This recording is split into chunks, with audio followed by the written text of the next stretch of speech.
How's it going?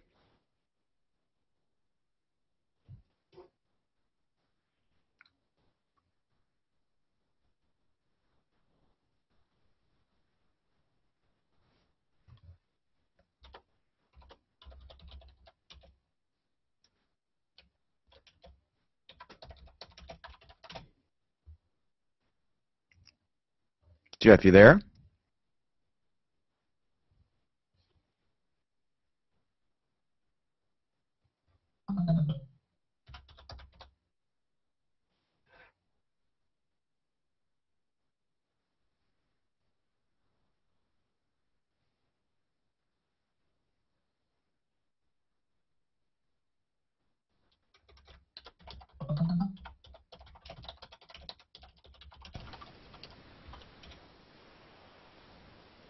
What's going on, Harold?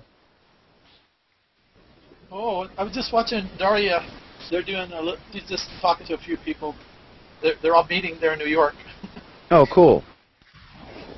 There's going to be 90 people in the photo shoot tomorrow. 90 Hangout people meeting together. I don't know anything about that. What is it? They're having a hangout in person in New York City. Daria Musk is doing a concert there, and they're going to have a live concert. You know who Daria is, don't you? Yeah. I was in a hangout with her with Mike Elgin. Yeah. Well, what's happened? She just announced today that she's got a producer to do a video. He's going to do a video, a music video for her. A real famous producer is going to do a music video for her.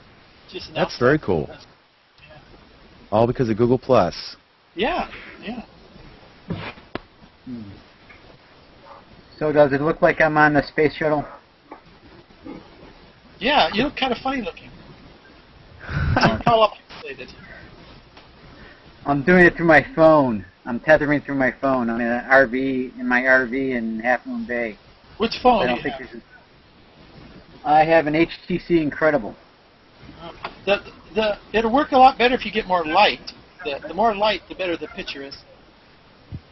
Yeah. Have you all noticed new tips that just popped up? What? If you close Google Plus and go back in, yeah. Just in a new tab or a new window, whatever, but actually close it and then just go to plus.google.com again. I'm curious if you see tips. There's 4 tips. Like these are circles. Oh, yeah. This is your stream. I see your post. I was just curious if that, because I noticed it on this computer for the Hangout, and then because I moved some circles around. That's it. That's it. Yeah, I noticed that happening in other parts of when I went to a different. Yeah, I've noticed that happening on. Where did I go in? I think it was another part of Google. It started popping up just 2 days ago. It says these are our features here. Also, Jeff Zejas in Guam at I forget the TV station. He's noticing some pages that have a follow option instead of circle, but we can't duplicate it.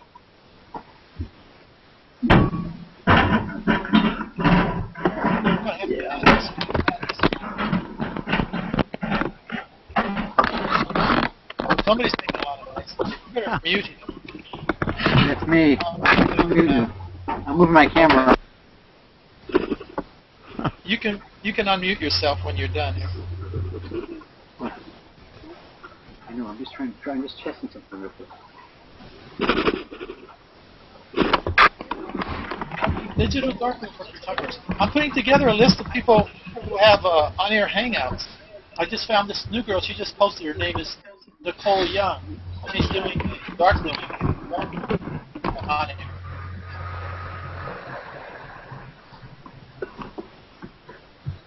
Yeah, mine is not. I'm sorry. I'm just trying to. Wonder why Tristan can't get in.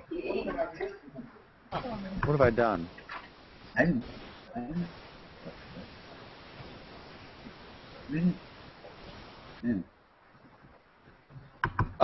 Did you guys get a? Yeah, Tristan, you definitely should have gotten in. I got a notification in my, where you get your notification thing. Okay. Yeah, because I did it. I split the callers into 23 member groups or circles. And you said, I think someone, was it you, Harold, who said it has to be 24 or less? Yeah, to get it in your notifications. Okay. Otherwise, it goes to your stream. Okay. Yeah, because I broke them up into groups of 23. Let me see if I can post the doc. What I wanted to do, we can talk about whatever, but also I'm kind of like doing the doc. Yeah, I didn't see your. Post something what we're going to talk about tonight, and I'll see it in your stream. Oh, what I'm looking to do is to decide what topics to do for tomorrow's show. So I just thought I would just do it, Hangout, and if anybody's interested. Yeah, we can talk about what you're going to do. I'm trying to find the link. It's the same link. Oleg had a great idea. He said just use the same doc and just put the new topics on top, so I don't have to start a new doc every time. Yeah. Yeah. Well, what we do in all the other Hangouts is we have a shared doc. We have a shared doc, and we just all have access to it, so we can look it up and just open it up in a different tab and look at the shared doc. I don't know who stuck my picture in it, but I didn't. Just so you know. Yeah. So Dan, I doubt that I'll be able to effectively do a Hangout from using my phone. Your video is okay and your audio is okay. I don't know if you guys are even hearing me. We can hear you fine. Really? You're not in sync at all. We have people driving in cars. We've actually had a person on an airplane, flying on an airplane, doing a Hangout. You know how you can plug in those things in your airplane? He actually was flying in an airplane Hangout. Huh. I just posted in the chat the URL for the doc. Okay. So, Dan, you know how I said I'd get a light? Yeah. There you go. Is that the light? Wow, that's your face. The only thing now what you should do is, can you kill the light behind you? Yeah, because that's what kills the iris. It closes the iris of the camera. I'm just curious. And I'm very disappointed. That's probably not going to be good. I'm very disappointed that you have not cleaned up your room since we last spoke. I see the beer can and the beer bottle are still up there. I think that's a lot better. With the light off, or if you were to position the camera so it's not so prevalent behind you. It kind of shines in there. But yeah, that's good. I forgot that I was using headphones. My headphones were sitting on the table. How come Tristan Gilbert can't join the Hangout from his phone, but Jeff can? Oh, no, Jeff's not on his phone. He's tethering. He's using a phone to tether. That's how he can do it. I'm tethering to my... Well, if she looks... See, on a phone, one of the things is on a phone you can't get the notifications, but you can see it in your stream. So if she goes to your... Yeah, if she goes to your stream, she will see the little blue button, but you can't do notifications on a phone. That doesn't pop up. Okay, so if he just goes to my profile and looks down, he should see it, right? Yeah, if she goes to your profile and looks down, she'll see the blue button. It's Tristan.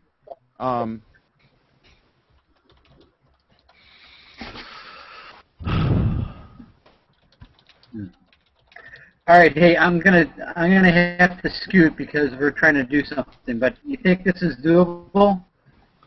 It's rough, and sometimes there's a lag between your voice and the picture. But it's not bad, you know. It ain't CNN, but it's not bad.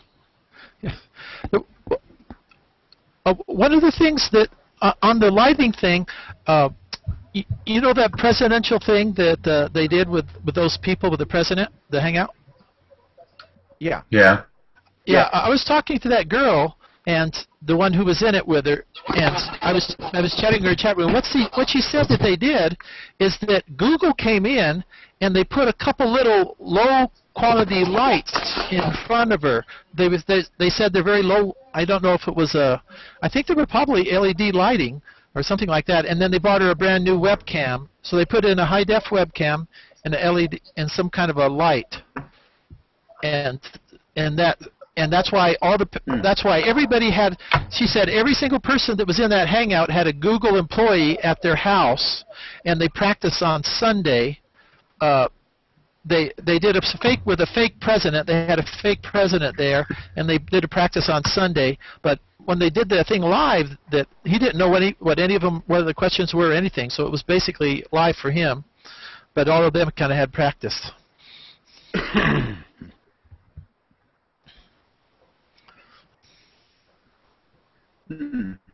Okay, so it is a new thing. I think it's Well, good. he had some good answers.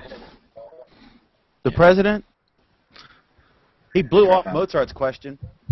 Totally. He did. But it may be accurate. I don't know. I mean, he may not be involved in that. But I suspect that's something that the holder would have run by the, president. By the way, we're going to shut down this thing. That's a really interesting whole situation because look at all the copyrighted content you see on Google+. Tons and tons of photos, these funny cat pictures. That's all copyrighted content. What's the difference between that and Mega Upload? Right? One no one is filing complaints against, probably.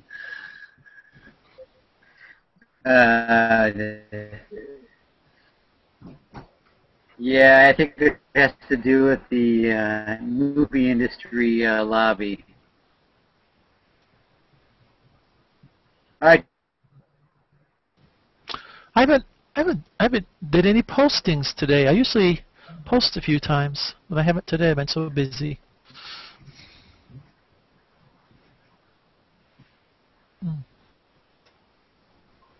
I think that's to be a good question for the show. What I'm looking for not so much is to discuss the issue, just to decide if that's something we should discuss tomorrow night. You know what I mean? Which item? We're talking now? What is the difference between someone posting a copyrighted funny cat GIF and what Mega Upload did? I think that's something to discuss. Okay. And Oleg looks like he's put general stuff under Google and Google stuff under general topics. Bless his heart. Let me find me and tell people what the heck we're doing.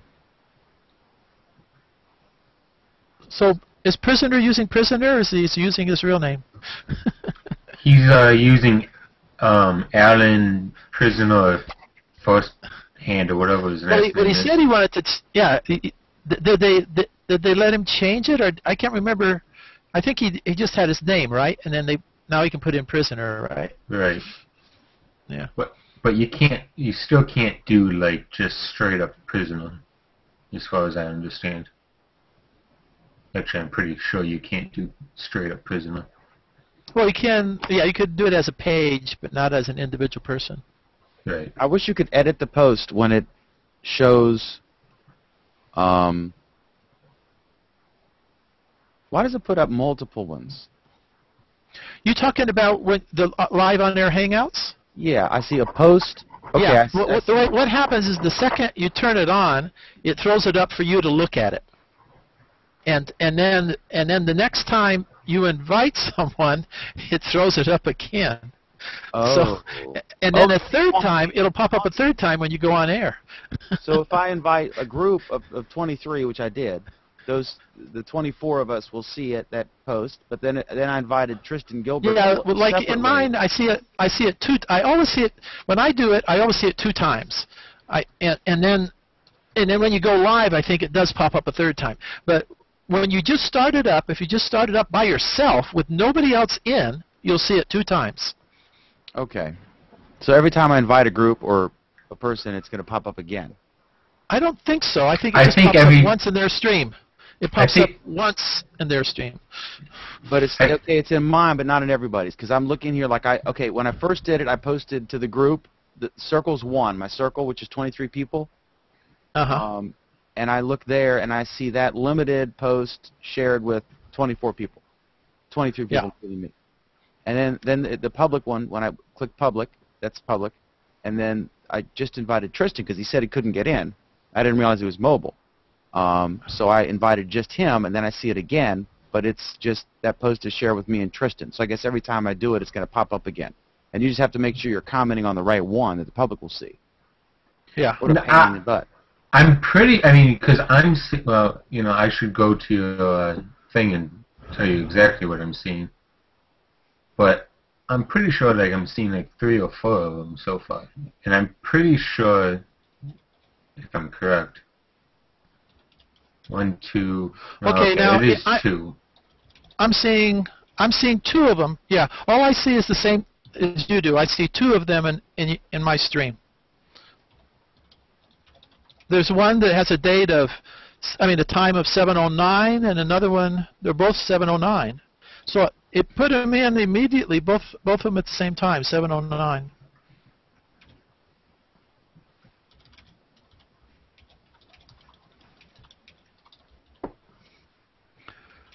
So which one are you typing in? You're typing in the latest one, right? Because I see a comment there. Yeah, the public one. So people know. Yeah. All right, so we've got the Twitter thing. The kids arrested for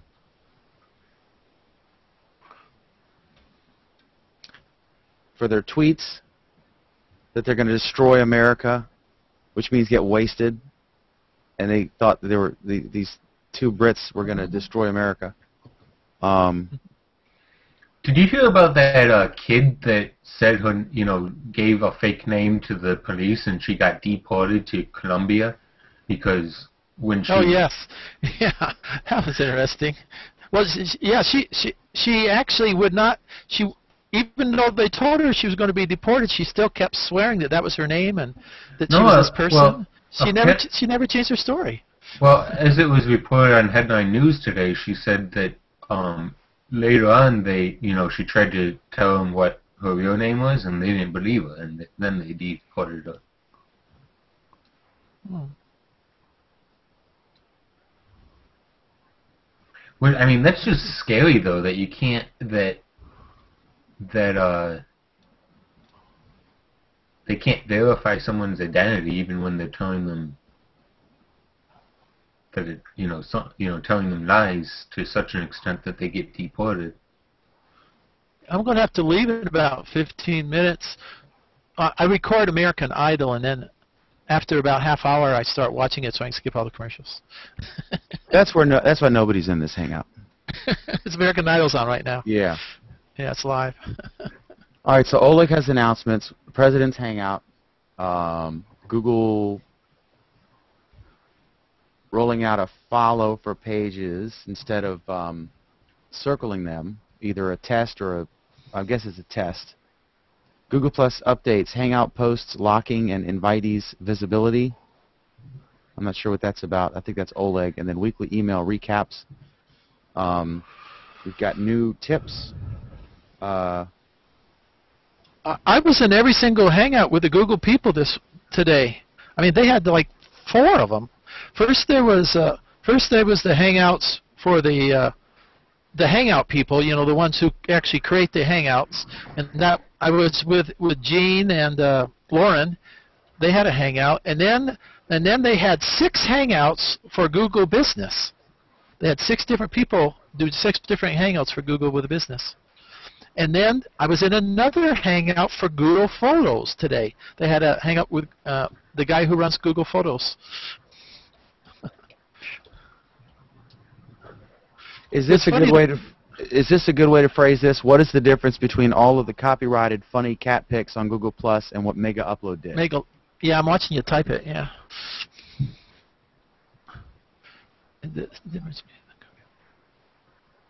Jeff's persistent. Yeah. What else should we talk about? They didn't. Google hasn't really done any announcements this week. One of the things, the biggest news in Google right now is the live hurl in New York and the concert by Doria Musk. everybody's talking about that. It's all over the place. The pictures are just all over the place of everybody getting together there. If you follow Bruce, Bruce Garber and Robert came all the way from Austria to go there, and Shafali came from Canada, and there's Robert Scoble? No, Robert Reddy from Austria. I don't know if you know him, but I talk to him every day. He's in New York. Yeah, Alan's going to be there, and there's just, like I said, there's going to be 70 people that are just normally talk to each other, going to see each other live tomorrow. When is it? It's tomorrow. What time? If you go to, the person who's running most of it is Matthew Rappaport. So if you go to Matthew Rappaport's, he's got the most posts, and then the other one is Bruce Garber.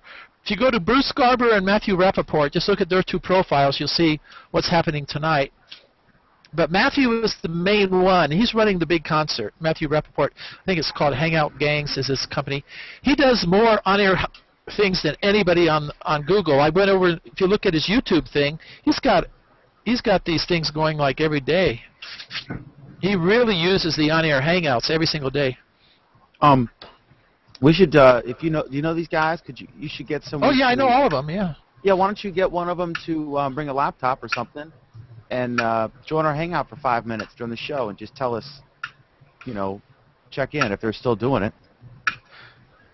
Yeah, they're going to be, like I said, there's a lot of, the main thing there is the Hangout in person, but at the in-person Hangouts, Matthew, if you talk to Matthew, he's going to be running the video. In other words, everybody's not bringing their laptops because Matthew's going to broadcast them all together in one big place. Mm-hmm. Yeah, so they're not going to have 50 little Hangouts. They're going to have one Hangout with everybody there.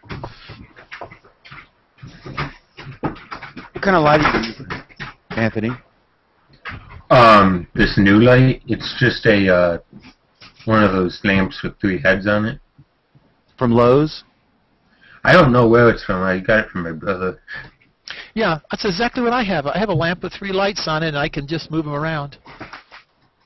Yeah, I've got one of those, and I put the LED, or the compact fluorescent, the 26 watt ones that are like 100 watt equivalent, and I've got 3 of those per side.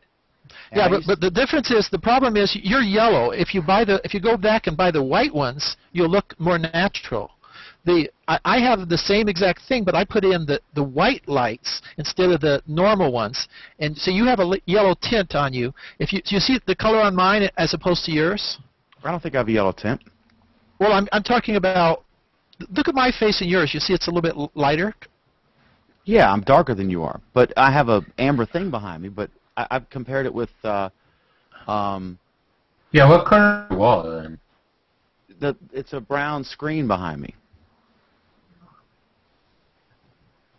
But it kind of, to me, it looks like you have those yellowish, kind of, you have a gold color, and it doesn't seem natural. You seem. That's black. I don't know. That's black. Yeah, no, I'm just talking about the face color. I'm talking about the face color.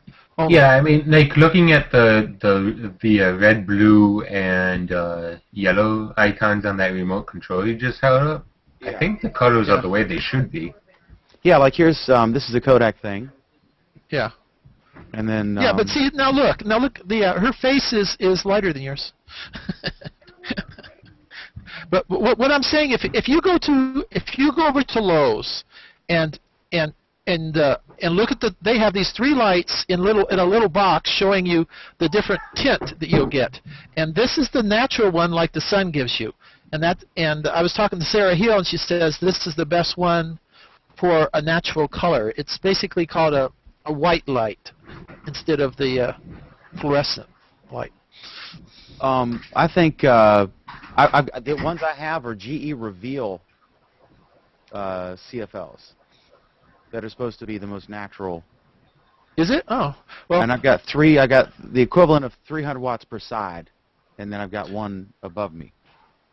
Yeah, I gotta put these in a different place. Right. What I'm doing now is I'm bouncing. I have a white wall here, and I'm bouncing it off the wall because I don't want it shining directly in my face. So I'm getting a bounce off of mine. Yeah, I'm gonna have to figure out better way to do this because I'm getting blinded by these lights. Yeah. If what you do is, like I said, if you get your lights and if you have a white wall in front of you, if you just point it towards the wall, the light will bounce off and look more natural. Get off the newspaper.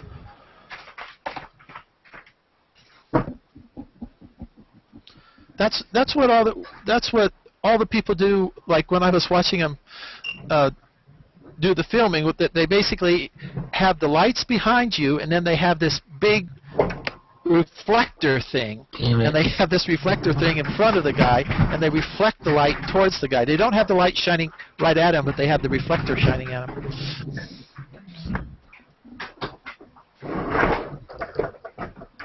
All right, so news. Let's see here. I know Alan will add a bunch of stuff.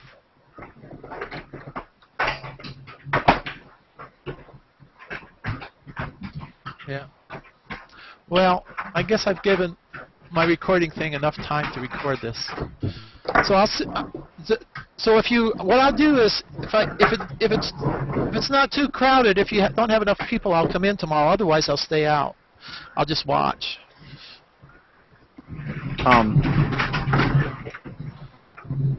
I don't know how many. I think it's better if you only have about 6 people in there. I think it works best because everybody's talking too much. It gets really a problem. See, all the news. Don't you get confused with so many people in there all at once? Not really. There are certain ones who talk more than the others. What's up, Bruce? Yeah. I'm doing okay. How about you? Well, I'll take off, so I'll see you guys tomorrow then. Okay. Good. Bye. All right. Now I'm trying to see what to talk about. We got the President's Hangout. There's that, for general topics, there's that Google privacy change. Yeah. Was that last? Did we hit that last week, or is that since last week? I'm not sure. It might have been last week, actually. Yeah, I heard you talk about it when I watched the recording last week. Bruce, your volume's way down. Oh, really? Yeah. Hmm. Normally it's not.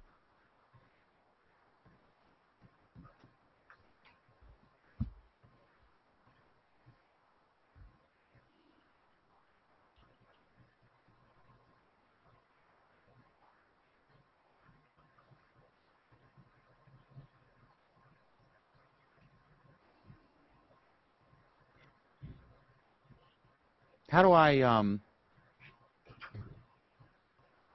can do minus a search term, right?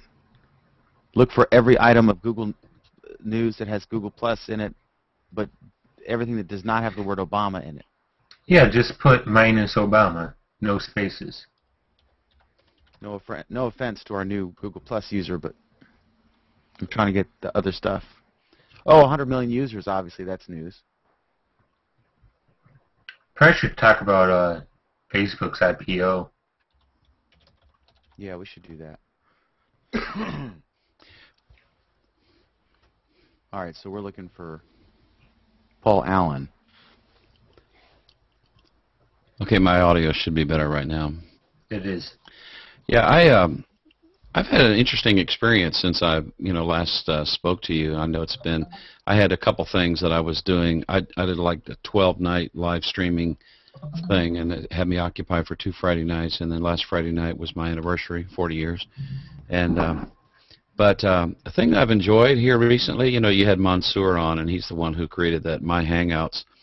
I have found a couple of Hangouts during the week that have been interesting. One is called Tech and Coffee, and I've been diving in on these Hangouts probably, while I'm working, spending a couple hours. But I don't know if you've ever addressed the whole idea of, I guess some of them call themselves Hangout junkies, but there's some ongoing Hangouts every day that people just, it's become a kind of an impromptu circle of friends, and it's been really interesting. Some of them are, from different parts of the world, and some of them work from home. Some of them, One of the guys works for Level 3. He's, some of them are tech support. We had one of the guys in there today is a tech reporter from a newspaper in Los Angeles, and he saw the public hangout, tech and coffee, and it caused him to jump in. So he was just kind of interviewing, and a couple of these guys are real Linux geeks, and they were walking through somebody during the hangout on a live Linux illustration. But so there are hangouts on various subjects. I know I haven't jumped into it. There's one on religious discussion, and there's some of them like people just work from home. But it's become I see him every week using his My Hangouts plugin. It's kind of interesting this ongoing relationship that people are finding, and they're meeting almost daily. Some people come and stay for a while and come back later in the day, but it's been an interesting dynamic. That's neat. Yeah, I know it's definitely the killer app in the service.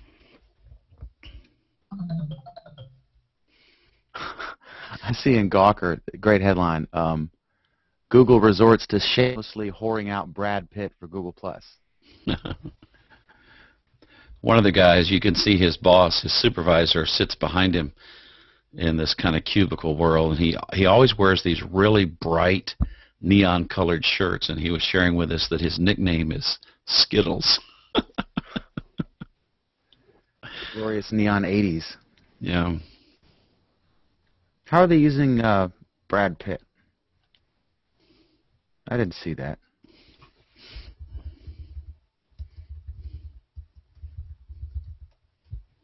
Oh, this is great. Google Plus is that Facebook thing Google made. It hasn't turned out to be the runaway success that they wanted it to be. So Google has resorted to the nuclear option of uncool nightclubs everywhere. Celebrity whoring. We just got a breathless email from Google publicists alerting us that Brad Pitt has joined Google+. Hey guys, Rachel so-and-so from Google here. Wanted to let you know that Brad Pitt just joined Google+. This is his first real presence in the social media sphere. He's not on Twitter or Facebook.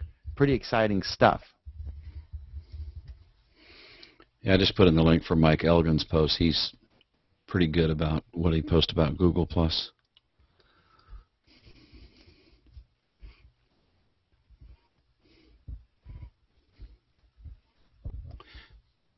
This morning at 10:30, he was in Three People's Circles, and as I'm writing this now at 1:54 p.m., he's in 2,116.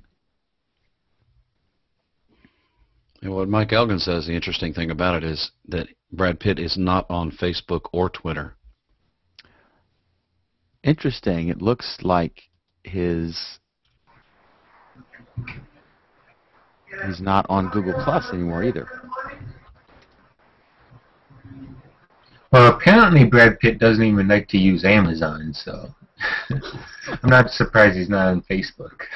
You know what? I think it was a scam. It says profile not found.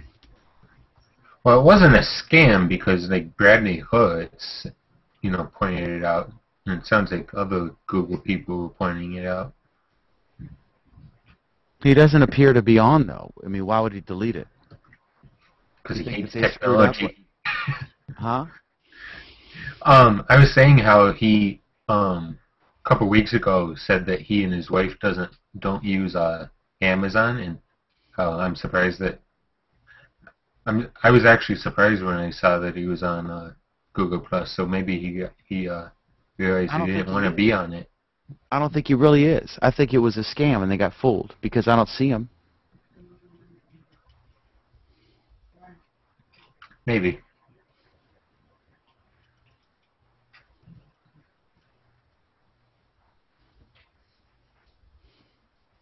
Interesting. Yeah, remember with what's his name, Rupert Murdoch. He's joined Twitter, and then there's an account for his wife, and they verified both of them. But it turns out the wife one was fake, because the News Corp PR person said that's not really her, but the Rupert one's real.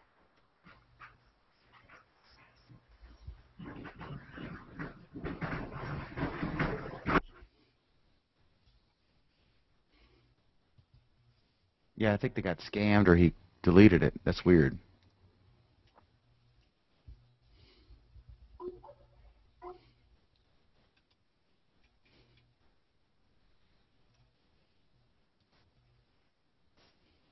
All right, so I'm just going to call this, was he ever really on it?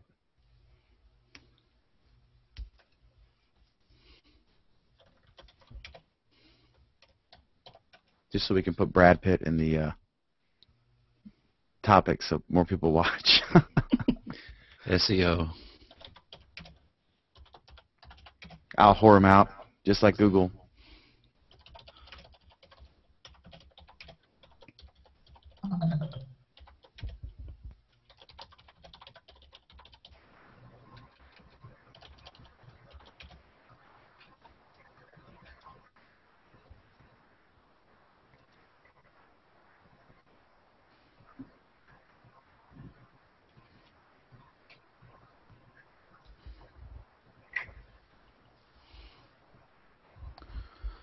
Hmm.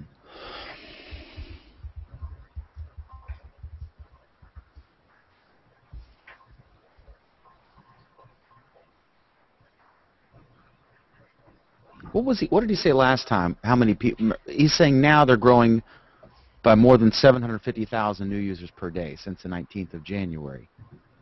Wasn't he saying 600,000 before a day? The last time he made a prediction like that? So the rate of growth is accelerating. Yeah, I think he said that the rate of growth is accelerating. I can't keep track of these numbers though, because like right now, I believe like Android is at 750,000 activations a day, so they're overlapping for me.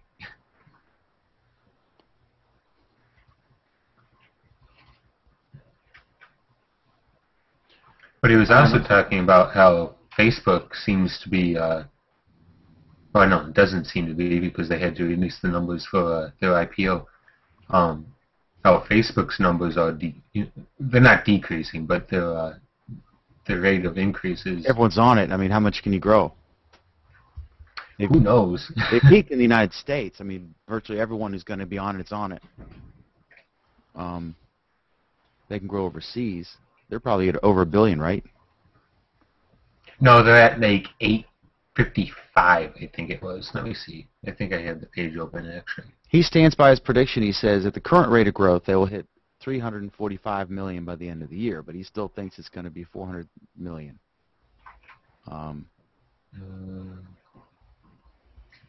Facebook has 845 million active users, which means they've logged in within the last 30 days.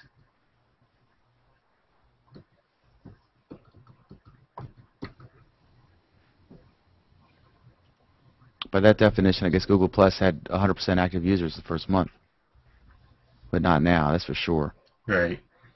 I know that when The Social Network came out, the movie, they had just hit 800 million users, so that would, they've added 45 million users since then.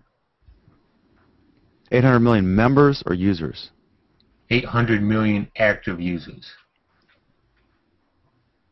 Talking about Facebook.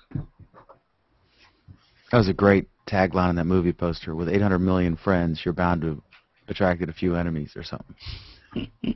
Great line. That was a good movie. I was shocked how good it was, actually. I thought it would suck. Did you see it, Bruce? I did. Yeah, I enjoyed it very much. I loved he's a real snake, that guy. Zuckerberg. At least the character in the movie. But he's just business, man. He didn't care. He used people, and he abused friends. You kind of felt bad for some of the people he dissed. No, but Bruce stepped on a lot of people on his climb to the top. Yeah. I'm just kidding.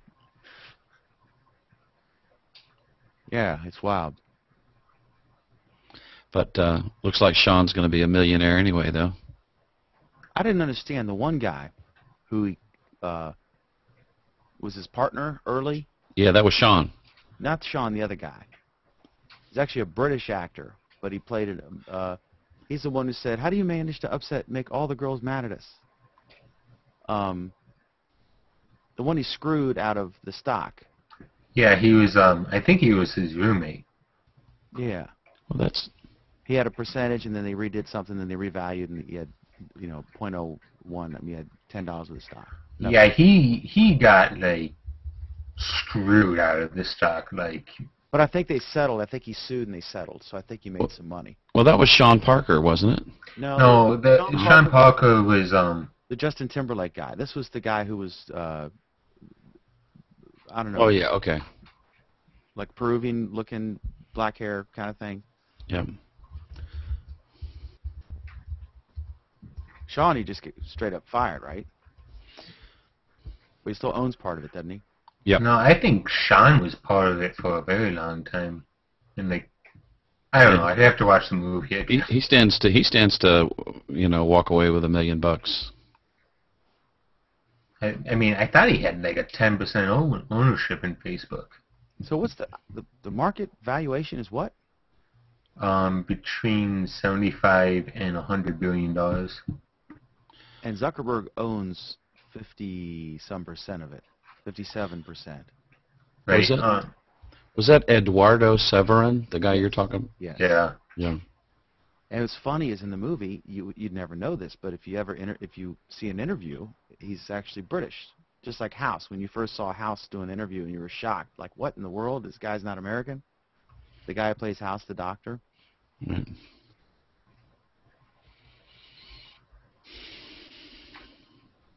I was actually shocked when I saw the show House because I've seen his movies before. He's funny. Very funny British actor. All right, so we've got Paul Allen's announcement, which will be real quick, and then Oleg has 2 announcements. You won't tell me what they are. The president of USA on Google Plus Hangout.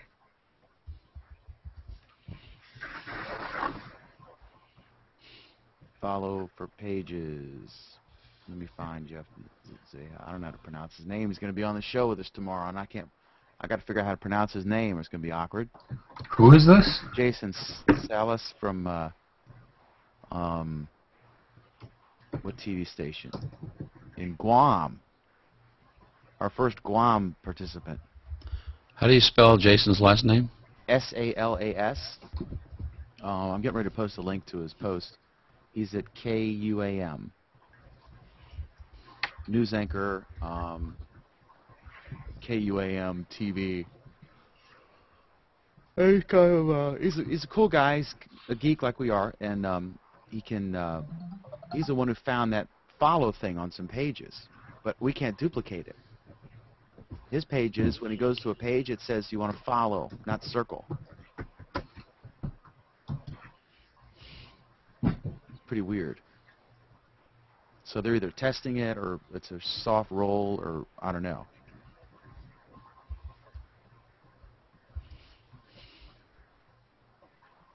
Yeah, here's a picture of what I'm talking about. I'm getting ready to post it in the Google Doc.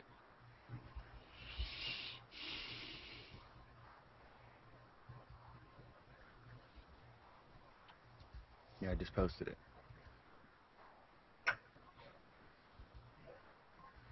Anybody know what he's talking about here? Hangout post locking and invitees visibility.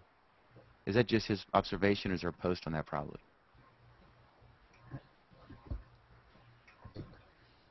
I don't think that's a big money topic, but we'll do it because I don't want to make Oleg mad. Hey, since you've got on air and everything, have you heard any information on any further plans to roll this out, and on what basis? Oh, I don't know. I know I found that I think they want to roll it out wider, and I have no idea when. It's obviously a capacity issue and legal issues. Someone starts streaming, TV shows or something, streaming the Super Bowl, that kind of thing. What do? How do you know? If you let everyone do it, they'll definitely do that. They'll set up a fake account and do it. How do you prevent that? Yeah, I switched from using Skype group video to using Google Hangouts for a group that I do every week, and I've got so many people wanting to get into it. I'm having to kind of do a capture video stream using XSplit and VidBlaster to another website and broadcast my video and the audio from the Hangout, trying to, you know, accommodate the overflow. But sure would be good to have on air. Okay. Is Jason? Yeah. Okay. I see his resume. That's cool. I'm listening to his resume tape now. We'll hear his voice and see his. Yeah, about 20 seconds and he says his name, so. Truly remarkable in the history of our great island, and make for an unforgettable collection of personalities, sounds, images, and words.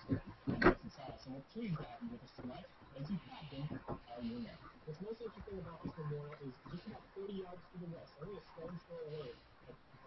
Yeah. Cool. Jason Salas.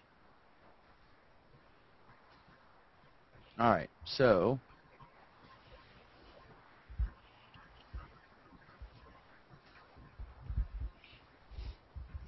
All right. Oh, I'm tired. All right. So then we got 4 new tips. I'll just link to my post on that, which is where.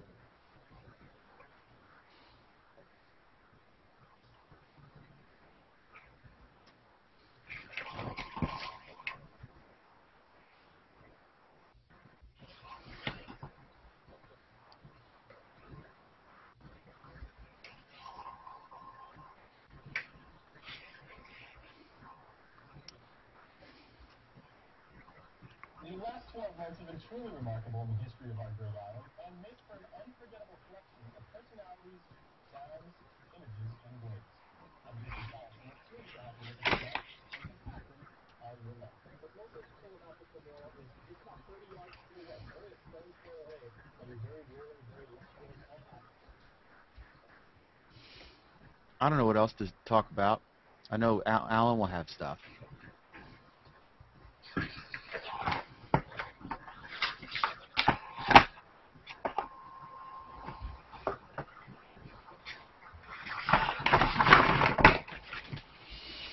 What paper is that?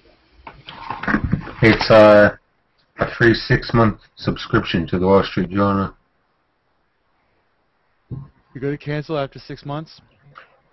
No, I signed up through some website. Is it that day's?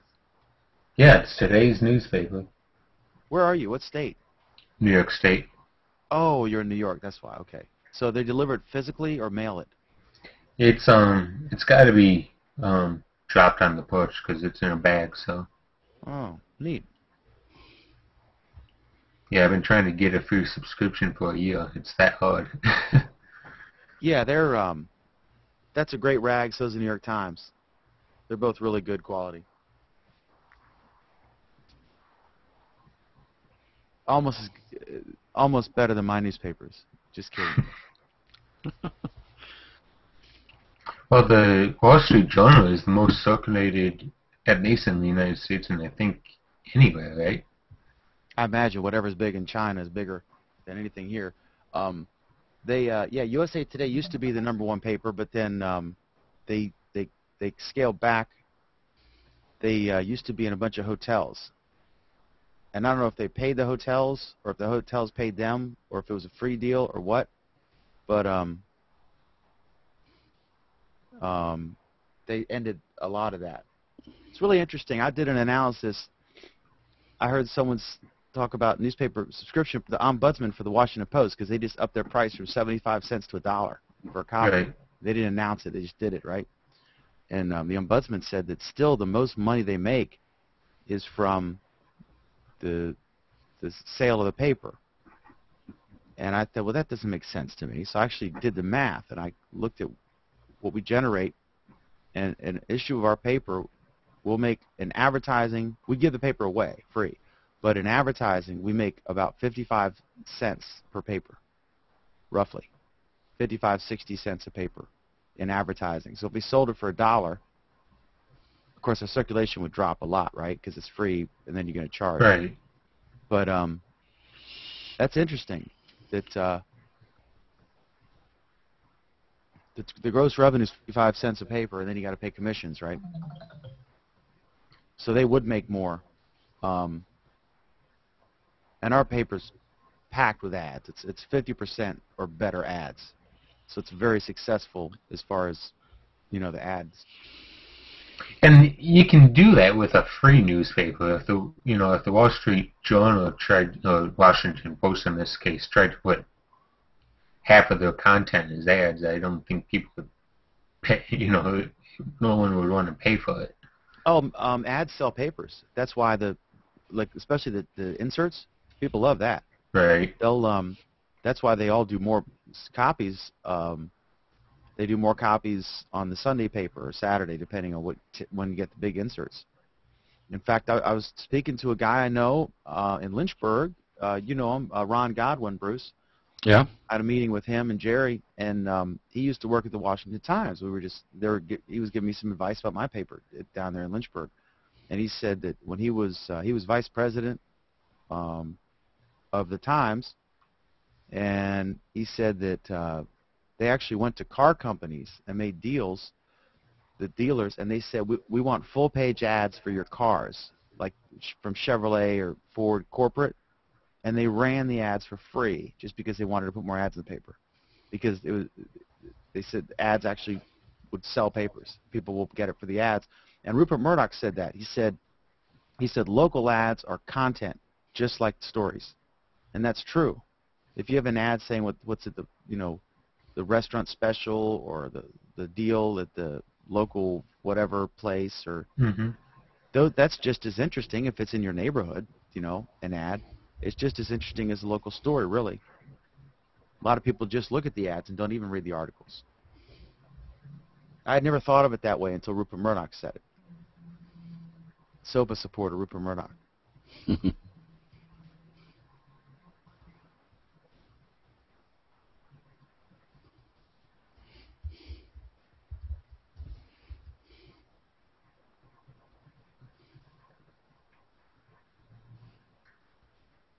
Interesting. Microsoft, which knows something about this, it's not just some idiot politician, slams Google's new policy on merging user data with full-page ads. Yeah, but that's just PR. I don't know I haven't paid any attention to this privacy thing, believe it or not. But whether Microsoft is right or wrong, it's just PR. Oh, I should do my thing on that story I did. Barnes & Noble versus Amazon in the general topics.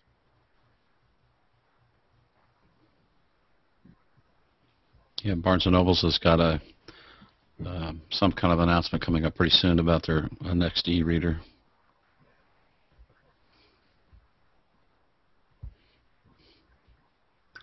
Tell you what, I got a Kindle Fire about a month ago. Did one business trip with it and exchanged it for this Kindle Touch. And Really? it's got Amazon makes a really nice fitted thing where this Kindle Touch just pops right in it. And I tell you what, since in the last 3 weeks I've read 4 books, and it's I've not I haven't. I'm a real geek. Got a lot of gadgets and phones and stuff like that. But I never did get an e-reader. But it has revived my passion for reading. Well, and if you read a book a week, these things pay for themselves because you're saving so much money on you're not paying for a hardcover book. Right. And the thing about it is, I had the Kindle Fire, and the thing about it, I can do so much on my iPhone that I was doing on the Kindle Fire as far as checking my Microsoft Exchange email and Skype and everything. Of course, Kindle Fire didn't have a camera or anything else like that, and I thought, you know what, I really don't need the Kindle Fire. I just need a dedicated e-reader. And I was reading that Kindle Fire on the plane flying from, actually, it was on the leg from Charlotte to Melbourne, Florida, and boy, the sun started beating in on my window seat, and I had to cover up the Kindle Fire just to block the sun to be able to read the screen. But with an e-ink reader, it's just, of course you can't read it at night in bed with the lights out. But are you gonna be in the show tomorrow night? Pardon me? You gonna be in the Hangout tomorrow night? Yeah, I'd planned on it. Yeah, do that. Do 3 or 4 minutes on that at the end. That's Sure. very interesting. You Yeah. prefer the touch over the that'd be a very interesting topic. Yeah, one of the other interesting things is from a public speaking standpoint, I created a template in Word, and all I have to do is email that template to my Kindle's email address, and put the word convert in the subject line, and Amazon will take those notes and convert it to their proprietary book format. And I've got, like when I'm speaking next week, I'll be speaking to our board of directors meeting, and it's just great just to have something this thin and small with your notes instead of 3x5 cards or something else. So Yeah, what's her name had a tablet or something like that. Bachman.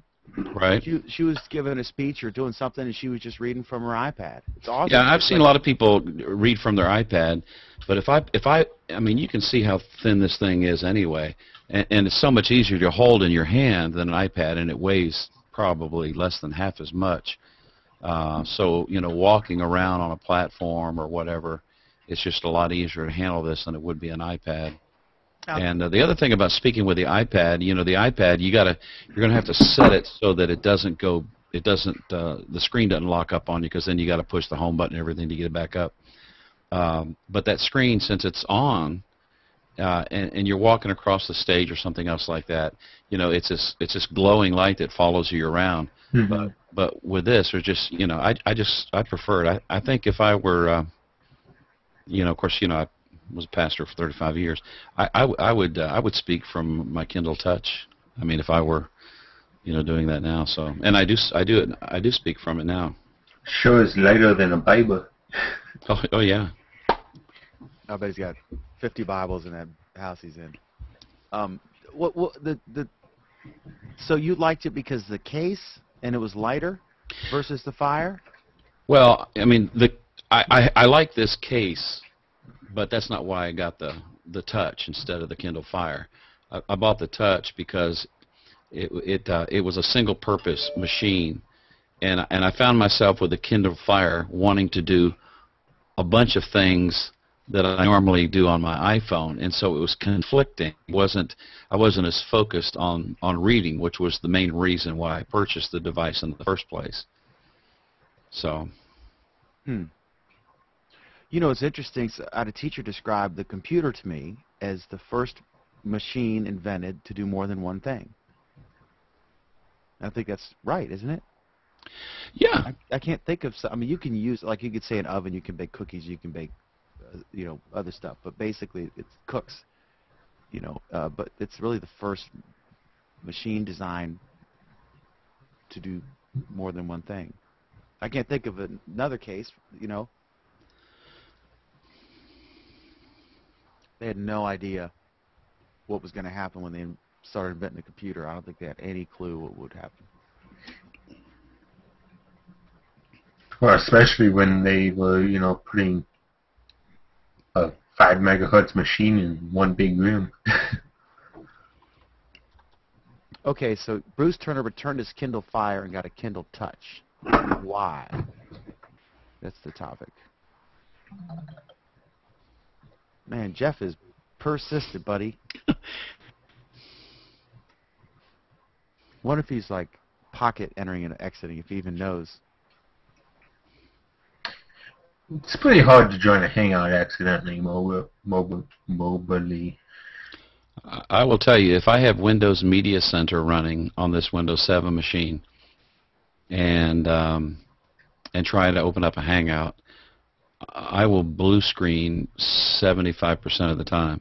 I've got to remember to turn off Windows Media Center. I use that for, watching TV. I've got a Hopodge, USB device where I can put up just the right size window on one of my monitors if I want to keep an eye on the news or something like that. So what did you think about Trump's endorsement today, Dan? I mean, Romney's going to be the nominee. Straight up gonna happen, 100%.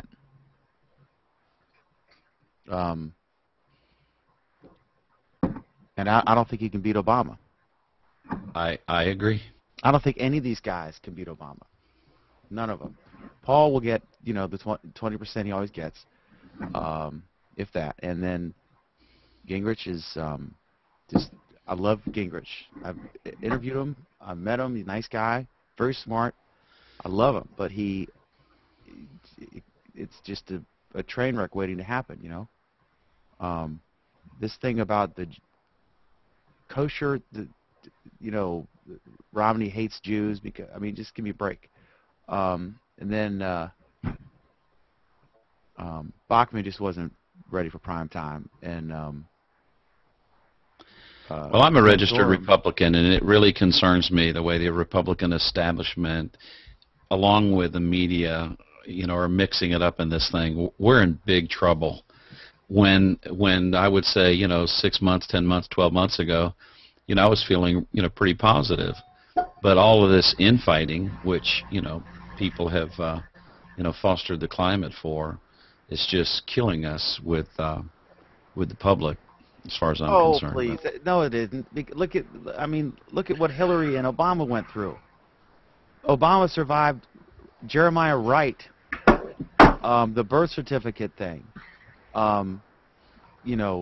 Hillary just beat the hell out of him, and that's the deal. You want it to happen now because you don't want to discover, oh wow, in late October, gee, Gingrich got $1.6 million from Fannie or Freddie. You want all that stuff out now. You want all the Oppo research out now, and Romney's pretty clean. He's a waffler. He's a flip-flopper. He absolutely did the blueprint for the healthcare plan that the president put out. So if you don't like that, then that's an issue there. But Obama's no joke. I covered him, and I was on the platform and watched him. Kane comes out. I was in between MSNBC. They were doing a live Sky camera, and then on this side was the Washington Times, which is ironic because you have right wing and left wing.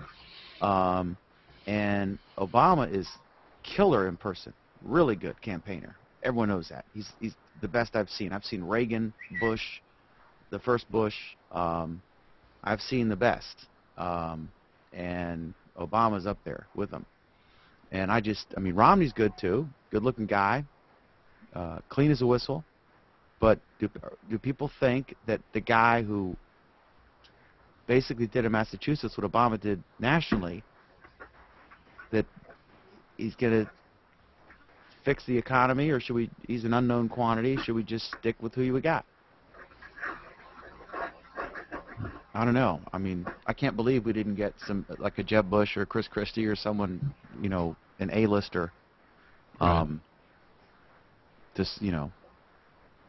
So I think Obama's going to be a 2-term president, 8 years.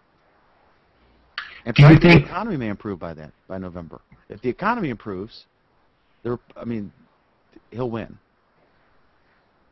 And it looks like it's getting, the jobs are getting better. And, if it looks like steady progress is being made, because he clearly did not create the mess. That was created in '08, or it fell in '08. It was created by Clinton and by Bush. It's bipartisan, and all the spending. Remember all the spending the Republicans did? I'm sorry, Anthony. Go ahead. I'm listening. I'm multitasking. I'm running around, but I can hear everything you're saying. I'll be right back. Do you think that Jeb Bush wants to be president? Or is he just like... I think he wants to make money. I think he's been in public service. He wants to do speaking and make a bunch of money and then get back into public service. But you don't get rich in those jobs unless you're a crook. And if he does, he's smart enough to realize that this is not the time to jump in because it's a zoo right now. Same thing with Christie. Christie's smart enough, I think, to realize that, I don't want any of this mess. I'm willing to wait 4 years for my time.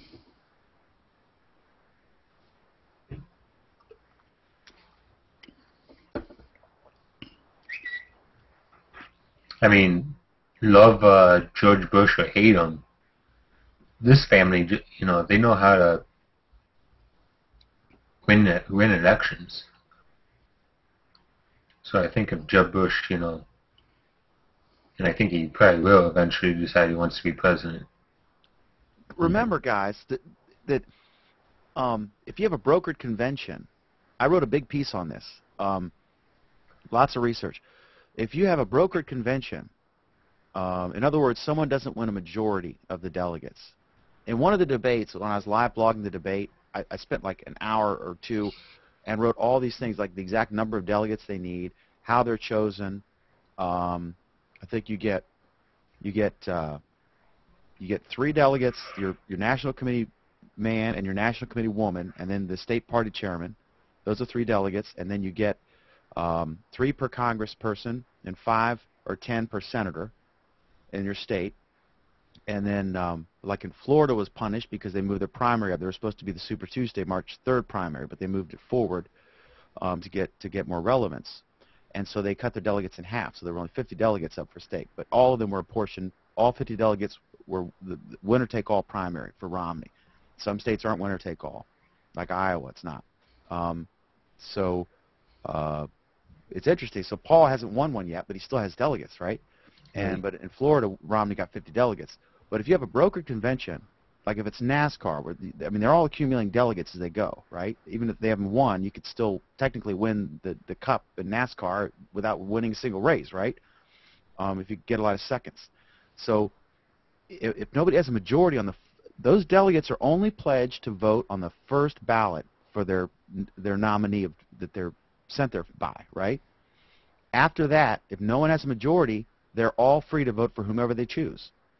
And it could be someone who's not even a candidate. So Right. if it's that's what's called a brokered convention. It hasn't happened since the 40s and 50s. But if that happened, then they could vote a Jeb Bush or Chris Christie or whoever they wanted at the nomination. I mean, obviously, you want to vote for someone that's going to, you know, accept the nomination. Like, Well, obviously, yeah. I mean, he would put word out that he would accept it, but they could vote anybody they wanted, even someone who's not an announced candidate. I mean, the brokered convention is whatever, and then that's what it is. It's brokered. I mean, the backroom deals, the smoke-filled rooms, you know, the whole deal. has that happened where they've had this this convention and Yes. they voted in someone that wasn't actively running Yes. previously? I don't know that. Let me do a Google Plus search, McDermott, brokered convention. Now, you know that winner-take-all delegates in Florida is being contested because of the what the National Republican Party says. If you go into say that again, Bruce.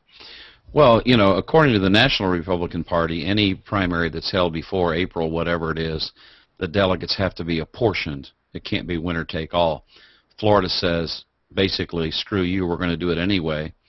And all it takes is one person, one delegate, to contest that, and then it has to go before the convention to determine, you know, if the rules have been broken. So I don't, you know, it may still happen, but it's not going to happen without a fight that Romney's going to get all of the delegates based upon his primary win.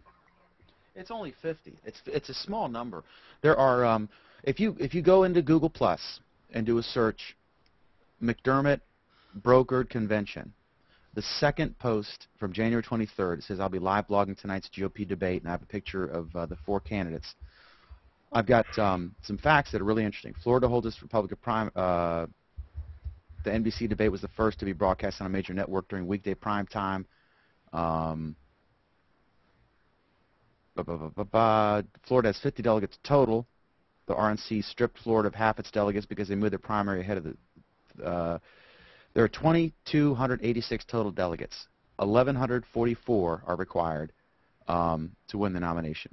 If you don't have 1,144 on the first ballot, then everyone's free to vote for whomever they choose, and you have a brokered convention. There are pledged delegates and non-pledged delegates. In general, each state gets 5 per senator, 3 per congressman. Iowa, for example, has 25 pledged delegates with 2 senators and 5 congressmen. So 5 times 3, 2 times 5 is 25. There are also delegates like the RNC members for each state, chairman. Some territories, Washington, D.C. have delegates, Guam. Other delegates are assigned. If a state voted Republican for president or has a Republican governor or legislature, they get some extra delegates. And then the Broker Convention last happened in 1948 for the Republicans when they nominated Dewey, and in 1952 for the Democrats when they nominated Adlai Stevenson. And Florida's a closed primary, so only Republicans can vote. In some states, like Virginia, like Bruce said, he's a registered Republican. He may be a member of the party, but there's no party registration in Virginia to vote, so anybody can vote. There's no Democrat primary, I don't think, in Virginia, and the Republican primary only has 2 candidates, Ron Paul and Mitt Romney. So Democrats could vote. There's no official Democrat-Republican. You can just choose to vote in whatever primary. My dad voted in the Democratic primary for Obama because he said, and then he voted for McCain in the general. Because he knew McCain would win Virginia, and he said it could be his last chance, his only chance in life to vote against Hillary. So he voted for Obama in the primary, even though he had no chance, no plan to vote for him in the general. So it's really interesting. But yeah, people could. I think in Virginia, I still think Romney will win. I think I think he's going to put all his resources here to get the delegates because there's only 2 people on the ballot, in the Republican primary. And a lot of Democrats are going to vote for Romney to embarrass, or vote for Paul to embarrass Romney, even though they're going to vote for Obama in the general. But yeah, it'd be interesting to see if people deliberately vote against Romney in certain states because they want a broker convention, because they want someone else to be a candidate. Mm-hmm. It'd be interesting to see if like some people start leaking that notion, and then wondering where that notion came from, to see if somebody wants in without having to go through the process, which is very dangerous because then you have stuff exposed during the general and you can't take the nominee back, really. Mm. All right. Well, I gotta sign off here. So, enjoyed hanging out with you guys. Take care. See you there. See you tomorrow night.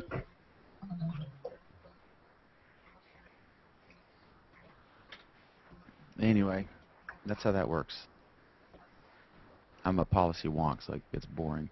Well, all this election stuff is just crazy. Like, moving primaries and losing delegates as such, and this convention thing that you're talking about, and, voting for candidates to weaken the party that you're not part of, and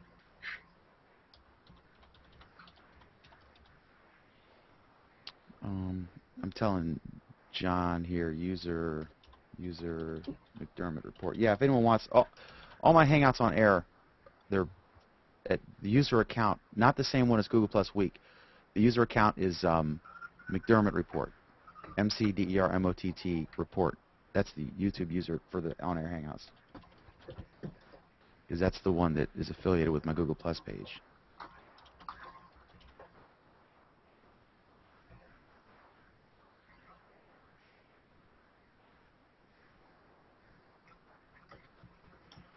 So, how's your day going, Anthony? pretty good. Got up at 6 o'clock, went into work.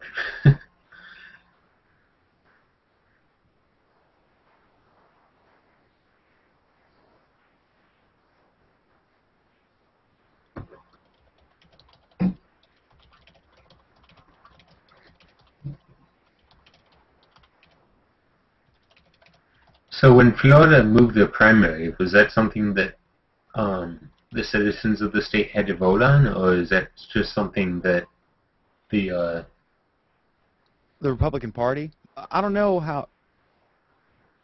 if it's a state legislature. I guess it's the state legislature has to decide the day, because if you have the state party decides if they want to have a primary or a convention. Or a caucus in the case of Iowa, but I don't think that's an option for most states. So some states have a primary, and some, but I think most of them, I think, have a primary. I don't know if any have a convention or not. But I think the state legislature would have to decide the date of the primary, because you'd certainly want them on the same day for cost reasons.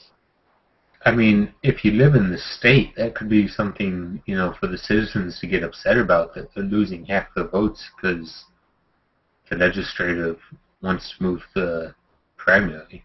Well, yeah, only the Republicans would be upset, right? Right. Um, but really, they just wanted more influence, and you can't blame them. Why, is it fair to the other 48 states that New Hampshire and Iowa get all the initial attention? No. Are they necessarily representative of the nation as a whole? I think Now, in 4 years, they'll stay at the date that they're at right now, and they'll have the 100 delegates that they used to have, right? They'll go back to the amount of delegates that they used to have the next time around? yes, yeah, but every year they decide. Every 4 years, they decide. Like I guess in 2008 or 2009, they decided how to do it for 12 because you have to do it well in advance so everyone knows.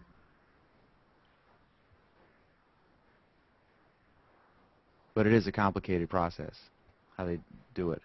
Kind of weird, but I mean it's good. And one thing I like about New Hampshire and Iowa is they're small states, and so people actually get to meet the candidates one-on-one. Whereas Right. somewhere like New York, no way, or California, no way. It's all TV. Has it always been like this, where the primaries were at different dates? Iowa and New Hampshire, yes. Yeah, because it lets them travel to one state and then travel to the next state. But they are starting earlier than in the past. Like I think Super Tuesday was originally in June, if I'm not mistaken. I'll look it up here. Now you got me curious.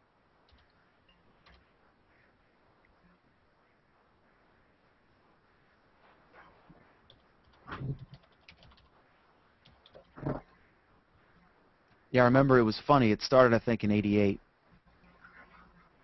or '80. When did Dukakis run?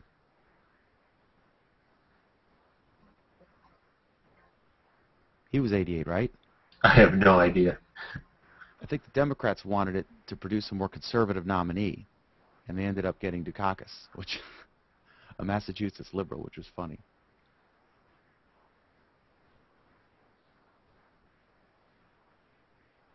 '84.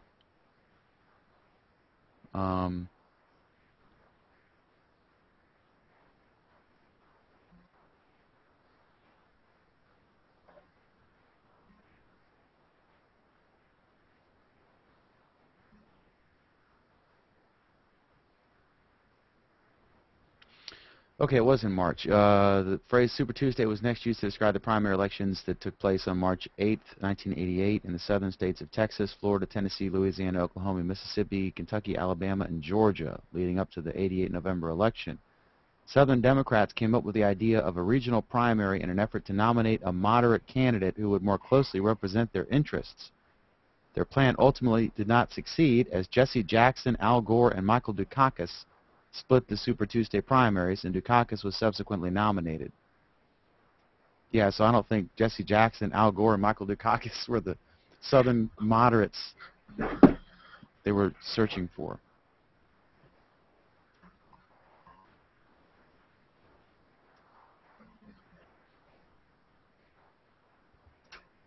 That's crazy. It's funny. Can you imagine? We're going to get a conservative. And you end up getting Dukakis, Jesse Jackson, and Al Gore.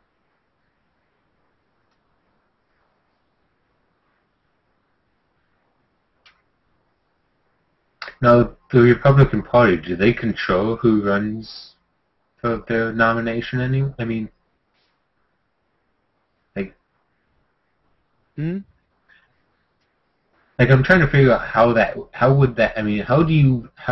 does registered, well, I'm assuming they were registered, maybe they weren't, registered Republicans vote for three guys that are obviously anything but? Oh, no, no, that was conservative? the Democratic primary. The Oh, okay. Democrats, um, the Democrats were hoping to do that, Right. and No, I understand. the legislatures were largely controlled by Democrats at the time. I'm not sure, but I remember hearing that they were touting it as a way to get a more conservative person, and oops. How you doing? Hey, Dan. Good to see you. Good to see you, too. Sorry, I'm kind of here in the dark. You'll get no sympathy from Anthony. Put a little light on the situation over here. Anthony, we can actually see for once.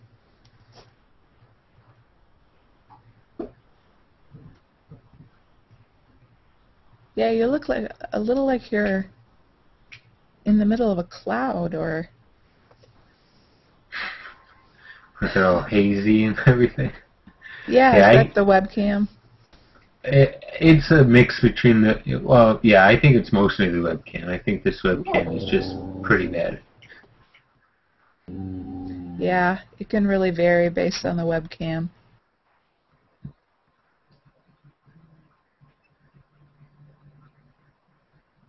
I mean, it's just the webcam that's part of the laptop, so. Yeah, those can always be not the best quality. I had no choice but to get a different one because my laptop did not come with a webcam.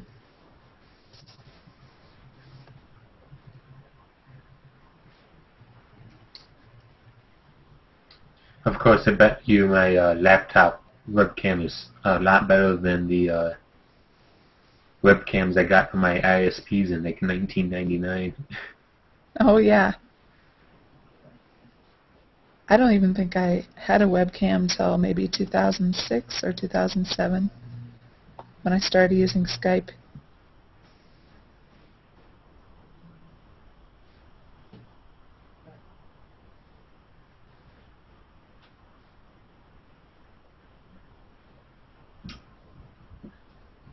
I had one of those life cams from Microsoft, but I gave it to my aunt. This is what you need.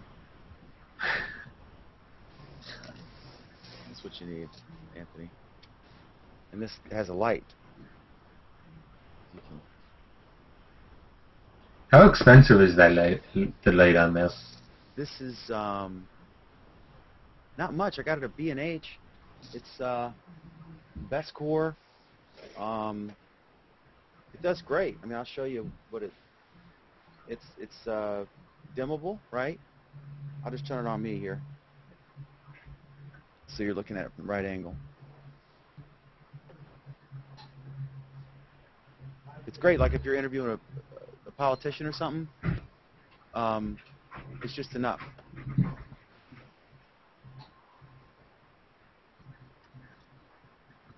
But yeah, it's this. Yeah, it works well. This is a good field camera. It's big though. I want to get a laptop. I've got to get a different one because I have a Sony Vaio, and it's got some issue where if you put I want to bring FireWire in for because I can use my PreSonus mixer. It's FireWire interface, and also that camera has FireWire. But you put a FireWire card in. I've tried 2 different slots, and it will not seat in the laptop. It just pops right out, or just sits there and it easily moves in and out. It won't lock in. And then also, so I called. It's still under warranty. It's a year and a half old, and then Sony came, and a tech actually came and with a brand new, whatever you call it, the slot, and the new one wouldn't seat either. And so I was like, so Costco said you can still return it a year and a half late, and so I feel guilty, but I want to be able to use FireWire, and so now I've just been procrastinating because all the software and stuff you got on it's a real hassle to try to switch. Wow, they'll let you return stuff a year and a half after you bought it? What can I do? Right. if they can't fix it. They said, yeah, just bring it back. I said, it's a $1,000 laptop. I mean, it's a year and a half old. You're going to just lose $1,000. You can't sell it. Well, I bet you Sony is eating up that cost. Like, Costco doesn't care. I don't think so. I think Costco's screwed.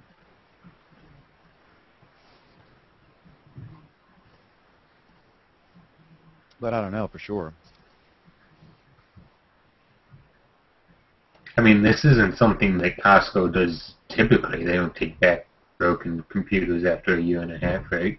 They used to. You could just come back every year and swap it out and say, I don't like it anymore. Yeah, I've heard people. Yeah, I've heard But I would people. never do that. That's stealing. Right.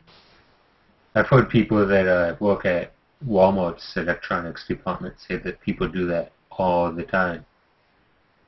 Hey, Or to buy guys, TV. I have Go to ahead. take some medicine, so I'll be right back. Okay.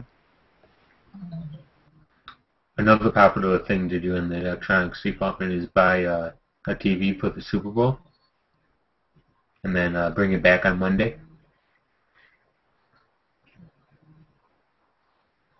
I bet that happens a lot. They could introduce a restocking fee only like in February. Well, you know, and not just big budget items, because I'm sure the bigger the price item, the harder it is to do this. But you can, you know, get something from some other store and not have a receipt and bring it back to Walmart and say, oh, I bought this from Walmart, even though you bought it from, let's say, BJ's. And half the time they take the items back. Yeah, people will scam it, and we all end up paying more. They don't make much profit. How can they if they're, you know, undercutting the competition by 10% or, you know, whatever it is? Was it MG Siegler who had a post on this? Let me see, MG Siegler.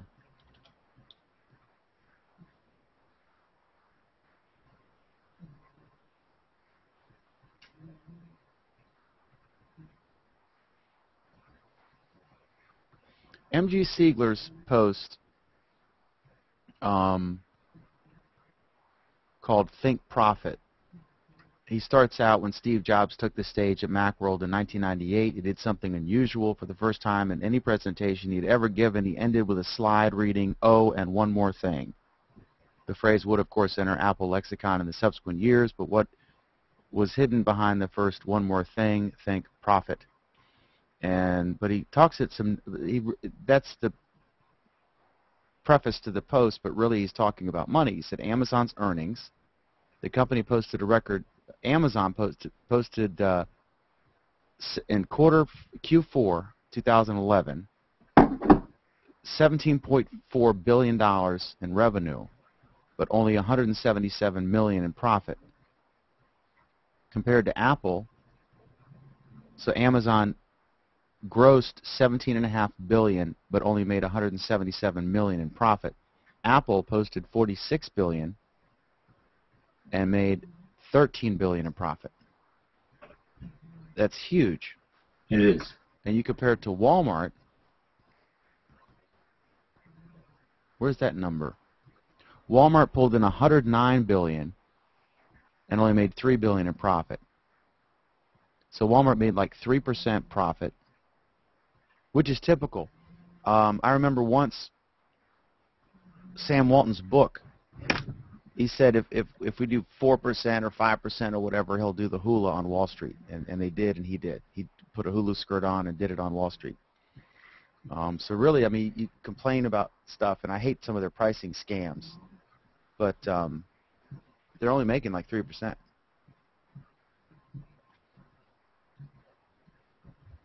Apple's making bank. I wonder where the largest chunk of the money comes from, if it's their own stores or if it's from third-party retailers. I don't know. I don't know how much is iTunes. I don't know how much is public iTunes has companies. got to be huge. All right, so Apple made 9.8% profit. Amazon made, okay, so what did I just say? 9.8%? No, that's not right.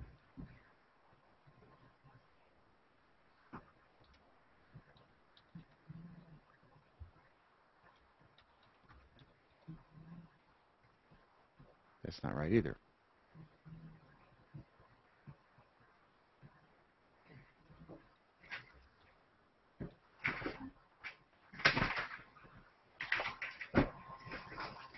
Apple made 28% profit.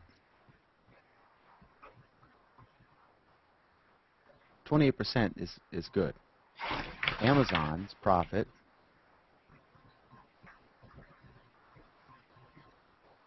okay, 177 divided by 17,000.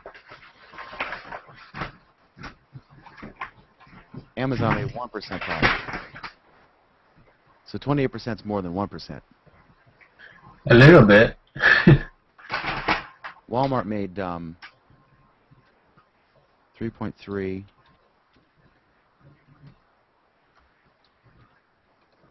Walmart made 3% profit. Amazon made 1% profit. Apple made 28% profit.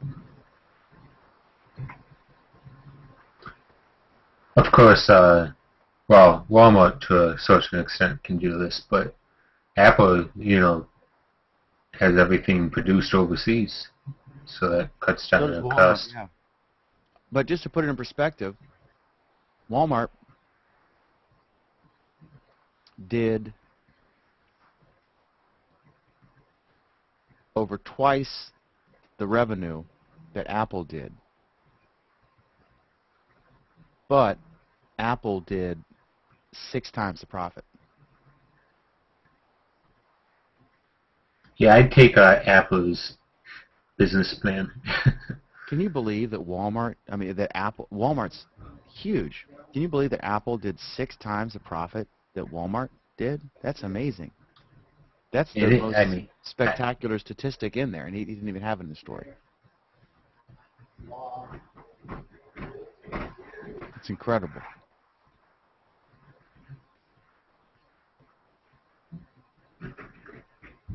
But yeah, they got to deal with the workers because they can't just come over here. I mean, they're making 50 cents over there.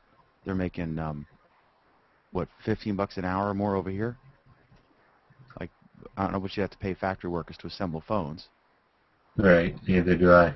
Probably because there are no factory jobs to assemble phones in the U.S.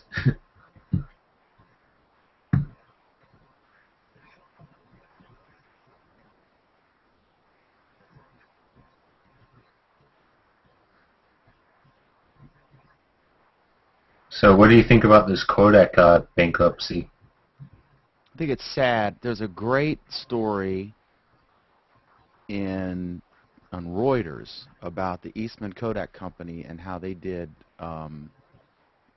They had the chemicals division and the film camera division, and they entered digital too late, and they had really low-end consumer crap cameras. What were they called? I forget. But at some point, they split off the two divisions. They spun off Eastman Chemical. Right. And that one has flourished. That's in great shape. But it's just like Barnes & Noble versus Amazon.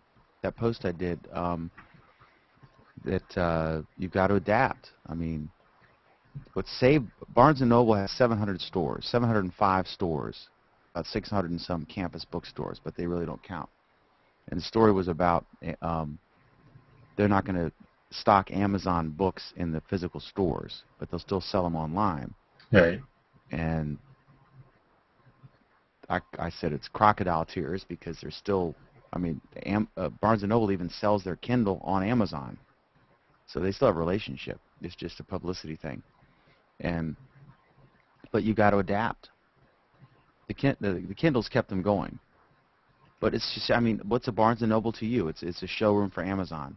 Exactly. Just like Best Buy is for Amazon, actually. Or Newegg, one of the two, yeah. It's a shame because I like the bookstores. I like going in there and, oh, here's a neat, it's different. It's like newspapers. Obviously, I like newspapers, right? So, like, when you hold one of my newspapers, it's 40 pages. Most people will look at the entire thing. They may not read every article, but they'll leaf through it, right? That Wall Street Journal, you've got. Mm-hmm. You're going to leaf. You will leaf through every single page in that paper, Right. and you'll settle whatever catches your eye. You'll read. If you went to the WallStreetJournal.com, you absolutely would not be exposed to everything on the site for that day. This is exactly what I was talking to my mom about the other day. How, even if there was more content on the WallStreetJournal.com and it was free, I'd much rather get the physical newspaper because it's just easier to browse through. How many? What's the cost per? What's the cost per thousand for typical cost per thousand for ads? About $15. I don't know. You'd know that. I think Leo gets like 40, but that's high. Let's say it's $25, 1,000 ads, right? Okay. And that's clicks or views. I don't know. It depends how you do it. But let's say you're making 25. Let's say it's $25 per 1,000 people. So how many ads would you see? $25 divided by 1,000. 2.5 cents. So how many ads are you exposed to if you go to the Wall Street Journal to look at a story? Maybe 4 or 5? Well, me personally, Yeah. none. Because I, block the ads. Whereas if I pick up the newspaper, I see whatever's printed, any ads that are printed in the newspaper, I see them because obviously I can't.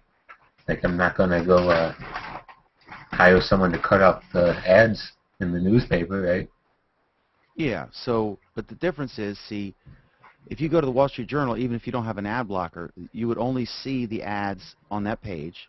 And Right. most likely you went there because you saw something on Drudge Report or Huffington Post or somewhere that led you to that story.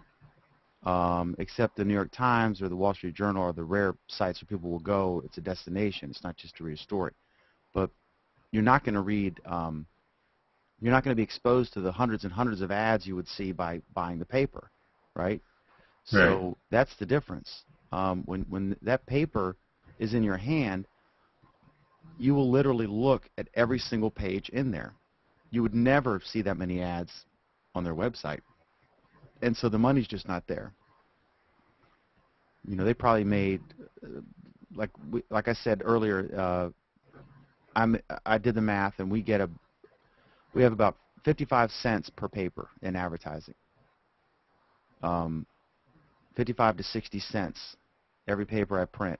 That's how much money I'm making in ads for that paper, for each copy. So there's no way you would make 50 cents for each visitor to your website. Absolutely not. But it's also a lot more expensive. On Monday, I spent, just in printing, I spent $4,750 on my debit card for the printing press, guys. And so it's horrendously expensive, whereas, my websites are $50 a year, or $150 a year, whatever it is. So it's cheaper, but the revenue's not there. Print's still where it's at. And that's why with my papers, what I do is just like we put the PDF up and an e-reader, either Scribd or Issue, ISSUU, which is much better than Scribd, but you can't use Issue on WordPress.com, which sucks. But that forces you, if you want to read our content, you got to go through the paper. So if your ad is on page 6, it's on page 6 online too. I don't screw the print advertisers on by breaking the content out separately online. But it's different. People don't understand, like, when you're holding the paper, you're going through you're literally exposed to every single ad in the paper. You may not have looked at them all, but if something caught your eye, either a funny picture or a bold headline or a hot girl or whatever, then each one has a democratic opportunity to get you to look at it. Whereas on the website, there's just no way. I mean, you typically go to look at that one story, and then you close that tab, and then you go back to your aggregator and find the next story. In my humble opinion.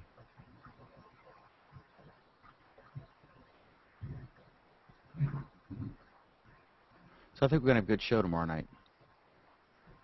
Yeah, it should be like 10 hours.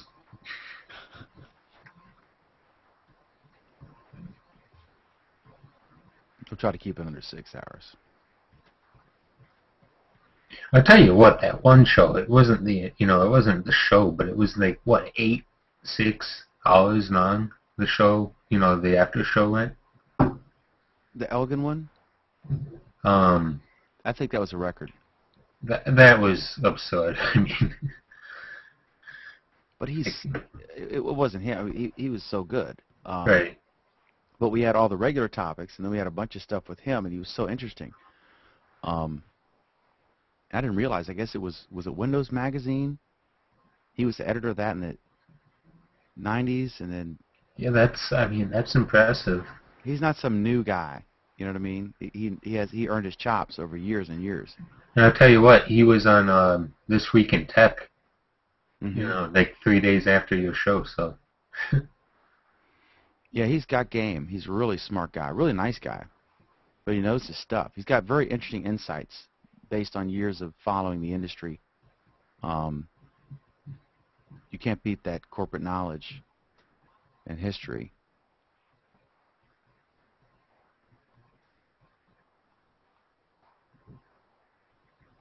So,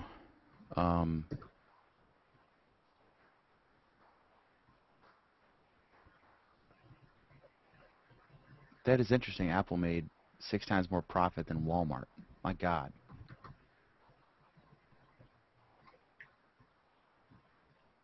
What do you think? This is really interesting. We were debating. Was it on that post? In the comments, really interesting comment thread on the post, Barnes & Noble not stocking Amazon titles in their stores. Not in the Huffington Post version, but the original time I posted on Google+. And it got hot and heavy in there. But we were talking about whether they should have stores. Amazon should try some stores. And I said it would make sense because they could try it. And this guy said, oh, it's a terrible idea. They should stick with their current business model. And I was like, well, that's stupid. I mean, why not try it? They made $177 million. They could blow, one of them on store concept. And I'm not saying roll out 5,000 stores. I'm saying try a store in the target market. And then the advantage in my mind would be that they could stock expensive to ship items, really popular items. It'd be a place where people could pick something up if they didn't, like Walmart will do site to store for free or charge you. People could bring returns. Do you have to pay for a return to Amazon? I've never done one. I don't think so. But imagine how much cheaper it would be to collect them at a bay and send them on an 18-wheeler rather than pay individual shipping on each item. But I don't know if that's applicable because maybe you have to pay shipping to return something. But someone else pointed out really fascinating stuff. He said really interesting. He said what they have is they have data. They know what is sold and is popular in Salt Lake City versus Memphis. Mm-hmm. And they could take the most popular items for that town and put them in a store. Right. And that's really smart. I didn't think of that. And my point was they could enter things like groceries. I mean, I don't think you can buy a gallon of milk and some eggs on Amazon.com and have them ship them to you. You know what I mean? You can buy certain groceries on Amazon, and they have a a separate company. Like, Amazon owns it, but it's under a different name, and I can't think of what it's called Yeah, the offhand. guy pointed that out, but I think it's only in Seattle. In certain Well, Seattle. well, no, because I looked at it and I could buy stuff off of it, but it didn't make financial sense for me because I compared the prices and the prices were all higher or the same, and it's like, why would I do that? Yeah, some things they're not competitive on. I needed some Levi's jeans, right? Right. I like Levi's 514, the slim straight. And so Amazon, at all the stores, I'm working on a story about J.C. Penney's new pricing strategy. So I've been going there several times over the last couple of weeks, checking out, I'm trying to do an evaluation of whether it makes sense. So I went to Penny's, I went to Belk, the former Leggett, now which is a regional chain here you're probably not aware of, and then I went to Kohl's, and they all have Levi's. They're $40, $39.99, whatever. And what I do is I wait for Kohl's to do the internet coupon for 20% off, and then you get them for $32. So what Penny's strategy is they're saying instead of it's $54, but it's on sale for $39.99 when everyone's buying them for $40. That's what they're worth. That's what everyone sells it for. So it's a perpetual sale. They're doing that, and then they're having monthly things. So I went in there today, and it was amazing. They really have good deals on stuff. Like I got some Skechers shoes for $40 or for $30 that are regularly $40. That's the regular sale price or whatever. But you can't find Skechers for $30. But the 514s on Amazon are like $43. That's the cheapest. And so they're not competitive on that. But I think that's because Levi's basically has price fixing and deals with certain retail stores and Well, right. I buy the Dickies work pants, and same thing with Dickies. Amazon can't beat Walmart's prices. yeah, they're cheap on some stuff, but then they piss me off because they like cheese, Great Value cheese or Kraft. This American cheese sliced singles, right? Typical. I think the Great Value was like $2.50 for a pound, and then they had the box of 3 1-pound packets. So it's the exact same thing, but just 3 of them in a little box. Right. Great Value. And then I noticed there was no price on the box, the 3-pound box. So I was like, suspicious, right? Why did they conveniently forget to label the price on that? So I walked it over, just curious, because I was going to buy the Kraft one anyway, but because cheese, I don't like to skip on it. Just Kraft's better. Right. So I went over, and I scanned it in the price check thing. Yep. And it should have been $7.50 or less, right? If the 1 pound's $2.50, 3 pounds should be $7.50 or less. It was like $9.38, and I was like, man. And then Kraft was the same way. Like the Kraft might have been $3.25 for 1 pound, and then I think it was 12 something for the 3-pound box. The quote-unquote value size, which isn't at all. One time I saw the boxes of 3 1-gallon jugs of water at Walmart were more expensive than buying 3 of the exact same thing out of the box. Yeah, that's why every time that I'm buying something, I never look at what the actual price is. At least not at first Unit glance. price. I look at the unit price because just because it's a smaller package doesn't mean it's not cheaper. Right. And it's just a scam. I mean, why do they do that? It's a scam. The bigger one should be cheaper because it's Right, because yeah. Another interesting thing is the Wall Street Journal actually just ran an article yesterday, how certain store brands are actually now more expensive than the national brands. Because it's a scam too. Because everyone assumes, oh, the brand X is cheaper. Well, I think it's probably a mix of being a scam and certain people actually enjoy the store brands of certain products more than certain national brands. Yeah, some things, doesn't Like, matter. like one that, is easy to believe is a customer said that she liked the store brand better than the Mott's apple juice because it wasn't as sweet. Mm. Yeah, some things like can of green beans. I swear to God, I've never seen a difference. Right. But other things, all house brands, just about. Yeah, and I won't say that I necessarily like all these brands more than the national brand, but typically speaking, I would say that I don't dislike any of the It's store brands. ridiculously cheap, right? Like half the price of the regular grocery store name brand. Yeah, usually, anyways. It's a neat concept. The whole thing where you have to pay a quarter to get a cart, and then you get the quarter back when you return the cart, so they don't have to pay some kid $20 an hour to be in the sleet and snow fetching carts.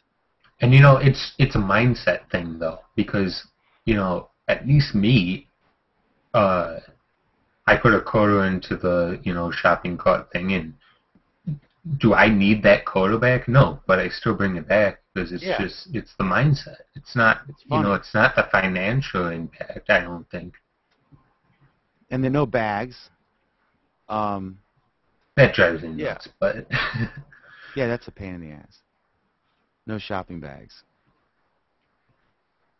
But in Europe, they all bring their own bags. well, yeah, I mean, I think that you can actually blame Audis and other companies like Audis that don't have shopping bags and charge customers for reusable bags instead. You know, I don't know how it is in Virginia, but like Wegmans and another regional grocery store, Tops, they all sell reusable bags, and they don't just sell them; they push them. They're like, we still have the the regular plastic bags that cost like I think the Wegmans said it was like 3 cents per bag.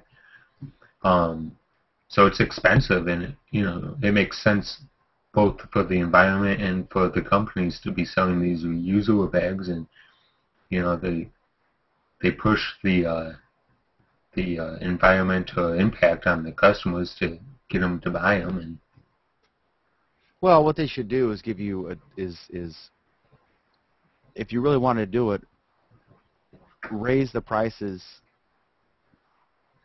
an average of 5 cents a transaction, and then give everyone a 5-cent discount if they bring their own bag or something like that. that's actually not a terrible idea. I don't know how well it would go over, but They wouldn't do it. I mean, but some things have to be forced on you by the government. Not that I'm for that, but that's the only way it works. Like when they used to have a refund when you brought the bottle back, the soda bottle. right. I don't know why that. Virginia doesn't do that. No.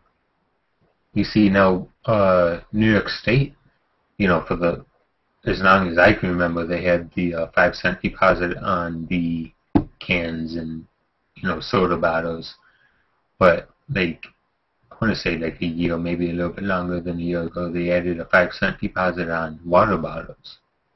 Really? What Yeah. do you do with it? You just put them in the the machine like you would with a soda can or a soda bottle. What machine? I mean, how do you get the deposit back? Oh, well, okay. I guess you just said that you don't have the deposit, so you wouldn't know about this. Years ago, you just bring them out to service desk, and they scan them and whatever and whatever. But as technology is become cheap and whatever, they now have these machines where you just put your bottles in your cans and your glass bottles, and each specific different machine, Mm-hmm. and it prints out a receipt, and you go either up to the service desk or you go through a checkout line, and they scan the receipt and they'll take it off your balance of your groceries, and if there's more money left over, they'll give you the difference in change. See, Virginia, they don't do that. But in a state like California or New York, if they, for example, they could easily, not, I'm not for this, I'm just saying this would work. They could simply say every store has to charge 5 cents a bag. That way every store has to do it, and it's not like, I mean, no chain's going to voluntarily do it because the other store won't do it. And then, Right. but if they made them do it, and California's big on stuff like that. New York does, and of course New York City with Bloomberg, I mean, who, you know, God knows what he's going to do next with new regulation. But that would work. You know what I mean? I'm not advocating that. I'm not a big government guy, but Right. that would absolutely work if they made you do it. If you knew you could save 5 cents a bag, you know. I don't know how I feel about that. Like, my first response is no, that would be terrible. I wouldn't want to have to pay 5 cents for a bag, but It's such a waste. And what the towns have to spend to fill the landfills with that crap? Who recycles those things? Nobody. does your stores have recycling things for the bags? I don't know. I mean, who's going to do that? You might as well bring your own bag if you're going to do that. Right. So They that's have a a good box point of them, too. and there's some in there, but I don't know how many people do it. I just throw them away. You see, I use the bags at home. Like, I probably use like 50% of the bags that I, you know, but I'm not using them to, you know, go back to the store. I'm just using them around the house, like, you know, for various things. I trash them, or I'll use them like to get trash out of my car or something, you know, cups or whatever Right. that have accumulated over a couple of days. And I talked to this one guy, a redneck friend of mine, and I said, you don't separate your bottles out, because he save the cans, because they, you know, you make money selling the aluminum or whatever. I just give them to my neighbor who does that, and I just keep them in the thing and say, take whatever you want. But he said, yeah, if they start paying me for the bottles, I'll go green. But until then, he just throws them in the trash can. Now, officially, does your town have a mandatory recycling program? No. Virginia is very conservative. We are not like New York or California. Basically, you can just have a gun and as many as you want. There's no, yeah, we're very limited government here. You see, officially, Rochester requires you to recycle. Now, if you don't recycle, I don't know what the punishment is, but, you know, I don't think they necessarily care. They But probably they say they care. give you a warning letter, and if you're blatant about it, I mean, do the garbage men really care? You know what I mean? Right. I mean, I don't know how you could possibly tell. Like, we put out garbage sometimes only, you know, 2 times a month because we just don't have enough, you know, garbage to justify bringing out to the curb and then bringing it back. So, I mean, how would they know if we just don't have enough, you know, recyclables to recycle that day? People respond to a financial incentive. If the deposits on bottles are a good thing, I think, because I agree. for litter, it prevents litter. Our recycling program, I don't do it because I didn't ever sign up because I'm, you know, silly like that. But there's actually an incentive program to recycle where you can win prizes over time. And they do it by That's how much over the the top. weight that you're, you know, if you're recycle whatever, they do it by weight. But like with the cans or the bottles, I remember you would see people just by themselves walking up and down the side of the road looking for bottles and collecting them to get the 5 cents. Well, I'll tell you what. When I was like 13, me and my friends, we'd go in, we'd go around to houses and we'd say, you have any cans and bottles? We'd do it for like an hour and we'd make $20 a piece. And it's good because then the town or county doesn't have to pay to put that stuff in the landfill, and it can be reused. It's good all around. Because they have to, landfills are expensive. Especially if they don't have one locally and they have to pay to do it outside. But, if they can reuse it, that's great. But that's the kind of thing that the government has to force on them.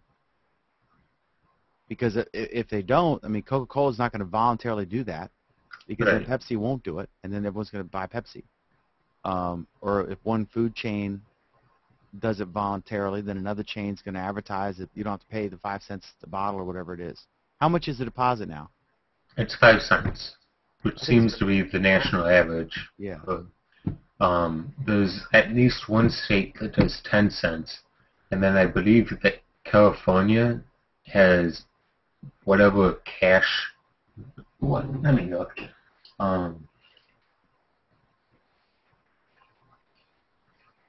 This can has to say it somewhere.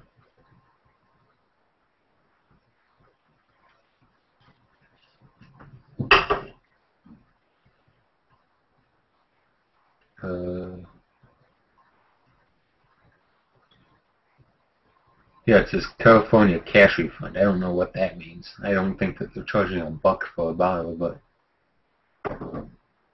What if you could get bottles from Virginia, drive to New York? No, that's illegal. And they will catch you. How would they catch you? Because the barcode's different. Oh, okay. I was imagining... Yeah, because I thought about that. Yeah. Because, must be Michigan is the 10-cent one. And I thought, next time I'm in Michigan, which is absolutely never, but I'll go and return cans there, and apparently it's illegal. Which makes sense, because, you're paying at the, what it is when you check out at the grocery store, they're just adding 5 cents per bottle. Or whatever, Clean up if you could do that. That would be a great scam. You could go to a bar, in the middle of the night, and behind when they throw their bottles away, just grab them. Yeah. Interesting. It would be neat to see if the barcode is different. We should do that. We should each take a look at the we should. I'll do that. I'll get a beer bottle or something and send you a copy of the barcode from Virginia, and you tell me if it matches the barcode on what you have. Yeah, I would say that it's probably different. Is the number underneath the barcode,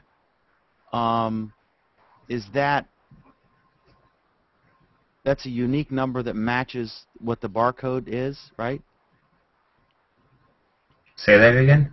Okay, when you have a barcode, there's a number at the bottom, a digital number, and then there's the barcode, right? Is the barcode simply a barcode representation of that number, or Yeah, it is. It's just the bars represent the numbers. Yeah, it'd be interesting to see if a Budweiser's a Budweiser, or if a Virginia Budweiser is very different from a New York Budweiser. Because, my God, you could make a lot of money if you went to bars around here and just grabbed bottles and whatever. Yeah, I forget how the barcode system works explicitly, but, each company gets their own set number, and then the next few digits they can change to be however they want it to be. So they can do different products and however they want to break up the product lines. Explain that again. How does it work, the barcode? So each company gets their own unique identification number, and then the rest of the numbers are left over to do, split up across that company, however they want to split them up. Yeah, because we had a barcode for one of my papers charged initially and then went free, and we had to put a barcode on it. That's a hassle. Yeah, I bet You you have it to pay is. to get them. Did you know that produce, like the PLU numbers on produce, they're like, for the most part, they're the same across the country? So if you buy a banana in California, it's going to have the same PLU across every grocery store across the country. Hmm. I guess those are limited to 4 digits, right? I believe so. I don't think I've ever seen a 5-digit one.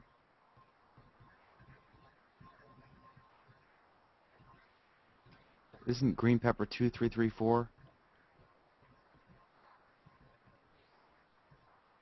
I think. That's an interesting question. Is it, I mean, you can look them up. Like I said, they're the same. So those, like public listings. what's 2334? I think that's one I buy all the time.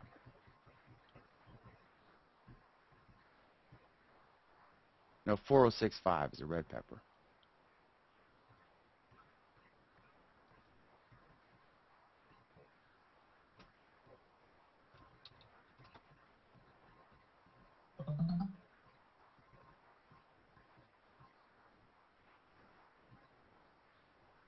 Jonathan, what's up, buddy?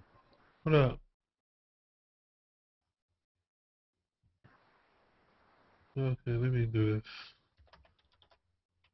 We're looking up grocery PLU codes. Oh wow. You have reached the end of the internet.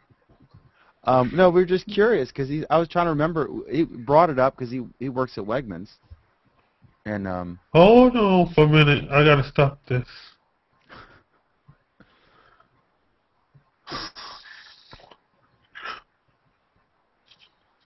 oh, this is a neat site you'd like, Anthony. It's called RetailSucks.com. I guess is this for employees to gripe? This about to sound real funny.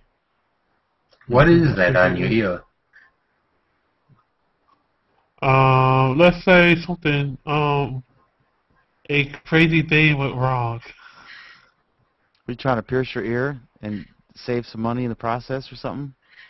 No, I had it done professionally, but after a while, I had bought some small earrings, and that's where I messed up at.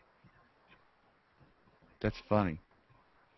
To the point the whole stud went inside the whole front part of the earring embedded itself in my ear. Yeah, that doesn't sound good. Nope. To the point I couldn't get it out until I had to go to the ER, and they had to surgically remove it. The price of vanity. I'm How like, long are you gonna have this gigantic thing on your? for the night. I guess you'll be sleeping on your right side. Yeah. That's funny. What a crazy thing to have happen. Yeah. And it ruined my mom's birthday. I can't. I don't know if this is accurate, Anthony. That's why I'm like, this whole day was really suckish. I ruined my mom's birthday to the point whatever she had planned, I really ruined it by having her sit down in the ER with me.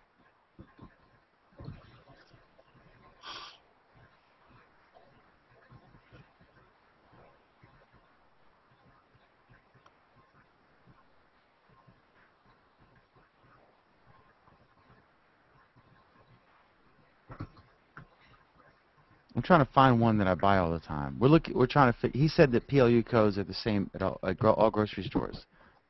I'm testing that.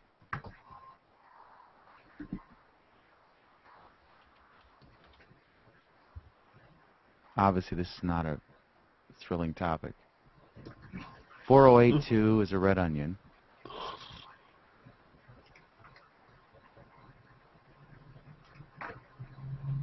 Oh, it's different for countries too.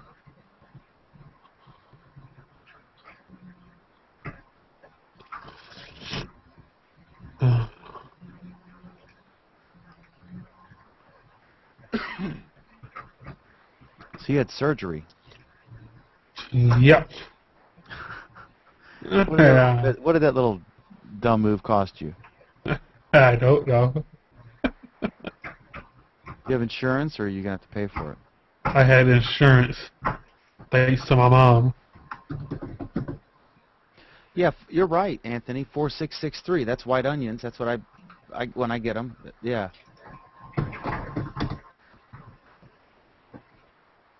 Yeah, what's the website you're on? Supermarketpage.com/ They're calling it PRU codes.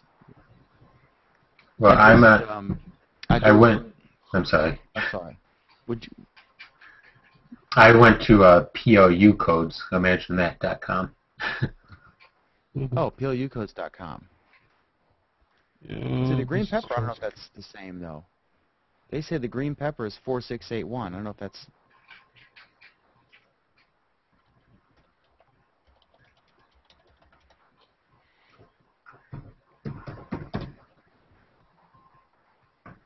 It says apricots were 4861 here.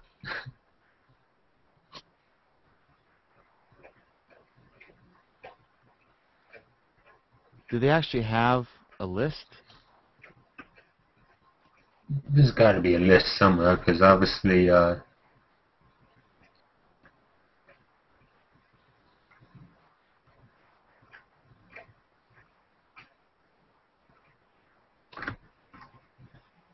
there's the database, so.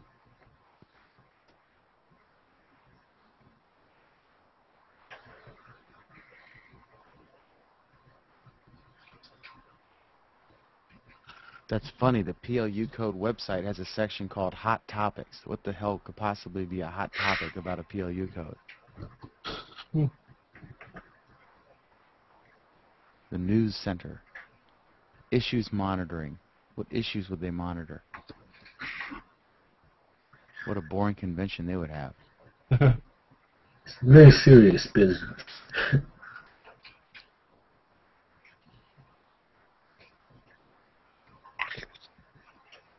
One, I will not say where because the guy manages it's a friend of mine, but it's a regional grocery chain. I was in one, and they had this local, big posters about how they have local produce. Well, their definition of local was Pennsylvania, which is not Local. local to Virginia. But then I was looking, and I looked at, I went to the manager, I said, all this stuff's from Mexico. And it was labeled Mexico, and it was sitting there. And I was like, this is a scam. I said, what about the farmers market people if they see this? They're going to sue you. This would be a national scandal. You can't put a big sign up. I mean, they had big giant posters up, local produce. And it's stuff from Mexico. That is not local. I'm sorry to tell you. It's a local cantaloupe in January. I don't think so. A, no, and B, no. It's not local. It's not going to be grown in January anyway, even if it were. Yeah, it was a scam. But now they're getting better at it. But I was like, you got to take these signs down and put local stuff there. It's crazy. Yeah, I mean, we have, the signs that say local produce, and we have, like, the name of the farm and the picture of the farmer. Yeah, it's just like, And I don't understand why they don't do local produce, because it's cheaper. Because you're not trucking it in from, 3 states away or whatever. But it doesn't always look as good and consistent, and sometimes it's hard to get the quantities you need. Yeah. And I put it in. the existing supply system. Because you want to go to Walmart, you want to get onions, you want them to be fresh, you want them the right price, and you want them to have them in stock. And that's a problem. What's a food chain that tries to buy a lot of local stuff? I don't know what it was. I don't know if it was a restaurant. I think it was a restaurant chain. But they were trying to source some local guy, and it was this huge pain. It was like a pig farmer or something. I forget. Or no, it was some kind of produce. But they actually had to buy special equipment because he wasn't equipped to deal with the volume they needed. You know what I mean? Right. But they went overboard. It was something like Chipotle or one of those chains that is trying to be Yeah. whatever. And they had to buy this special vehicle and fit it with refrigeration equipment because the guy didn't have it. It was just a huge pain in the ass. But it's hard, you know. It's hard to buy local. It's not always a cost thing. I mean, like with Steve Jobs, it was obviously paying Chinese people 50 cents an hour versus Americans $20 an hour. There's, Right. you know, a significant cost savings. But it was also their ability, or at least they're billing it. I don't know if that's propaganda or not, but they're talking about how they can change things and they can react quicker and blah blah blah. I don't think I buy all that. I think it's all about 50 cents an hour versus $20 an hour. It is. It's about nothing but the money. It always has been. Even elections. Whoever has the most money wins. But that's a big difference in money. Yeah. You know, though, as the consumer, though, I mean, bad working conditions aside, let's, you know, just pretend that doesn't happen for a second. But, you know, I'd rather pay $10 less for an iPod than, well, I mean, I guess there's a certain point where I would pay more for, you know, for it to be, if it was made in the United States. But if it's significantly less, you know, I'd want to buy the product from overseas. TechCrunch just had a thing on this new American, what is it? A new Made in America clothing company. And I looked and I wasn't impressed, and the prices were ridiculous. That's the problem. Americans think. $65, you know, a hoodie for $65. I mean, no. It's just the fact that the Americans is too greedy. Like, I think they should get rid of capitalism altogether. That's what the whole kind of nonsense is that? What do you want? What's better? What? You want to get rid of capitalism and replace it with what? Let it go back to before what it was before. What do you mean before? Yeah, before capitalism. Capitalism didn't come into play until Ronald Reagan. Oh my God. You don't know what the hell you're talking about, Jonathan. What you mean I Capitalism is don't? a lot older than Ronald Reagan.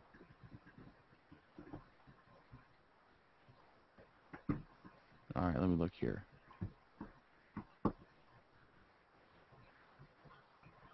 I mean, look at Cuba if you want to see what happens when if you don't have incentive.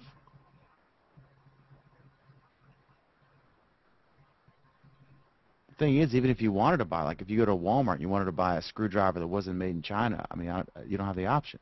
Right. And I mean, like all these American companies, like Vizio is an American company, Levi's is an American company, Apple is an American company.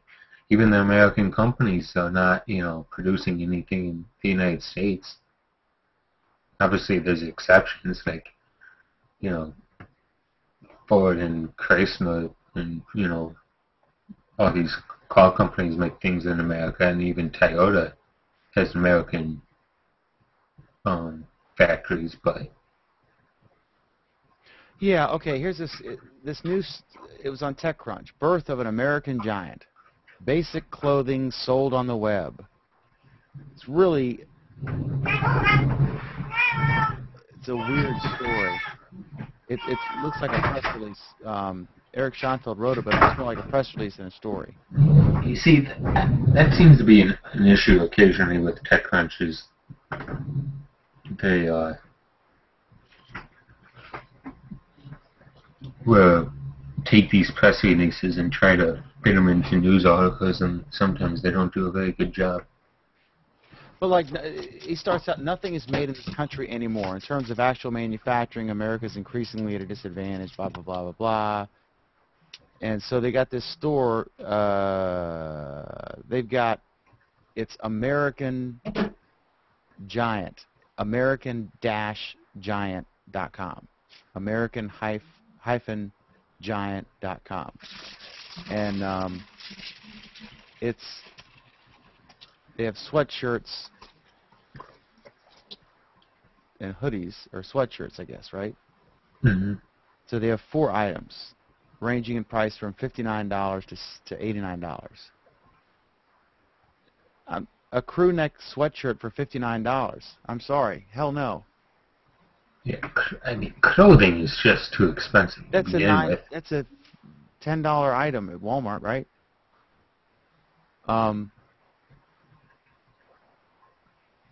Yeah, I mean, that's ridiculous. I'm not going to pay 6 times just because it's made in some San Francisco place or whatever.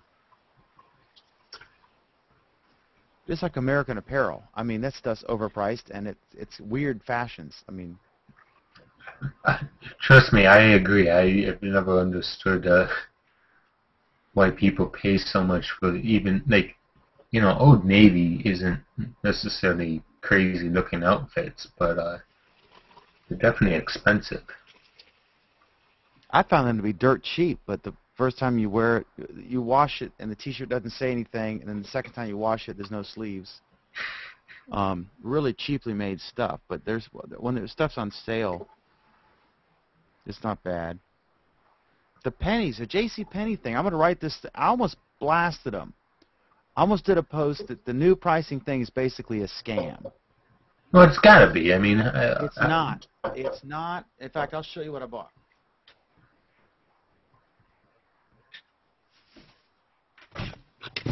All right, I normally wear. I wear.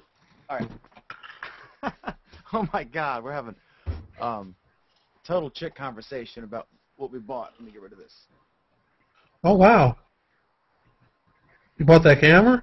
No. They don't have that. You said, "Look at this," and move the camera. I said, "Oh, no, that's a you bought the camera?" Okay, they got these. I got shoes, like Skechers shoes. If you go to Amazon, okay. Look up Skechers, $50 and up, right? $40.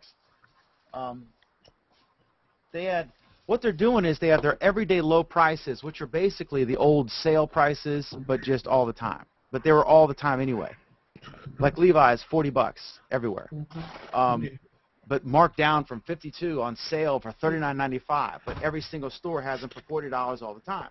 And the best deal is when Kohl's does that 20% off coupon, and then you can get them for $32. So I'm not going to buy Levi's at JCPenney. I'll buy them at Kohl's because I can get them for $8 less. But like these, instead of the sale or anything, they have this sticker right here. This says $30, and during the month of February, they're marked down to $22. And I looked at them, and I wear a slim, straight Levi's 514. I tried these on; they're cool. So I got these for $22, and then I got the shoes, which are normally marked at $40. I got for $30, and this is all JCPenney's. These are cool shoes. Wait, I'll show you with the logo side. Right? You won't find these for $30 anywhere.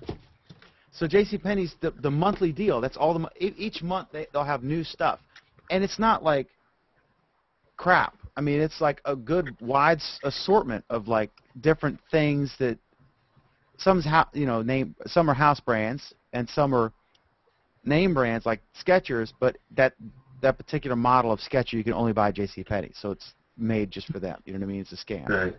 But still, you can't buy Skechers for $30. And so that's cool. It's a nice shoe. I mean, I tried it on. And their everyday low prices are just the former regular sale prices, like all the time sale prices that they call a sale, but it's not really a sale. Like when Kohl's says like our regular price is $90, but it's on sale for $50 every day, all days. So they just got rid of that and just said it's $40 instead of $39.99 markdown. And then every month they have a month-long discount. And then on the first and third Fridays, they're going to have like some kind of super clearance sale when everyone gets paid. Or most people, a lot of people get paid. Mm-hmm. What are you eating? It looks good. Pizza. Pizza? It's always pizza. You know, anyone. Mm-hmm. What are you eating? Pizza. You know what? I gotta tell you this story because it's I'm listening. terrible. I'm gonna take a leak while you talk, but I can hear you in my speakers, even though I'm not here. So I spent $30 on a pizza yesterday. Well, not yesterday, the other day. Wow, that must be a hell of a good pizza. Well, it was a good pizza.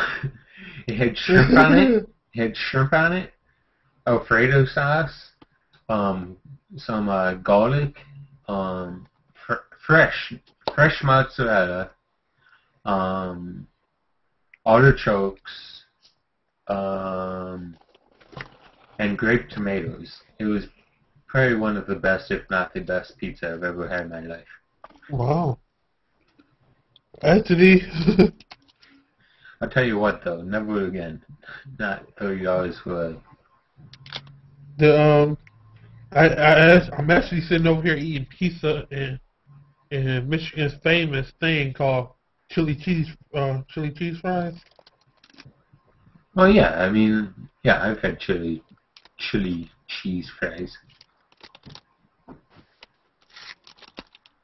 Oh, look at that. She said, Tim Killian. Ever had a garbage plate?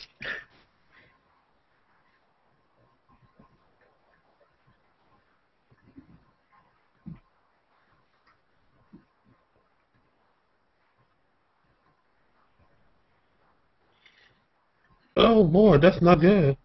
Not chili yet. What's a garbage plate, Anthony? Basically, it's two hamburger patties, and most people will get cheese with it, you know, on top of it. So it'd be a cheeseburger. No, not a cheeseburger, cheese hamburger. And then it's macaroni salad, and baked beans, or home fries. I mean, there's like a whole bunch of different choices that you can get for the side. So it's like, it's two of like either macaroni salad, home fries, baked beans, and I think there's another choice. Is it a New York thing, or is it a certain restaurant chain, or what is it? It's a Rochester thing. And then they put like hot sauce on it, and you know, ketchup and mustard, and then people you know, mix it all together. So you got all the you got the macaroni salad and the baked beans and the hamburger all mixed together with all ketchup, the mustard, and the hot sauce, and that's a garbage plate. It's very popular in Rochester. Very popular and very cheap.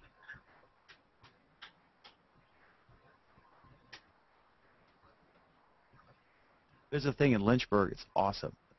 Everyone gets it when they're leaving the bars at night, but it's called a cheesy western. It's this place called the Texas Inn, and it's a hamburger.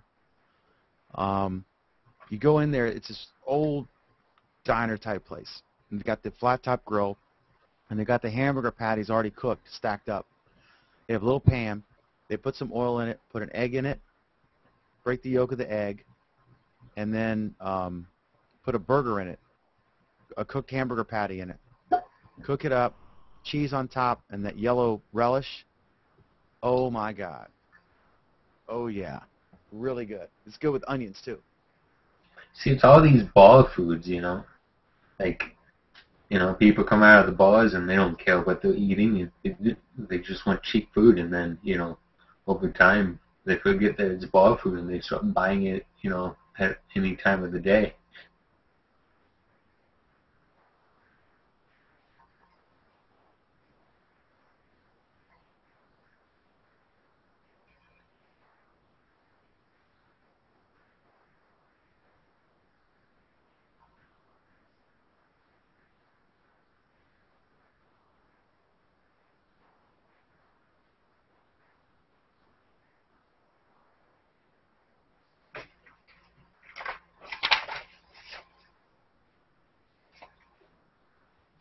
Harold was telling me there's a big hangout in real life tomorrow in New York. How far is Rochester? I'm only like 5 hours from New York City. I'd love to go to B&H one day. I'd love to take an Amtrak train there because I think they're just like a block away from, is it Union Station or what's the big station in New York City? Yeah, it's something like that. It's Union, is it? Grand Central. Grand Central, yep. Maybe Union's in D.C. But anyway, there's B&H Photo is like this awesome store that because I'm a camera nut, right? And but there's some big hangout in real life. I guess Daria is doing a concert or something, and there's a bunch of people.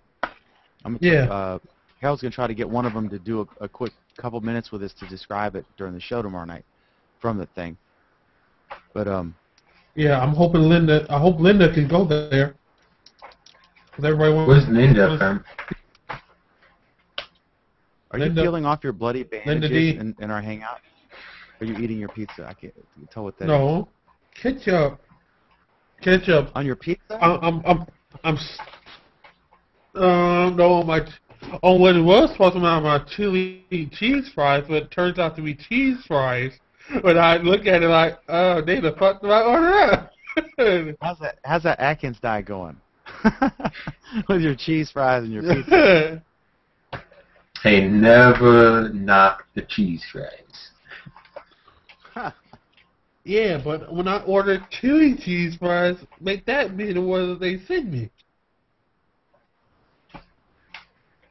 Don't screw my order up. To the point I had to put the chili on it my damn self.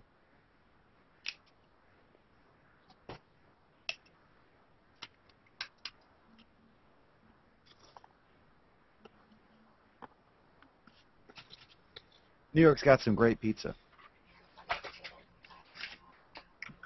Yeah, I wonder what like people in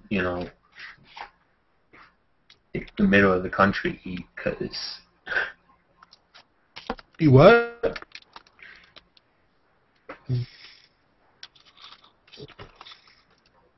Because you got the New York style pizza, you got the Chicago deep dish, and then you got some sort of pizza that California makes. So what does the rest of the country eat?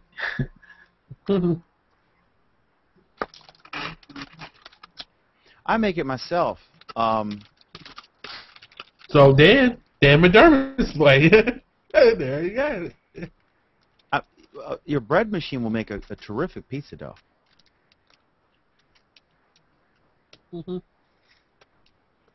Those Boboli crusts are amazing. You're gonna be asleep in an hour, Jonathan. Huh? All that food. Actually, I have to eat this because of the stupid medicines they put me on.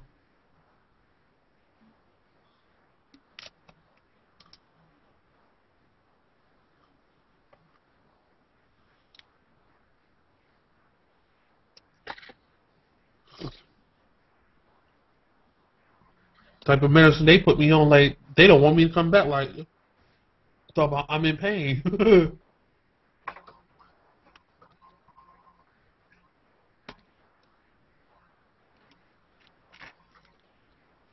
Which I think is a real crazy move. Like anytime a hospital see you, they get paid. They should not even try to give you nothing because they don't know you're gonna come back. How many hangouts do you do a week, Jonathan? How many? Like, oh shit, like 40 to 50. Shit. I think you have a problem. I might have some sort of a, 7-step program for that. Well, a lot of times I always hang out with the same people. You don't eat a pizza in every one, do you? No. That'd be a lot of pizza.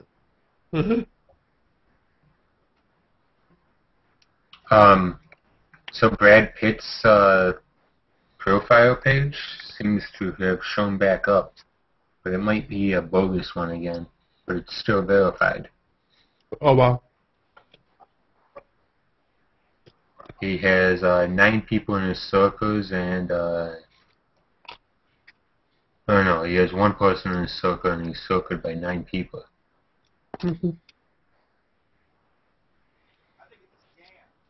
Well, it's got to be a scam because it says energy efficient and affordable homes for families in New Orleans and beyond. Well, maybe that's actually correct. I don't know. Hardly at all. But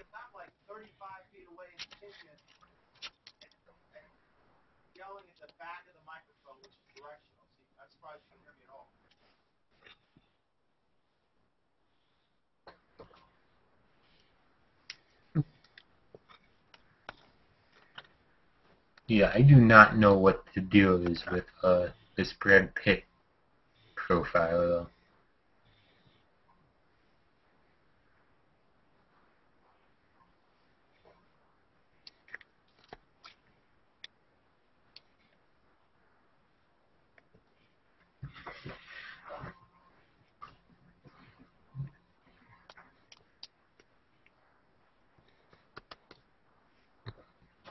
I think I'm going to send a message to Vic and see what the deal is.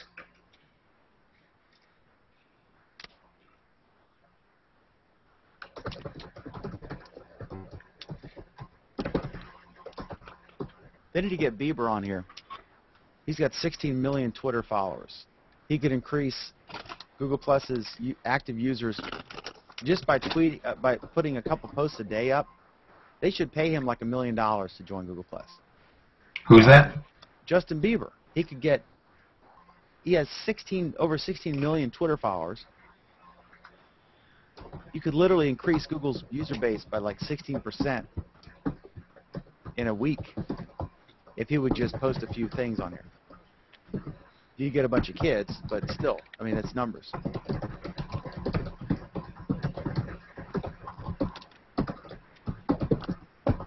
Do we got a profile over here? No. No, if he did, you'd know it. Because until this week, right, or last week when they made it 13 and up, you didn't have the option. I mean, he couldn't join. He was 17. He could have joined. I mean, not Miranda Cosgrove joined too a while back, and she's under 18. If you're a celebrity, you get special treatments. Oh, that's for sure. From Google themselves, that's what I'm saying. That just don't make sense. I mean, they're trying to promote the service. They're trying to get people. Alright, I'll be right back. I gotta find some food. I know, I'm craving pizza now. Funny, huh? Alan's not sharing any of his pizza with Dan. If I was fucked, I could have gave you some. Where do you live? Detroit. Oh man, that's a rough job market right now. That's like Tell me about it. bad. And the sad thing about it, every city in Michigan is in debt to Detroit. What do you mean? Because Detroit helped start every damn city that is around it. Loan them money, you mean? Yep. Wow, I didn't know that. Yep. The state capital wouldn't have been there if it wasn't for Detroit.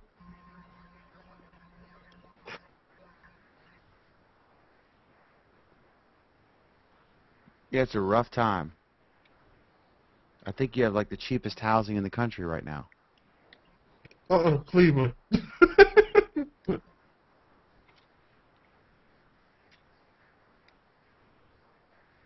In Cleveland, you can buy a house for the price of a VCR.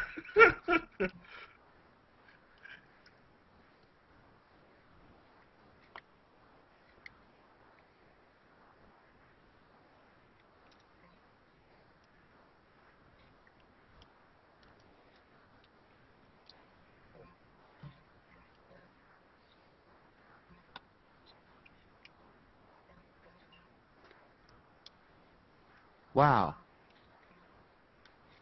I'm looking at Jason Salas, the TV anchor in Guam, his profile, and he's got a post he shared from Chris Cho. It's pizza in a jar. Hey, Dan, what's the odds of that happening? It's a jar of pizza. For real. Oh, wow. And here's some chocolate. I'm looking at Chris Cho's profile. Chocolate and bacon covered pretzel rods. Mm. Wow.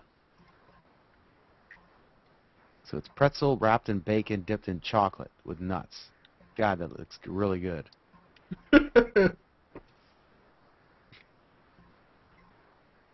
Wonder what the pizza in a jar is about. What the hell is that? Mm.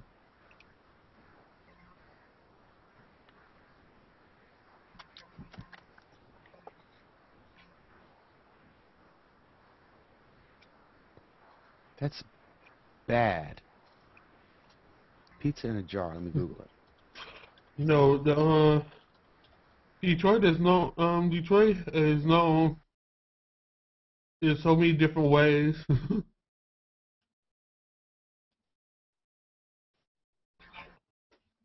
Uh-oh, Gizmodo's saying it's a fraud.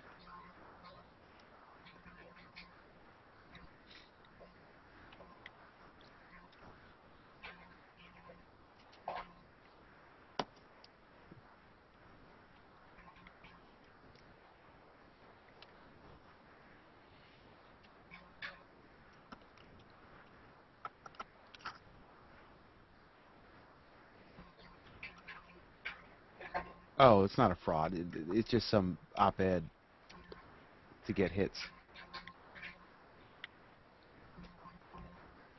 I guess you put the dough in a jar and put the sauce and your cheese and then bake it in a jar. You know, canned foods are baked or cooked in the can. Yeah. Like if you get a can of corn or a can of beans, you seal the can up and then they heat the can and they actually cook this stuff in the can. Hmm. You want to see something that'll make you hungry, Anthony? Google pizza in a jar. What's that? It's you put the dough and cheese and tomato sauce in a jar and you bake it and you get literally pizza in a jar. That's interesting.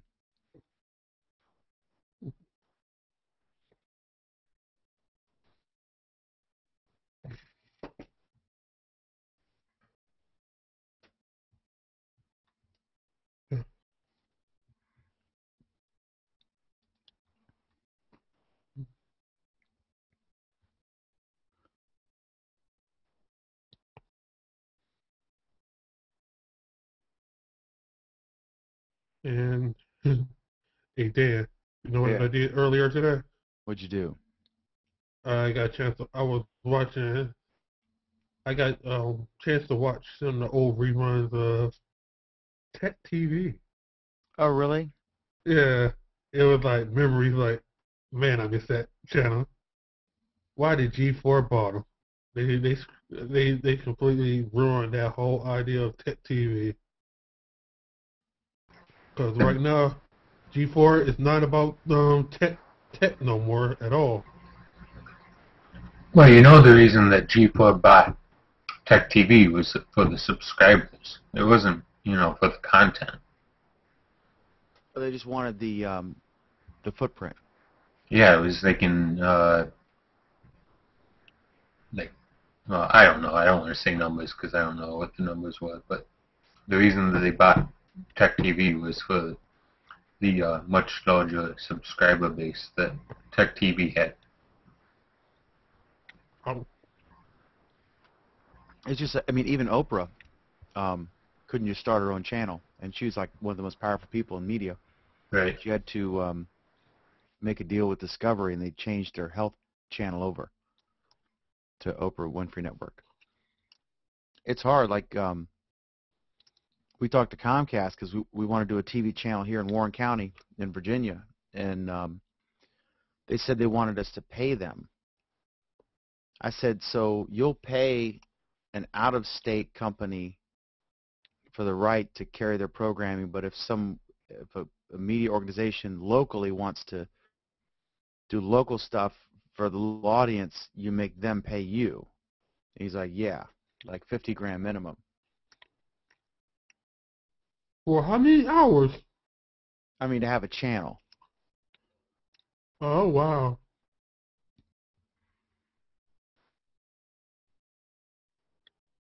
They're outrageous. But, I mean, they pay other channels. I guess it's if you're popular, they pay you. If you're not popular, you pay them. When Fox News channels started, they paid cable systems to carry them. And then now they get paid because they're real popular. That's part of the problem with like the NFL Network, because they refuse to be carried on non-base packages. Like they don't want to be part of. Like you remember when Disney first started out, their channel was, you paid like an extra. Yeah, What was it, like 99 cents or what? it wasn't a lot, but it was, yeah, you paid. And then, eventually they got moved down to base packages. Well, the NFL Network was told by like Time Warner that they Free. would have to be, a premium service. And the NFL Network went, told them, no, we won't do it unless for a base package. And they actually sued Time Warner over it. Wow. Obviously, they didn't win, or there was some sort of settlement or whatever. That's why if I had the money, I would probably buy. I'll probably buy the rights to bring back the Tech TV.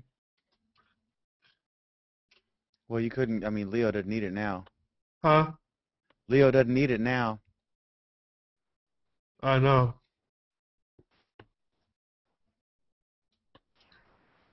I don't think you could pay Neo enough money to go back on public. I don't think you could pay him enough to work for a publicly traded company anymore. I disagree. I think if you gave him the right amount, he would go. I think it'd be have to be a lot of money, like more money than anyone would say he's worth. Yeah, if you were given a big 10-year contract and would you do it? I mean, the thing, The price is right. I bet you it costs like more than $1 million a year just to even consider it. And he has so much control with his own network that it just at a certain point money doesn't matter to people. Well, it's not as much about the money as it is about the creative control. I think you hit the nail on the head there. Yeah. But on the other hand, they can give somebody like Leo creative control. In fact, I think at Tech TV he had a lot of creative control over a lot of the shows, and a lot of political issues came out of that, which I don't know, so I'm not even going to try to talk about it. But if you're given a show, like for instance, let's say Tech TV came back and they said, Leo, we want you to do the screensavers with Patrick Norton. We're going to give you whatever amount you want, and go from there. I think he'll do it. And if you look at some of the other people, I mean, Callie Lewis just started a show back up with Mevio, and she was on Mevio with Geek Brief, and they had a contract dispute, as far as I understood, and now she's back there. So you could still make good bedfellows. You just have to keep your options open. I think don't you think, Jeff, that he wants to get back into or he wants to turn what he's doing into a cable channel? It seems like he's laying the groundwork for that, except he's not scheduling it right. I mean, he's not obeying like typical traditional rules, so I guess he's not prepping for that. He's laying groundwork for a channel. I don't know if he wants to. My understanding is he's going back for more funding to do more, but I don't know. I really don't know what he does. I talked to him about what he has done, and if he's like any other person in this United States of America, they want to do a little bit better and go from there. I've got plans in the work to actually do something myself and go somewhere with my shows. And if all those work out, I could be doing the exact same thing as him. But on the other hand, you know, if somebody came up and said, "Here's $10 million, I want to buy out your stuff," I'm going to walk away from it. Or here's $10 million, I want to buy out your stuff, and I want you to just blog for me. I'm going to blog for that person because I'm going to be set. A totally different genre, but the guy who did the Young Turks, or I guess does it again. It's a political show. By the way, the pizza in a jar thing I was talking about, I just posted in the chat room. But he did it was a political show, liberal guy, and he got hired by MSNBC, and then I guess they had a falling out, but he made a lot of money, he said. Well, From MSNBC. There's a. Go ahead. I'm sorry. Well, there's an article in the Wall Street Journal today that's talking about those. What does it say? Well, anyways, it's talking about this guy that makes $1 million a year off of YouTube, and so there's definitely money there. And then there's like people get way more views than the top cable TV channels. I mean, there are MSNBC shows that only get like under 100,000 viewers. We talked about this last night at a hangout, and somebody brought up Glenn Beck, and he's a perfect example to all this. I mean, he was making $2 million in his own shows, and now he's making $5 a subscriber and going way past that 2 million mark. But on the other hand, if you look at it, he could, yeah, he's making a lot more money, but who does he have to turn around and pay? What does he make at the end of the day? Is that going to be that $2 million, or is it going to be a bunch of headaches and $5 to boot? Yeah, Leo's in a unique position because he gets these trades because his audience is a prospective customer for the companies that stream. So he can do the BitGravity deal where, I don't know if it's a full trade or partial trade or something.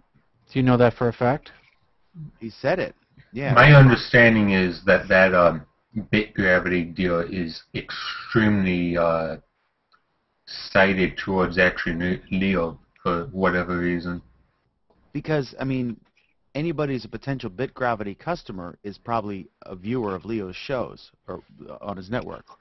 So he's because he does tech shows, the companies that are involved in the technology, he's very well poised to try to get deals with them because his audience is their customer base. He's very lucky. If you were doing a show about cars, you know, BitGravity would say, well, here's our price list, you know.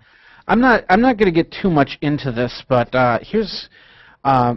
I do a show called The Day in Tech History, which is a daily rundown of technology history.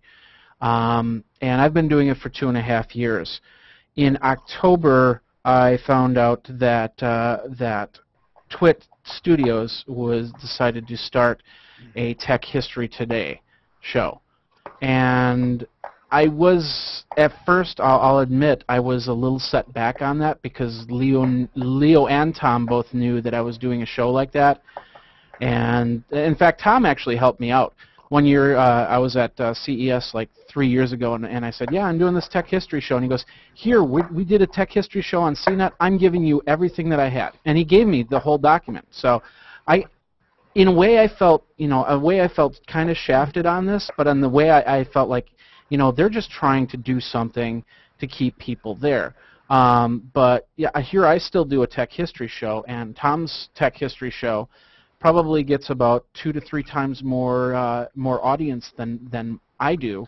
It's really not saying much about it because he only gets like 100 to 200 downloads, or no, not even that's like the 300 to 400 downloads on his video show, where I'm getting probably well, maybe half of that.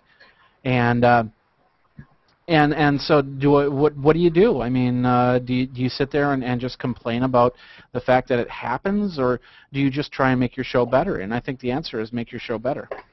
Right. I mean, and like I completely see where you're coming from. So like I'm not trying to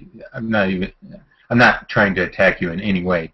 Mm-hmm. But like, you know, CNN has Nancy Grace and Fox News has whatever, you know, show they have for the legal, you know, television show. So you got to compete and you got to put on what, you know, people want to watch. And when your competitor is doing the same thing as you, it's not necessarily because your competitor is doing it, but because, you know, the consumer demands it. Yeah. And in the end of the day with my show, if you look at, I mean, I have full show notes up on a wiki page. I mean, if you want to find out what happened today in tech history, you just go to that wiki page and you've got it all.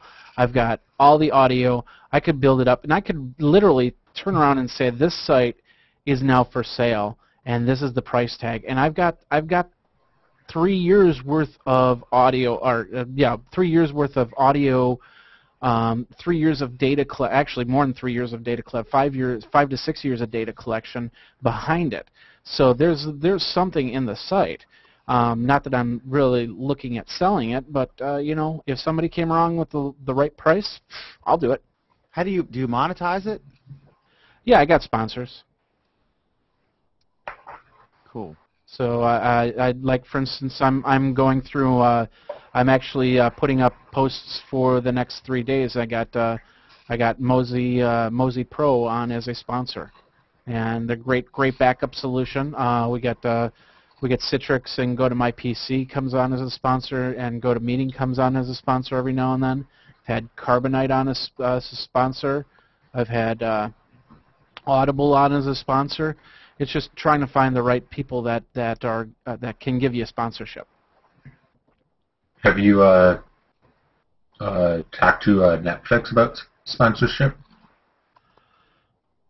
Netflix, one of the things that I try to do with my shows is align them so it makes sense that where they're going.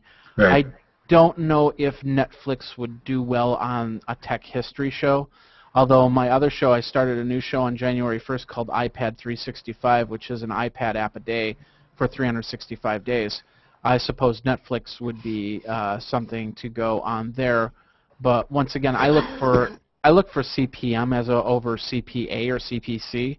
Now, if you just got glazed over on that term, basically CPM means cost per thousand. Every time somebody downloads the show, if after $1,000, I get a certain amount of that.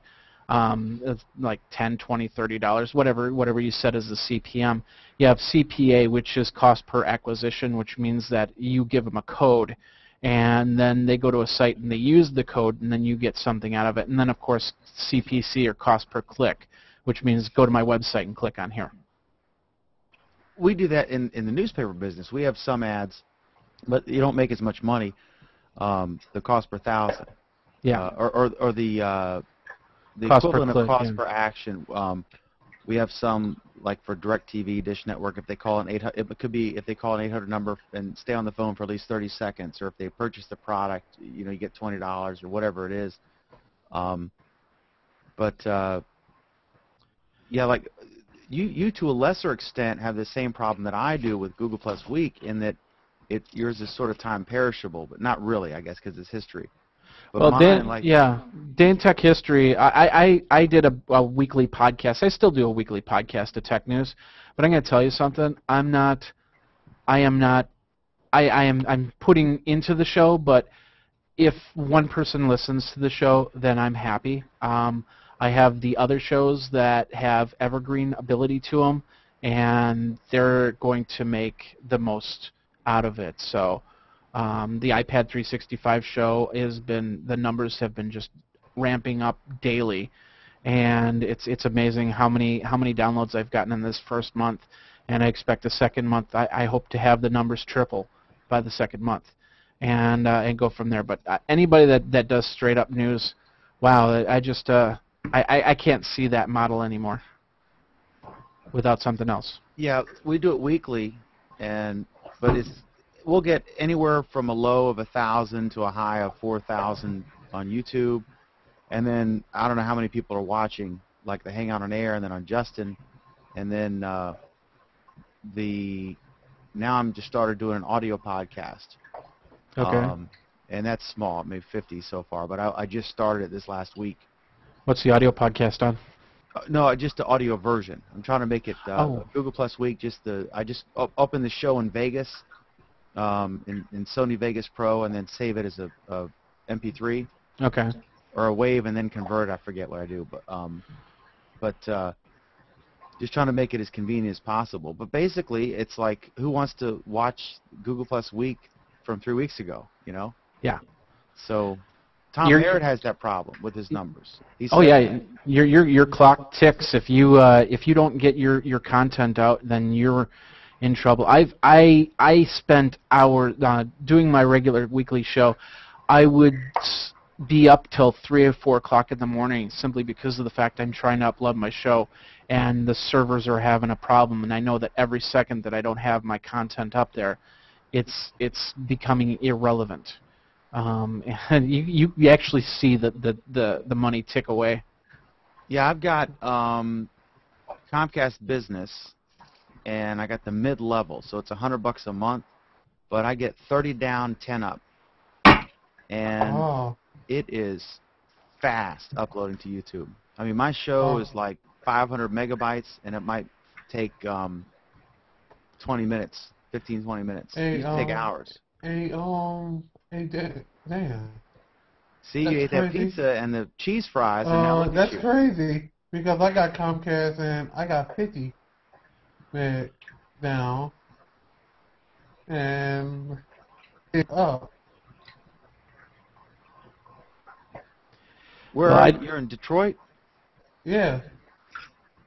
How could Detroit? Well, that's because you got built up for 1 million residents, and there's only like 15 of you left. So there's lots of extra bandwidth. And still ain't worried about it. Cable, Comcast started up in Detroit. Do a speed test real quick, Jonathan. Well, first of all, just so you know, I don't go straight to YouTube. I use a third-party program called Blip, and the reason why I use Blip is because it aggregates to more than just YouTube.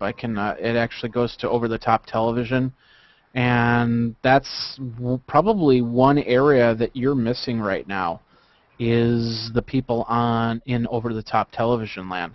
So you want to align yourself with somebody that can get you on Boxee, on Roku, onto Google TV, onto Samsung sets and stuff like that.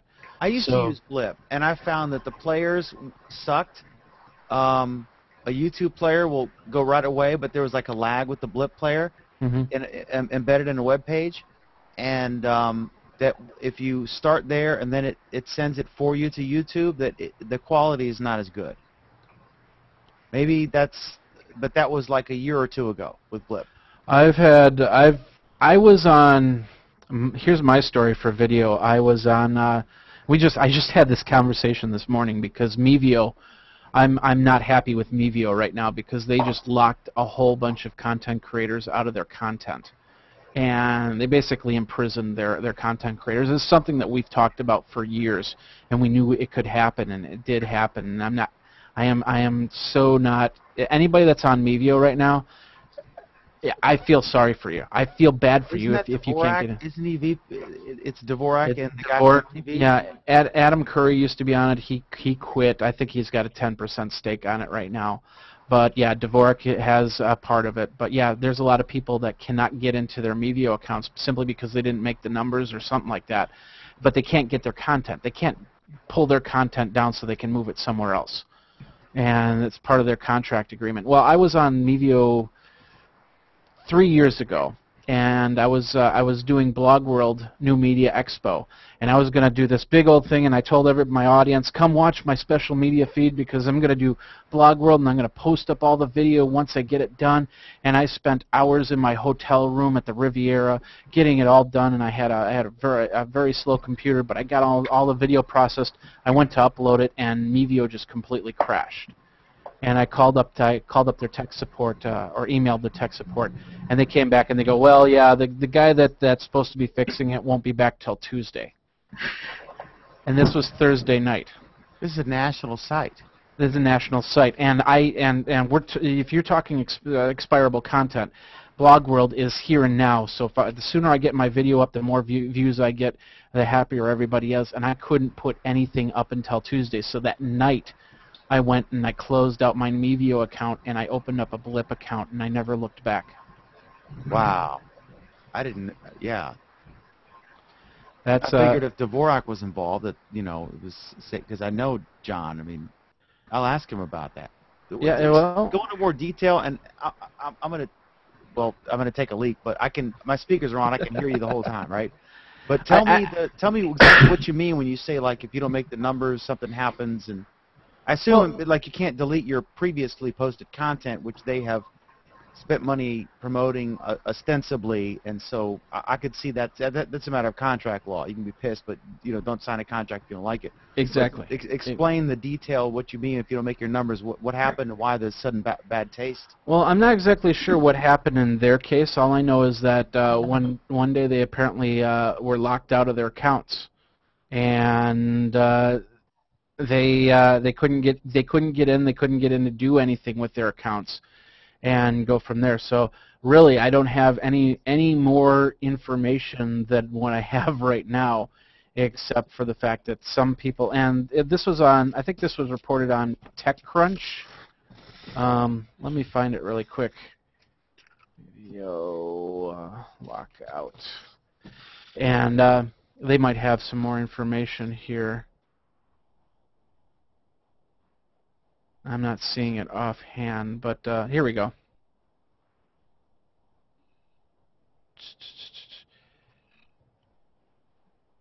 Of course, everything's slow and calling up. Okay, TechCrunch basically said that podcaster distributor Mevio had apparently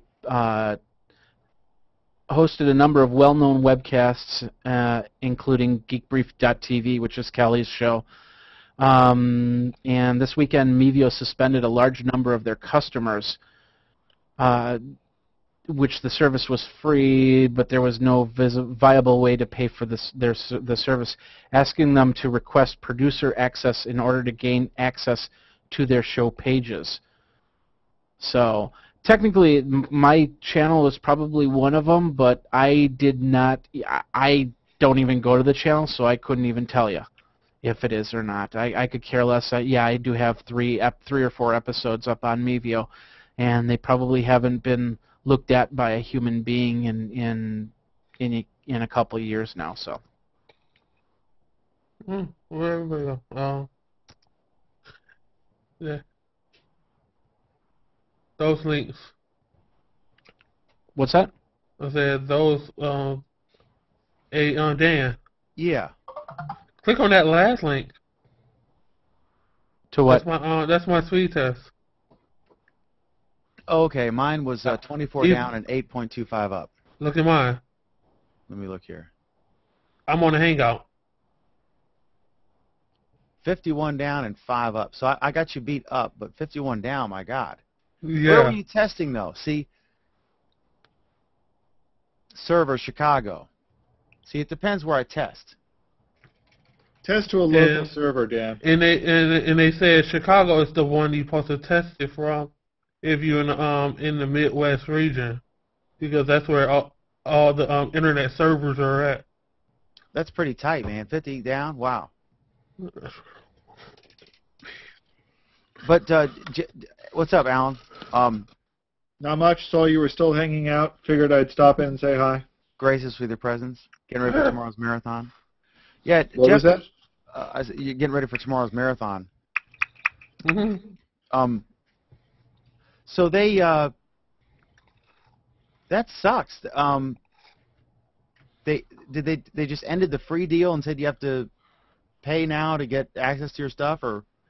So yeah, they wouldn't comment on what they said, but apparently they just locked everybody out that wasn't making them money.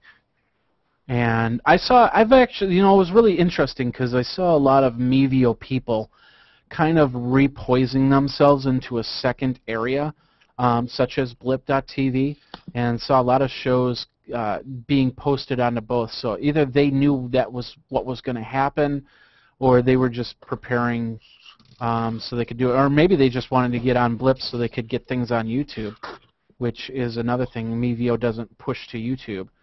It's archaic. Mevio is, I'm sorry, but Mevio is just completely archaic, and They're not that old, though. I remember when they started it. I thought Adam Curry was the president and John Dvorak was the vice president. So I assumed but it was I'm not. a I'm not. thing, right? I'm not talking age. I'm talking archaic, as in their closed community.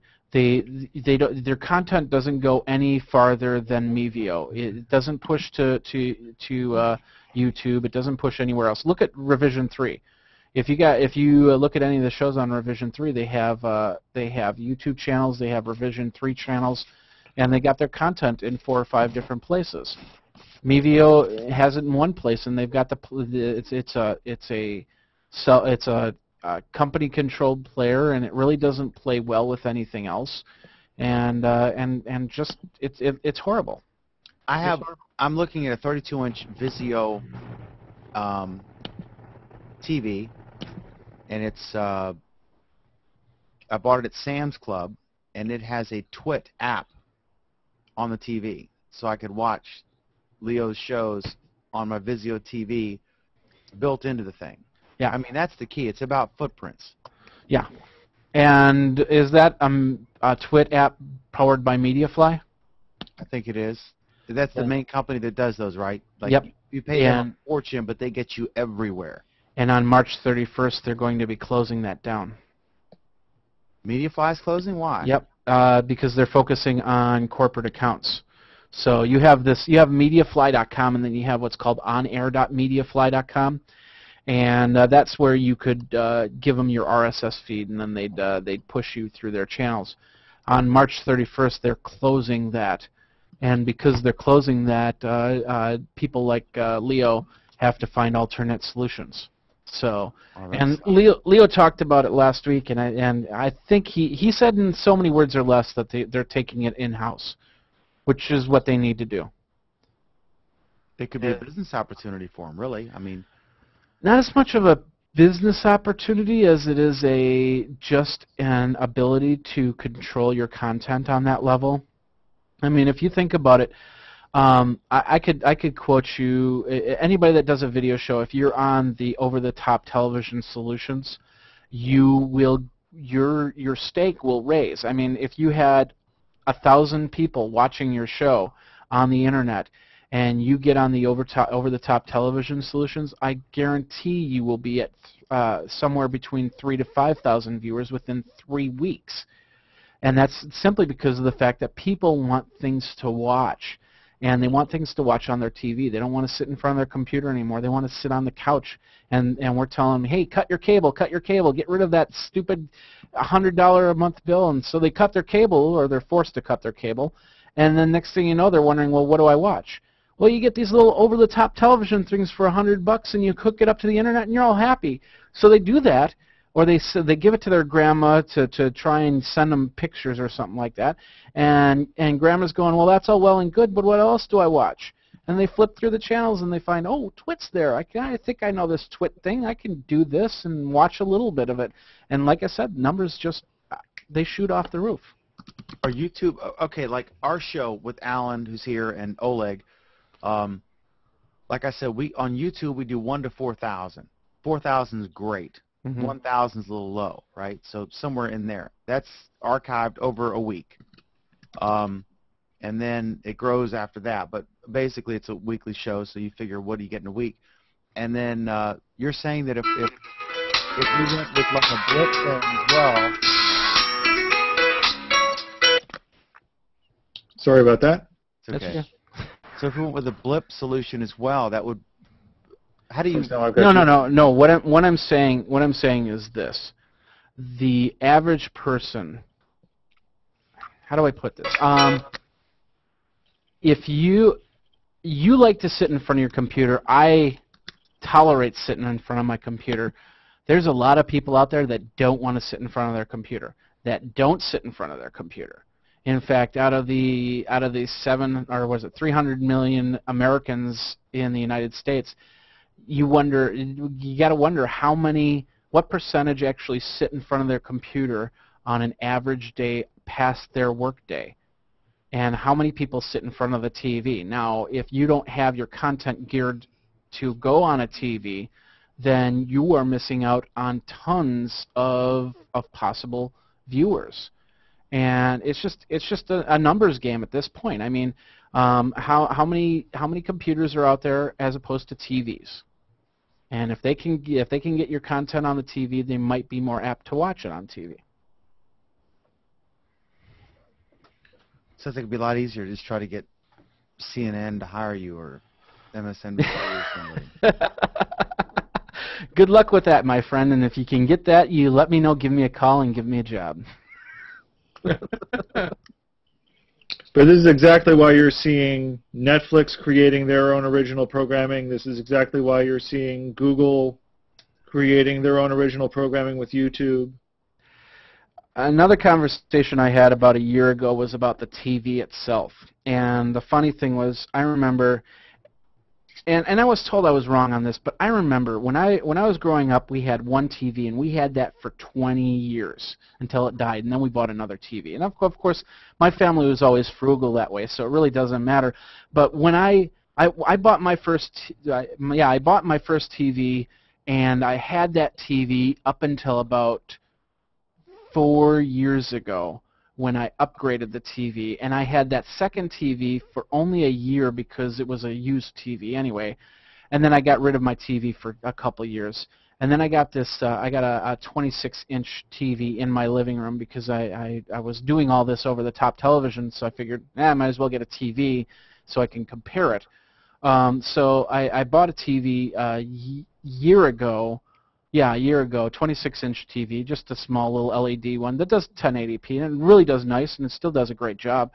But we had this discussion. It's like, I remember people buying TVs that would last for 5 to 10 years, and now we're in a market where televisions can become a very disposable item. And in fact, in 2 years, my TV will probably be replaced by a bigger, better TV because it'll do more. It'll do 3D action. It'll have a better retina display or something like that, so I can see the colors better, or so on and so forth. So people, they focus around the TV, and I bet you if you said if you need to go, if I give you $500 right now to buy either a TV or a computer, what would you buy? And I bet you the majority of Americans will say, I'm going to buy a TV. Yeah, especially now that it can be a computer you're monitor right. as well. Well, no, that's his point, is that you're not going to think of it as you're getting a computer monitor as well. Yeah. Most people will not think of it that way. Most people will just think of saying, hey, right now, TVs are still where it's at. TVs are still how people view their programming. And it's not universally true. It's slowly being eaten away. But right now, people are using TVs to watch video. And it's better. It's better. What? It's better looking. Big time. Yeah.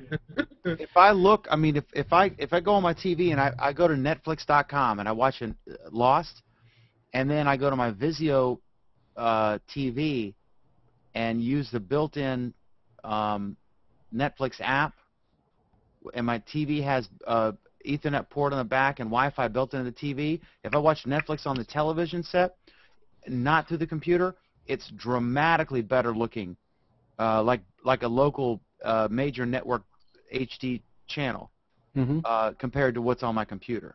It does look better. Because that's all it's supposed to do is Exactly. There's no overhead. I mean, that's all it does.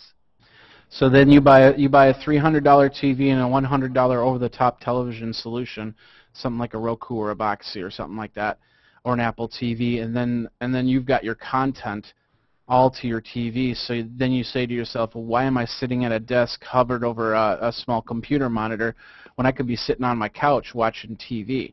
I got a device in there that hooks up my computer to the HDMI port, and it's all done wirelessly. I could have the computer over by me and the TV's getting a signal, pop a DVD in there, and it pushes over the TV.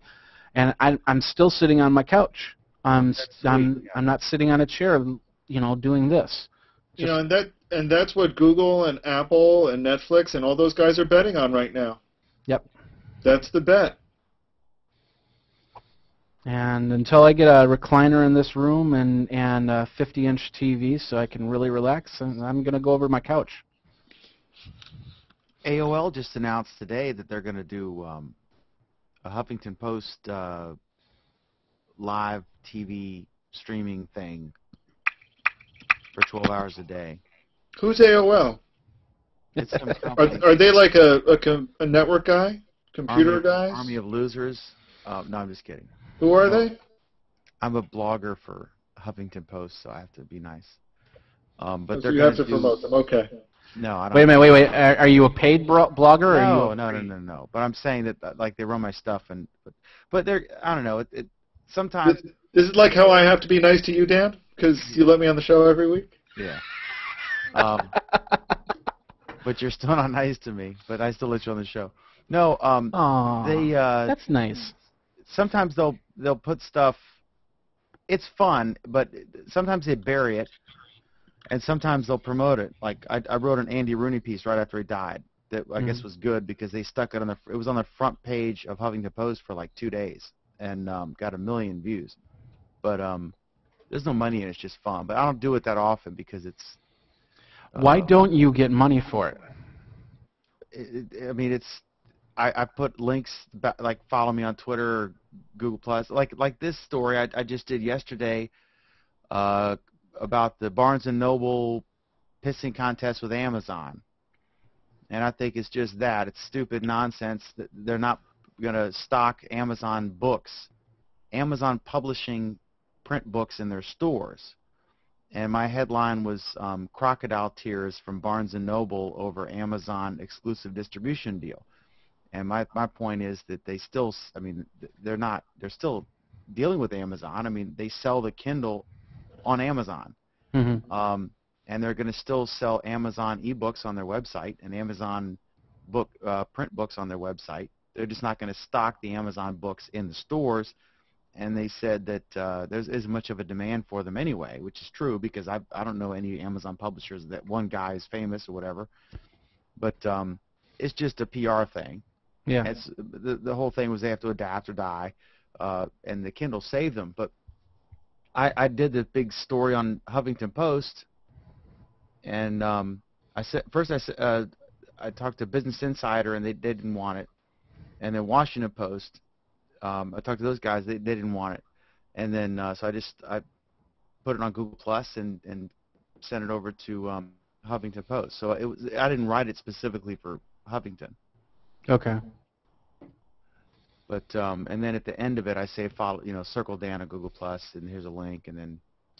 So how many people did you get from that for saying tweet me? I don't know if I got any. And I don't care. I mean, it's like my content gets out there and it's fun. But sometimes if it goes on the front page, they decide. Yeah. But it didn't cost me anything. I mean, it was 3 minutes. You go in the back room and you post it, and then within 12 or 24 hours, usually it'll show up on the site.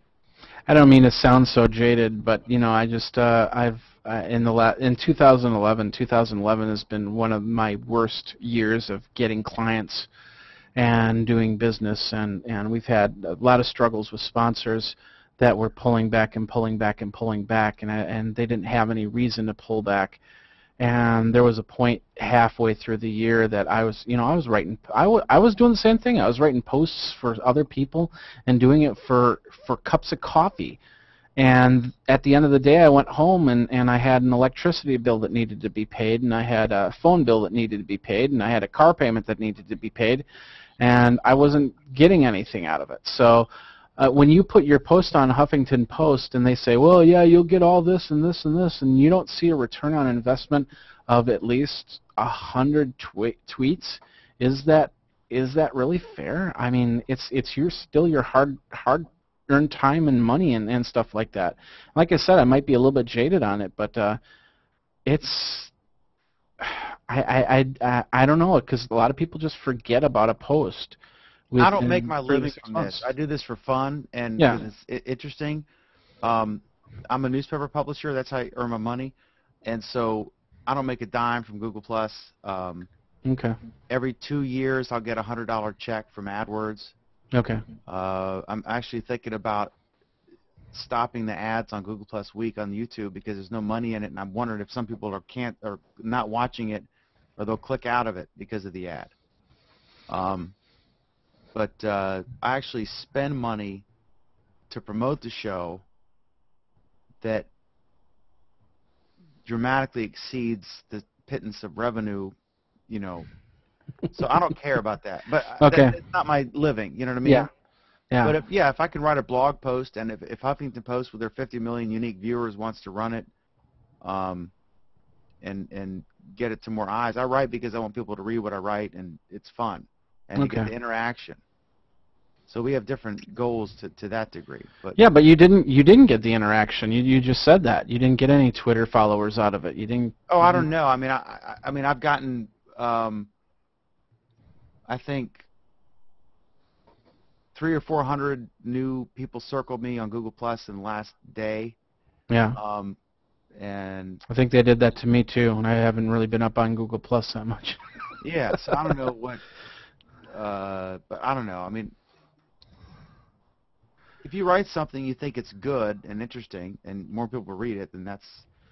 But all this pales, like my newspapers. When I write something and put it in the newspapers, I'll have 65,000 people read it, and then so that's way more than anything I do online.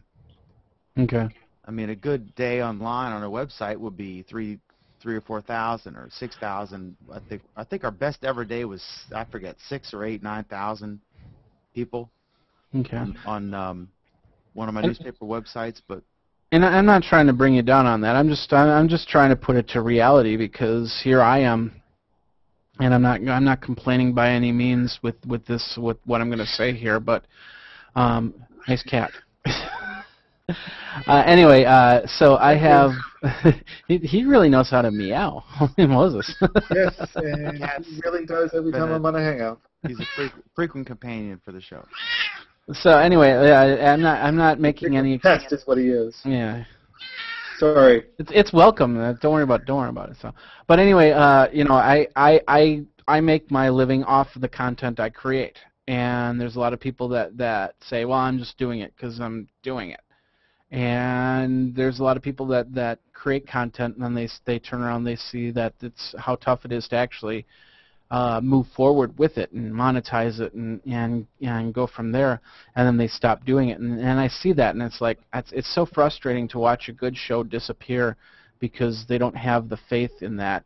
And like I said, I'm not blaming anybody. I'm only just stating what's there, and a lot of people that think that they just, okay, well, if all these people can do this for free, then I should be one of those people that do it for free, and then they end up don't getting paid, and then they don't make anything out of what they could actually do really well. That's a valid point, and understand I also make money from my content, but I make money in a printed newspaper. Yeah. And so which you should be afraid of. Huh? Which you should be afraid. I mean, eventually, print. How much of a lifespan does print media have nowadays? My papers. I mean, I've got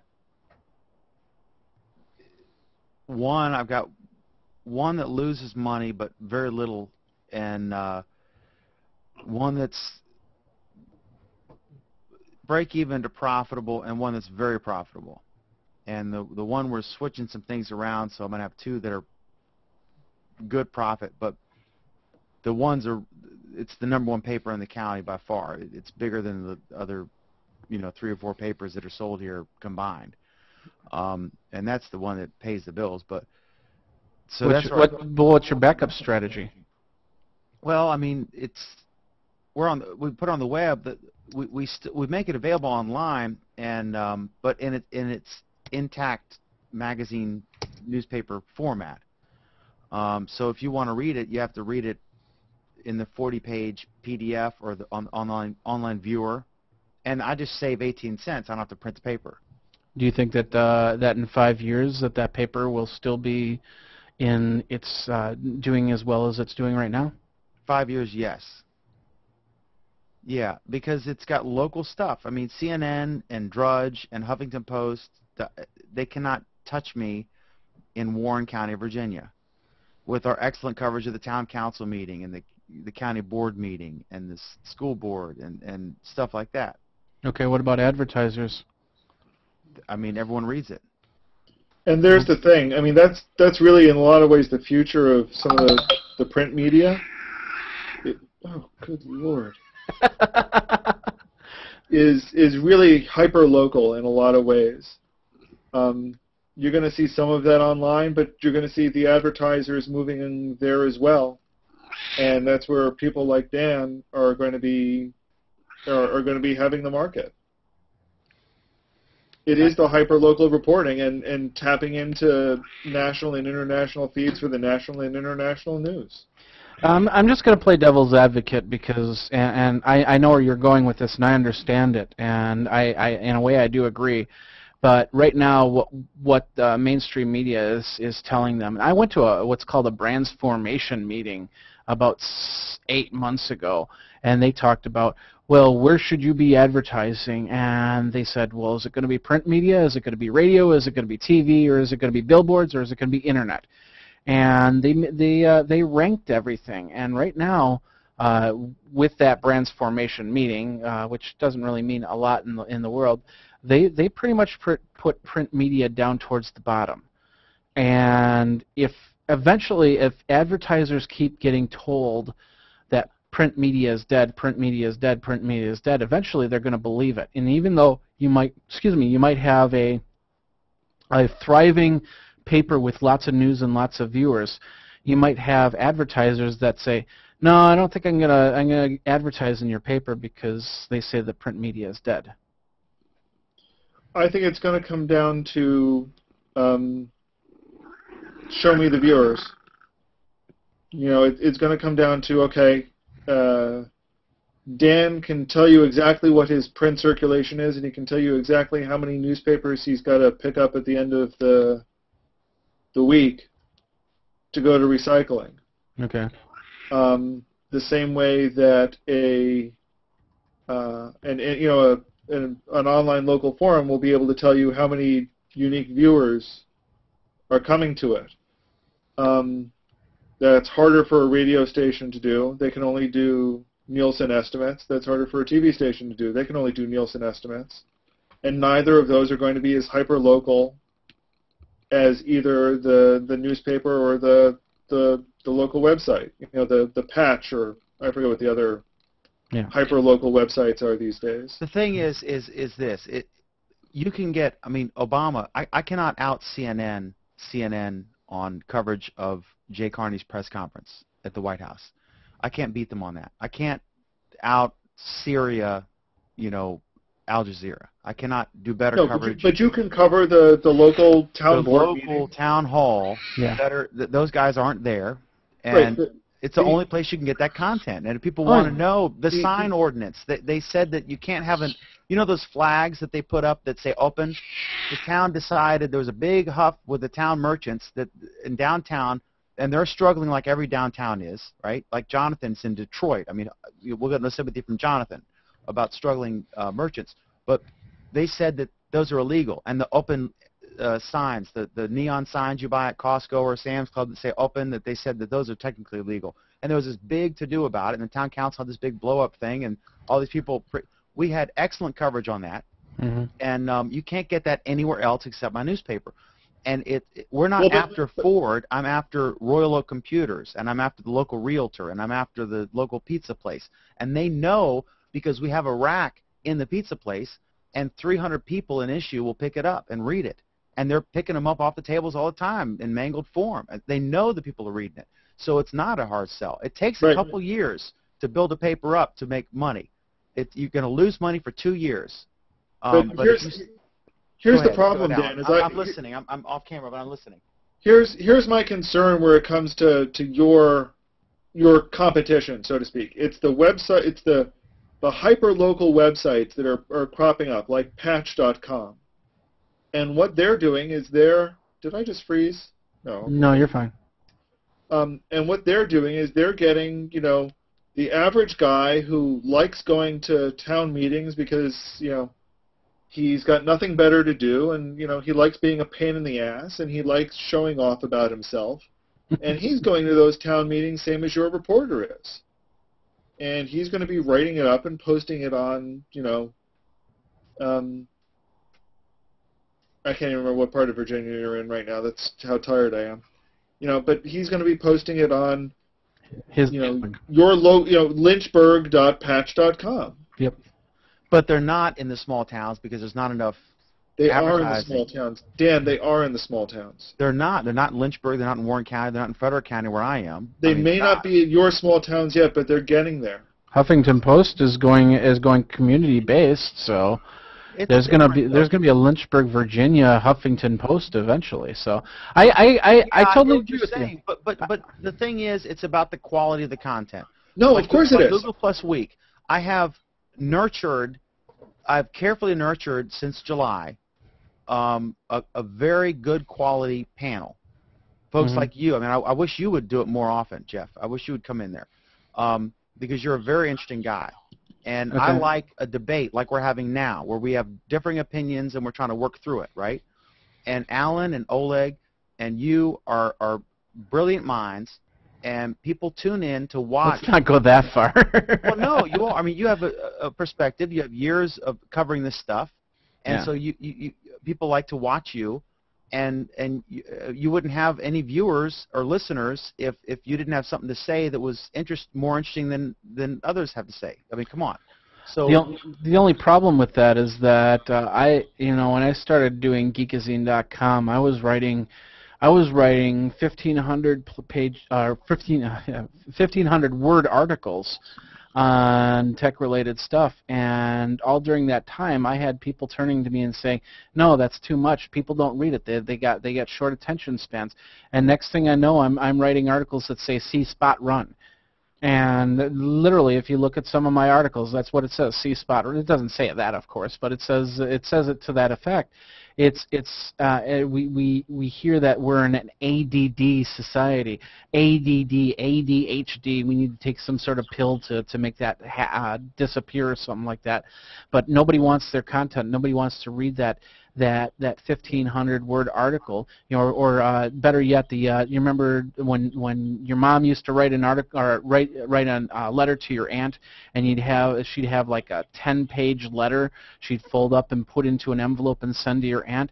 Well, one, she wanted to write a 10-page letter to your aunt, and two, she needed to get all these facts and figures, so she had to put it in one letter so she could send it on one stamp. And when she got a letter back, her aunt responded to every single thing that was said on that 10-page letter because the aunt read what was being said. Now, if somebody was to put together a 10-page article, nobody would read it. All they want is "See Spot Run," and that's where it really goes. And I'm not dissing anybody's article or anything like that. And I'm just saying that everybody keeps saying this is how we do it. Now in Madison, we had Madison, Wisconsin last year. What happened? We had one of the biggest political upsets and political rallies that actually hasn't happened since 1968 when it happened in Madison at Sterling Hall. And you're talking about Scott Walker and the Union. Yep, talking about Scott Walker and the unions, and we talked about that for a little bit too. And we had paper coverage, and we had CNN here, and we had Fox News here, and we had blah blah blah blah blah all here.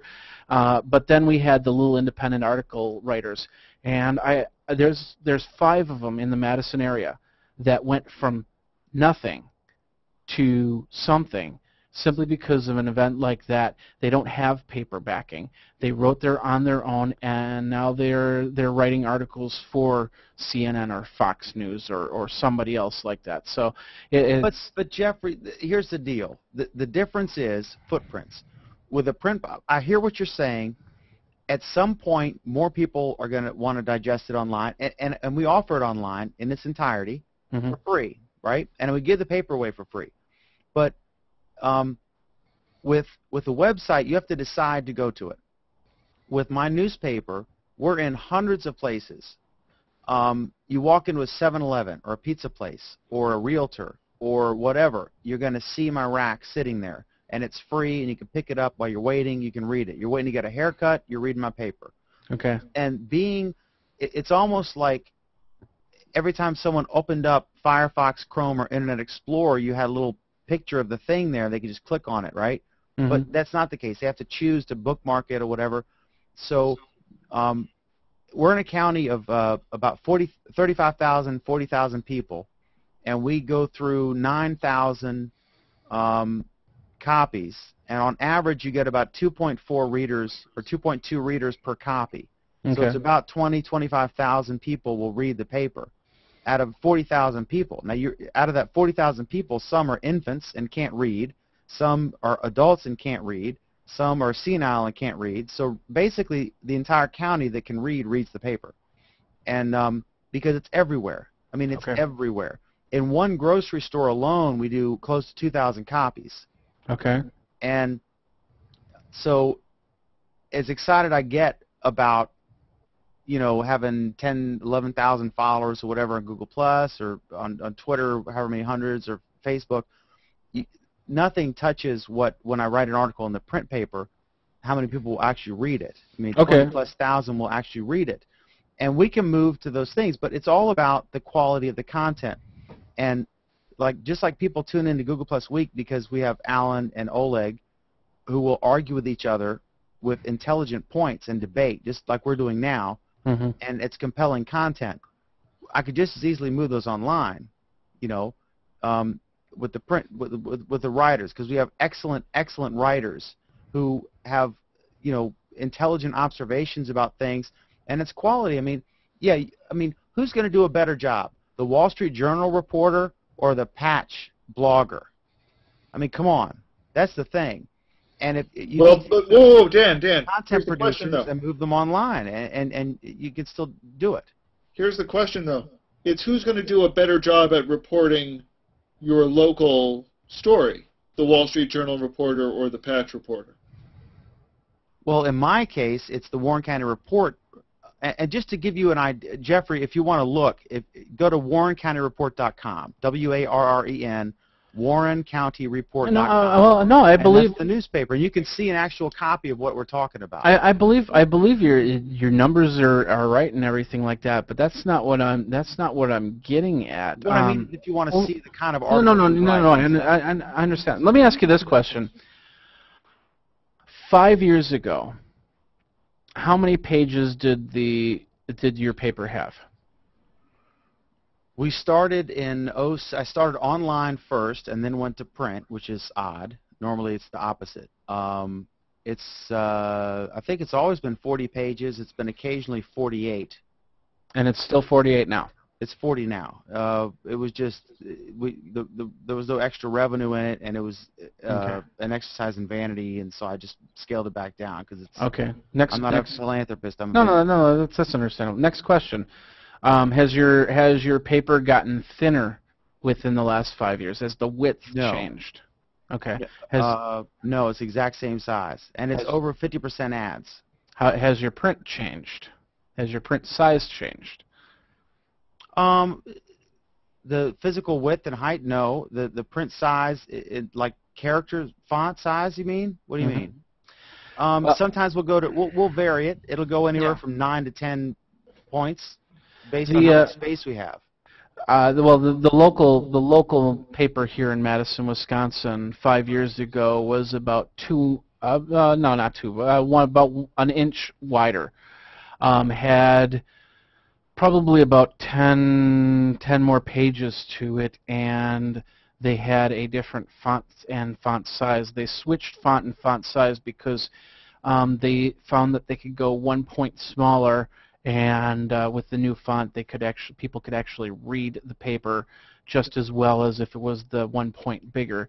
But they did all these things because of the fact that not the fact that the newspaper was doing well, because it was. People were getting the newspapers. It was more the fact that, once again, the advertisers were shying away from going to the newspaper. They wanted to go to radio. They wanted to go to billboards, especially billboards. I mean, if you look at all the commodities, billboards are number one.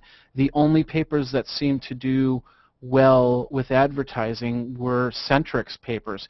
You know, like the local music rag would do really well because they're just focusing with music advertisers, and they know that that the local music people wanted to see, if they want to see a show, they're going to go to that paper to find out who's playing.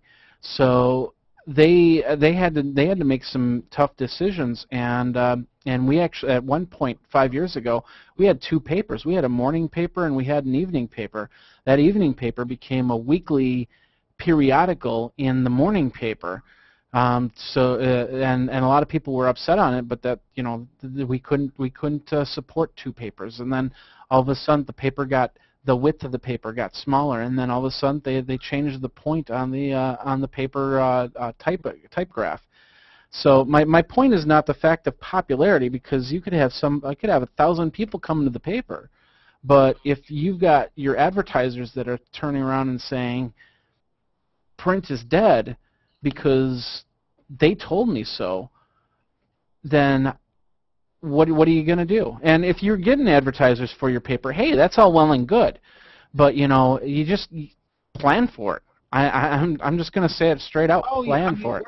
I'm planning. I mean, I'm evaluating it every issue, and we're on the web, and we put the paper out on the web. Mm-hmm. And I don't break the stories out individually. I just put the whole paper up in a reader and make the PDFs available in two different sizes. And you can download the web, 20 megabyte PDF, or you can download the 100 megabyte PDF that's the exact same quality we send to the printer. Or you can look at it in a nice, convenient Scribd reader or an issue reader, the ISSUU reader, where every link is clickable. And I just save, I don't have to pay 18 cents to print the paper. But the bottom line is, I hear what you're saying, and it's right in a lot of markets, but it depends on the market. In the markets we're in, what we're doing is working, although Lynchburg's a really tough market because there's 3 local TV stations and lots of radio stations and billboards. It's a city. But in Warren County, there is no TV station. Nobody can afford to go to the D.C. market because you're paying for 2.5 million viewers to reach 30,000 locally, and there's only one radio station, and so we've got a lock, and everybody reads the paper. I mean, literally everybody reads the paper because we have great content. It's well written. We're not afraid to put our opinions in it. If we think someone's being an idiot, we'll say so. We don't just say, so-and-so said this, so-and-so said this. We'll say like, well, but, and people love it. And it works. And it's over 50% ads. We have well over 100 advertisers every issue. We're putting one out tonight, in fact. And but if people start settling on e-readers and what have you, we'll move our content there, and I'll save money printing it.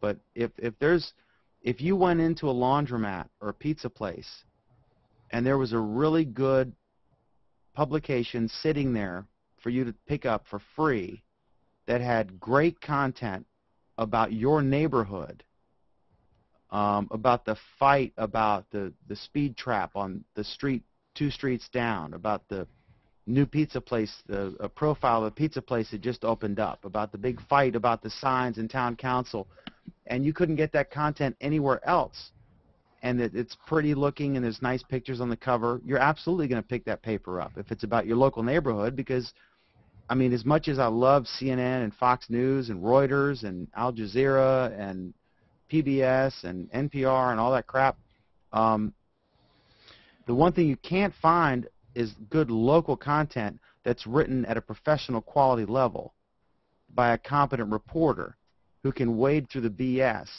and give you good analysis about your neighborhood. That is very lacking on the internet.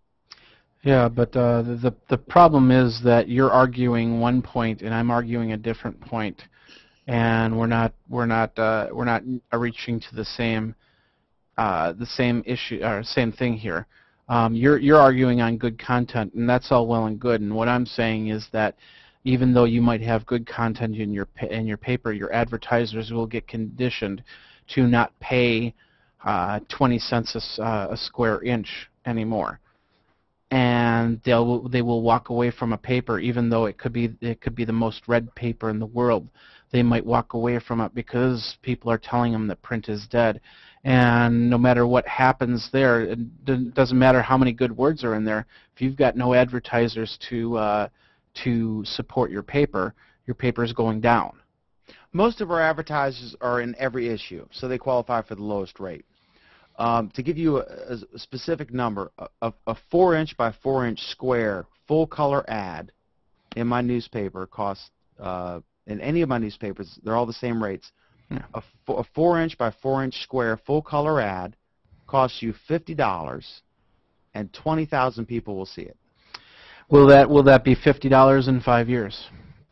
It's been $50 for 4 or 5 years. Yeah, but will it be $50 in 5 years? I mean, it may be 55. I don't know, 6. I mean, most likely it'll be $30 to $35. That's where I'm gonna. Can you spend $50 on Google AdWords and get 20,000 people to see your ad within a 5-mile radius of you? In 5 years, probably. I don't know. I think it's just going up as we go there. Yeah, the biggest thing is, and we could argue semantics all night long on this because it's not 5 years from now. But I'm going to tell you right now, 5 years from now, you know, we will be in the age of how do I want to put this? The age of the disposable tablet.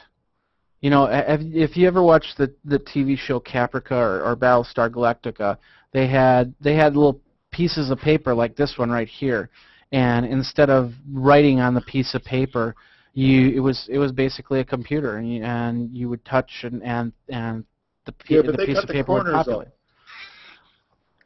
What's that? I said, yeah, but they cut the corners off their paper. Oh, okay. Yes. But they still got content off of their paper, and that's my point, is that that we might, 5 years from now, we might have we'll definitely have the $50 tablet. How much do you charge per 1,000 for ads? What do you mean? How much do you get per 1,000 viewers or clicks or what have you? You said like 20 for ads on my site, or your show. Either way. Well, I can't talk about that. Okay, let me tell you what I give. Imagine an ad that's 4 inches wide by 4 inches tall, right, in a tabloid-sized paper.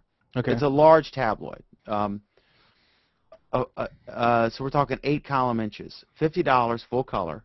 Mm-hmm. 20,000 readers. That ad that most people, that probably the vast majority of the 20,000 people will actually look at and evaluate and decide whether or not to act. That costs you $2.50 per 1,000. Okay. I mean that. How much? And how much? 1/10 of what Google charges. And how much does it cost you to make that ad? Well, I get $50, and I have people who make the ad up. But that's typically that's the deal.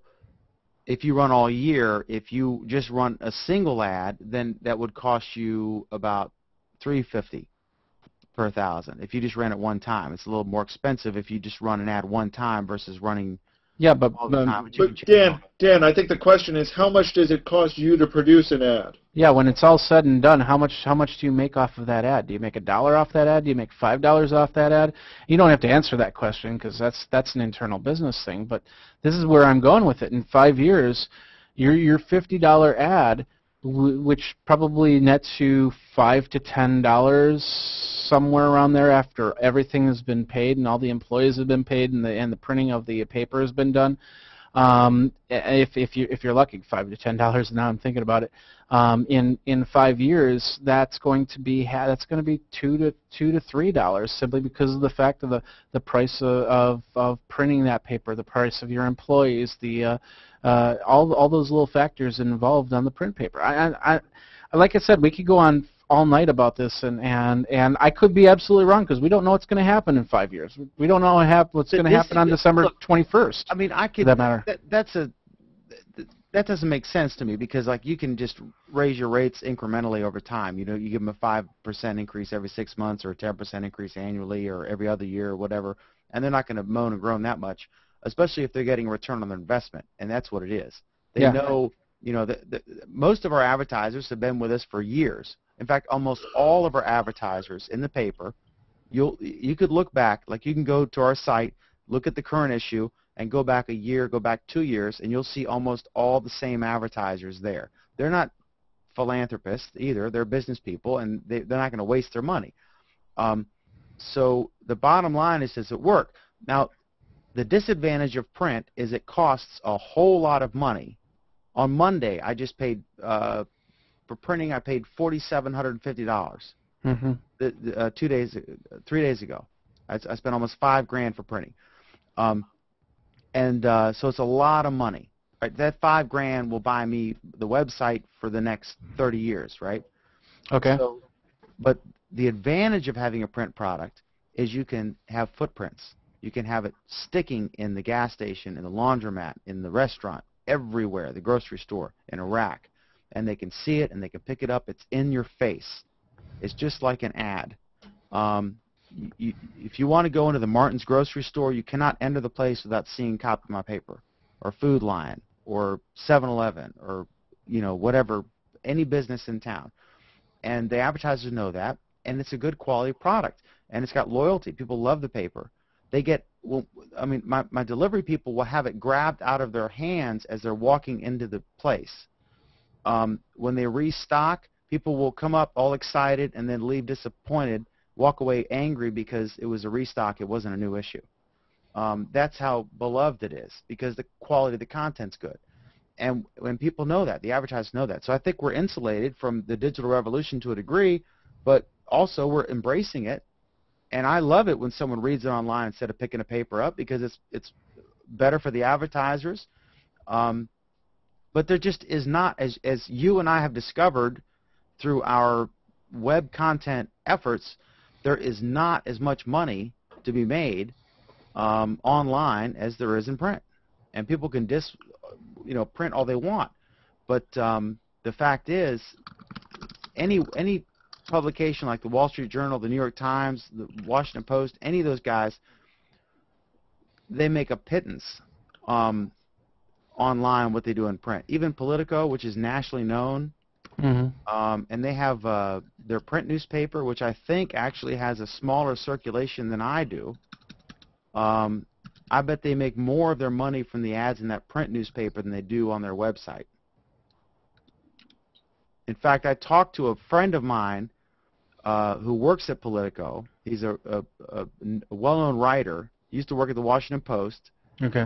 And that's where we met when he was working at the Washington Post as a reporter. And he agreed with me. He said that he thinks that they make more money from their print newspaper, the Politico, which has a circulation. I forget what the circulation is. I'm going to check it before I say it. But I think it's less than the circulation of my newspaper. But they have all these full-page ads from these big lobbying firms. Yeah. Well, you're talking circulation. I'm talking advertising, and like I said, that's two different. No, I'm talking about the fact that they have millions of viewers of their website, and like a print circulation of like 5 or 10,000 in D.C. only when Congress is in session, but they actually make more profit from the print newspaper versus the online website. Okay. Even though the online website's vastly more popular.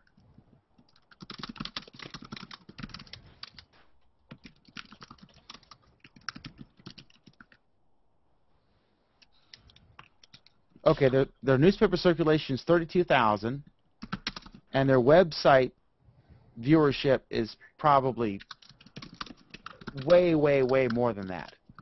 But if you look at their paper, it's chock full of full-page ads from lobbyists because every congressman reads the paper, right? Mm-hmm.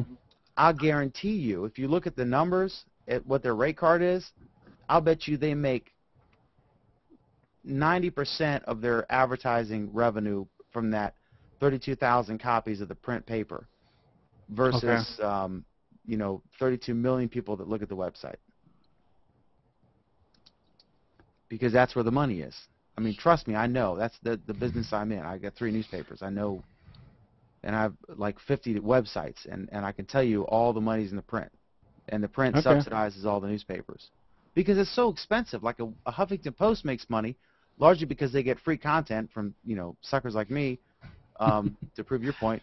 But a site like Drudge Report can make money because it's like 1 or 2 guys, right? And 1 billion readers. Mm-hmm. But then most of your sites don't make money because it's very expensive to produce the kind of content and the pennies you get from advertising. I mean, what do you get from Google AdWords, like, or from AdSense? You know, $100 check every 6 months? No, actually, I do pretty well. I get a check. I get a check every almost every month, and that's about $100 for them to send you a check. Okay, so you get, you know, $1,200-1,500 a year. Something like that, yeah. That, I mean, I make. And as things grow, that number is going to grow too, and it's about cultivating. It's about cultivating everything. But the other thing is about it's more on the lines of where you can make that $100 here, $100 there. I mean, whereas I have AdSense that's on. That brings me some money on 1 month. Maybe the next month I'll have Amazon come in and bring me some money. And then the next month some money comes in from 4 or 5 months worth of stuff somewhere else. Or the next month the videos, which I go through a different advertiser, come back with some money. So I'm always getting, you know, bits and pieces which add to a whole.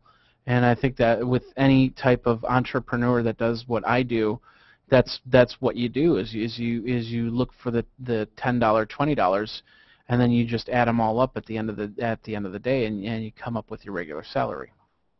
Well, just to put it in perspective, we can do, you know, less than 10 grand in a single issue of the print product. Mm-hmm.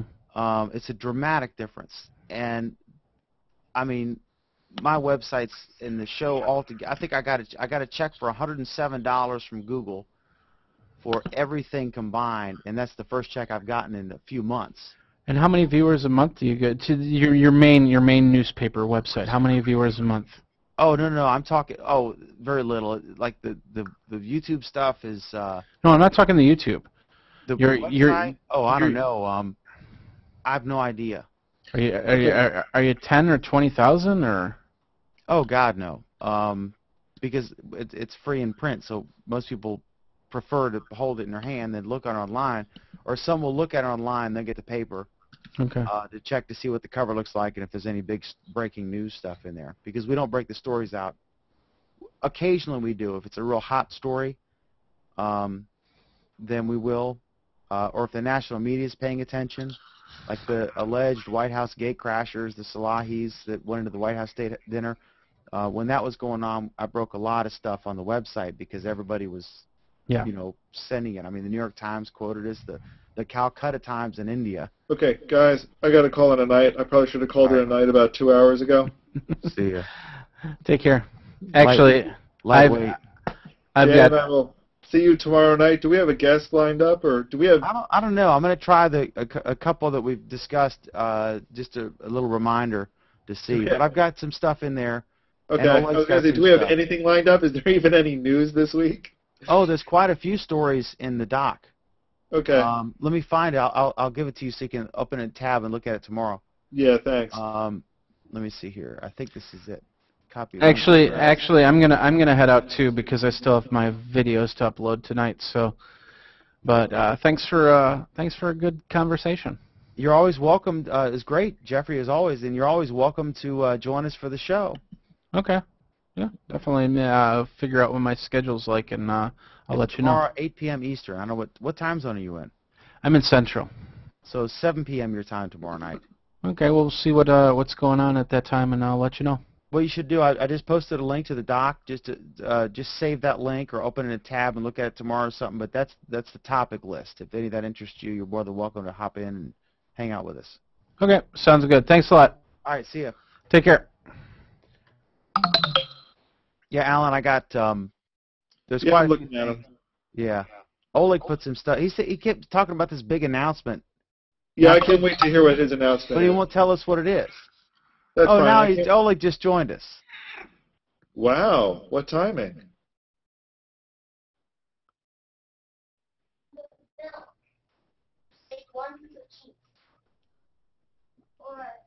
Make your sound out. Oleg, you have kitty porn on. Good night, guys. I gotta get to bed. No. Bye. He might tell us what his big announcement is. Who? Me? Yeah. I need to go give the guy, obviously give the kid a bath, so that's down. That's funny. Yeah, we got the doc. I just put. Let me post it again here. You've already been in it, Oleg, right? You know what it is. I've seen it. Yeah, you've added some stuff to it. You got your big announcement in there, and then It's not a big announcement. It's just an announcement. It's not a big Two announcements. 2 announcements. I was gonna do 3, but I ran out of time. I had some problems with my mom. I had to take care of. So. See, I'll make a big thing. I'm going to make fun of you. I'm going to say, like, he has some big announcement he's going to make, and it's so big he won't even tell me or Alan. So we'll, get all the suspense going, and then you'll, give us some. Well, that was the idea. This one guy, this Google guy that for some reason likes my stuff, makes fun of us anyway. But the guy writes that I can't wait for your announcement. I'm like, I guess he read it back. I said, don't hold your breath. I mean, it's not anything that exciting, but it is related to Google Plus. So anyway, that's cool. Okay. Good night, guys. Take care. All right. See you, Perez. Bye. So anyway, sorry, I didn't see your deal until recently, and then I had to take care of some stuff with the kid and stuff. So I'm Oh, assuming. it's cool. No, I was just I just wanted to do a random hangout, and so I figured I invited the first callers group, which is the most regular attendees initially, and I was just Who's on the show tomorrow? I don't know if we have anybody as a. We got Jason Salas, who's a TV reporter in Guam, and but he's a tech guy, and so he's an anchor there, and he discovered that over where he is or at least on his account, when he goes to a page, instead of saying circle it, it says follow it. Same here. I got it too. Oh, you got it too? Uh-huh. I don't have it. So we'll talk about that. You and he could talk about that. What does yours say? What are you talking about? Mine says circle. It does? Yeah, it says add this page to your circles, and so does Linda Laurie and. Well, aren't I the? Am I not the lucky one then? Like fine. if I go to CNET, I'll type CNET in here. By the way, I told you. You heard I got Hangout on air too, right? Yeah. Finally got that thing. No, but forget about the CNET deal. The question is if the page is inviting you to follow. That's the question. If I'm on there, okay, if I type CNET in search, and now I'm looking at CNET's page, right? And it's verified, and it says page. No. Let's do it the other way. I don't think you're doing it right. Let's say I have a page. Hold on a second then. Let me go to one of my pages. 1 second. Hold on 1 second. Why is this thing barely moving?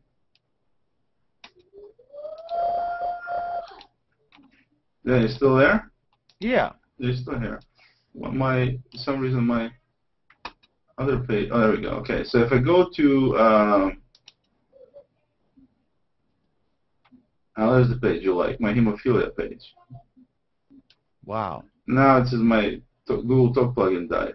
Oh, I need to restart this thing. So I might have to. Look in the doc, Oleg. Look in the Google Doc of the show where it mentions him as that topic, and go to that link, and it's his post with a screen capture of what I'm talking about.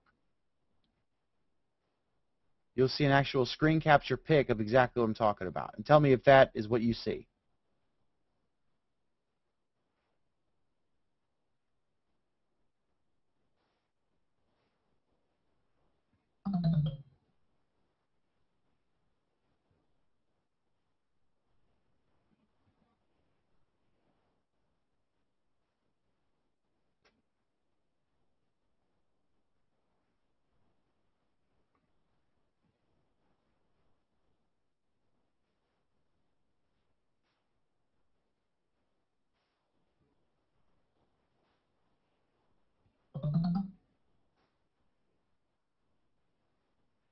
Hey Dan, are you can you hear me? Yeah. Are you a member of my Take Out Online page or not? Take Out Online page? Yeah, you're not. Okay, okay, so that answers that question. I'll invite you from there. So if I go, oh, actually, wait a minute, I don't even know if I can do that. If I go to my circles, and if I add, yeah, so circles following. So if I do following, people you added, drag a circle, search for Dan McDermott. There you are.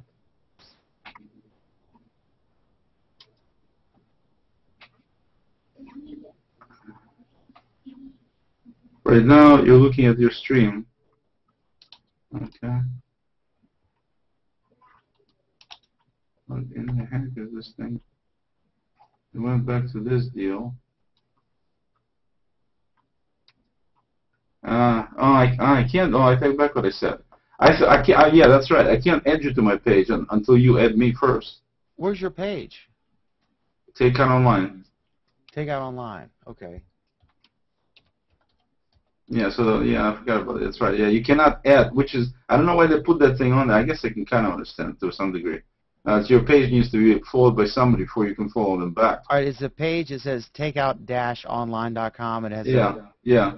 Red, blue, black, white logo. Yeah, cool. Simple and convenient way to order takeout online. Yeah. That's the name. That's pretty snazzy. The only problem is only in Kirkland, Washington. So let's see. I see 529 followers. Yeah. Ooh. Because they thought we have it in their area probably, which they don't. Yeah. It's available in select Seattle markets. Exactly. Well, actually, it's available. Could be available anywhere. I just need to find people who run it over there. That's all. Burger King's top chef talks menu management. I used to own 2 restaurants. We should talk about restaurants one day. No problem. No problem. But anyway, what I'm saying is, I guess it's because I thought I could add you, and then the thing would show you and give you ability to follow me. But no, it's the other way around. Unless you add me first. Yeah, that's the way they prevent spam. Yeah. Spam. Then I cannot add you. So I don't know, but I do get following. I saw following. It must be some kind of situation when this happens, which I don't know how. Well, see, okay, here's the thing. Did you go to the doc and look at what I'm talking about, Jason? No, I know exactly what you're talking about. Yeah, I know exactly what you're talking about. The actual thing where I say it says add to your circles, his says follow. Following, yeah. It's the same thing. I think they're rolling it out, testing it. Possibly, because go to CNET. Do a search for CNET's page. No, I saw your deal, and also I saw it came up before, and mine said following. I thought, oh, that's what Dan was asking about. That is working. So I know exactly what you're talking about. But when you go to CNET's page, does it say circle or follow? If I go to CNET. In search, if you type CNET. Yeah. And then it'll pull it up right there under before you even hit enter. It's under pages. Just click on that. Add to circles. Yeah. And mine says add to circles. And no, but there was some other condition when it comes up and it says, yeah, mine says add to circles too. But there was a deal that came up on the screen that actually gave me a choice with a button that said follow. And then when I said follow, it said it added it to the following circle automatically. Look at the post from Jason that I'm talking about? I did look at it. Yeah, I just looked at it recently, yeah. And I've never seen that button before. And Linda hadn't seen it, and she couldn't duplicate it. and I think Alan or somebody else also weighed in and said that they hadn't seen it. Well, I have. So the man is right, and I have seen it. I But mean, it's I don't know. dividing on the picture, so we can show it. But I've got the capture for that, and so he's going to come on and talk about that, and he may hang out with us because if you look at his posts, he talks about Android stuff, all kinds of things. So he might be interesting to weigh in on. Well, so we're not doing. I'm assuming we're not doing rugby tomorrow then, right? We can, but I want to hit up the other two guests. I don't want to say because we're broadcasting right now. The other two possibilities related to a prominent, the presidential hangout. Yeah. Oh, so are they coming? I don't know. I've not gotten a response, so I'm going to hit them up again tomorrow and see. But That would be kind of cool. Jason wouldn't. Most be of the guys never get back to me. Jason will not be a long guest. He'll be weighing in briefly on this one topic and just hanging out with us and weighing in on the other topics just like we would. So it won't be like a 20-minute thing in the beginning or something. He'll just be another participant, really, I think. And it'll be interesting, to hear about somebody in Guam and how he uses Google and who knew they had internet down there. He joked in his post. He said it's funny that we got something. Normally, we never get something before you mainlanders do. Yeah. It's funny, we talk about Take It Online, all of a sudden I get this thing from this John Jensen guy. He says, wish we were around here. Wish it was around here, he says. Same thing you said. Yeah, he's a good guy. So Take Out Online. That's your business, huh? Yeah. You're like Take Out Taxi? I'm like nobody because I wrote it without looking at anybody as an example. I just had a couple of clients I did websites for who had restaurants, and I thought they could use something like this. And I was, at the time, inspired by having a girlfriend who later became the missus. So I sat down, I think it took me like 3 months or something, and just wrote the damn thing on my off time. How come you know I've added you? I'm sorry? I'm on your website, and I see I'm in a tab on Google+, so I'm definitely still logged in at Google+. I go here, we're on Google+, add to circles, and I position my mouse over add to circles, and you're talking about the badge? I've not added it. You're talking about the badge? I'm on your page, takeout-online.com. Right. And where it says we're on G+? Yeah, so now I'm going to add you there. I'm going to see if it adds me a second time. Why would it not recognize that I'd already added you? Because I added your page right before. If you're still logged in, then I don't know. But because maybe it takes them a little while to update the. I don't know. I can't tell you. That's weird. How come you don't have your clients listed? My first thought is this is a scam because there's no clients listed. I want to see like restaurants listed that use you, so I know you're not a scam. You know what I mean? Well, you got to click on the state. You click on whatever state. Like click on Washington and click on Kirkland. You'll see the restaurants. I think you should have prominently where you have win prizes. Yeah.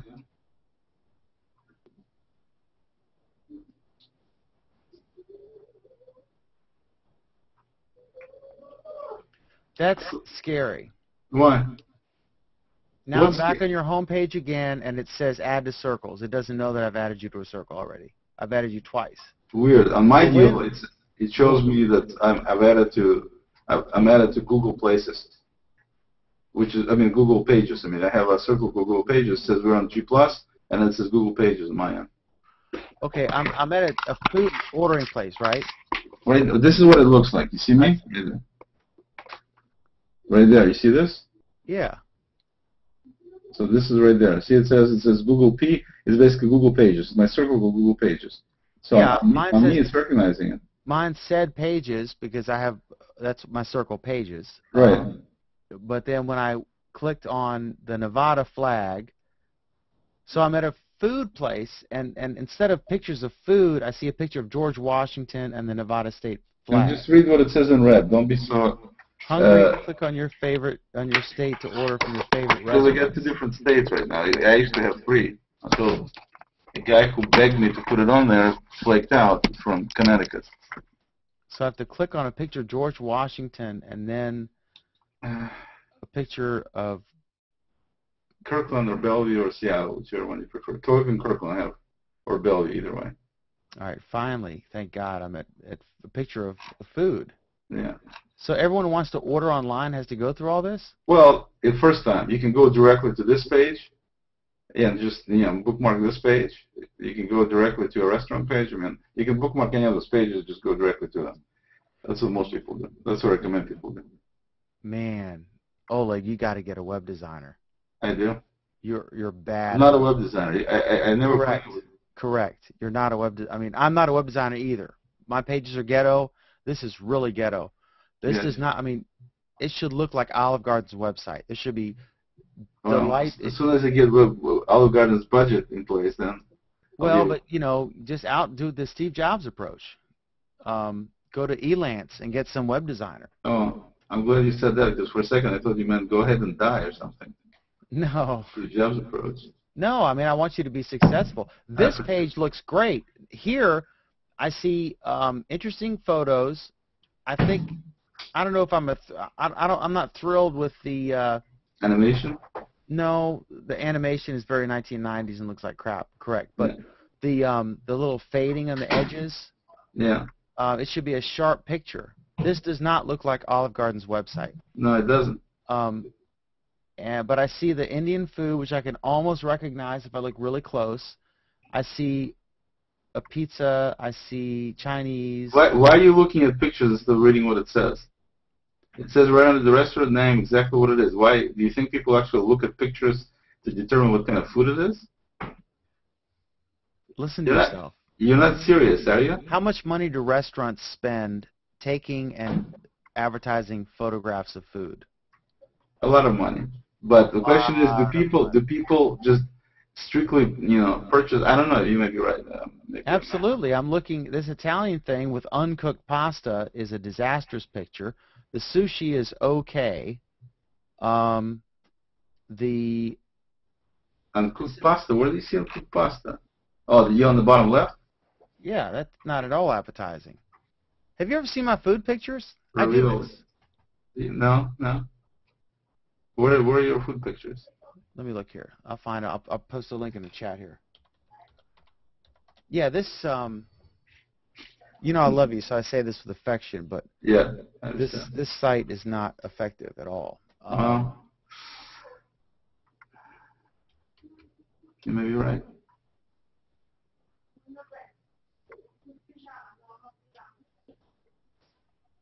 Next version will have ravioli cooking, a video of ravioli cooking on the grill. Now, I'm going to show you these pictures, but I'm not volunteering to become your food photographer because I'm across the country, of course. Of course. But I just want you to understand that I know what I'm talking about. When I talk about, oh man, what the hell is my name? Ian McDermott.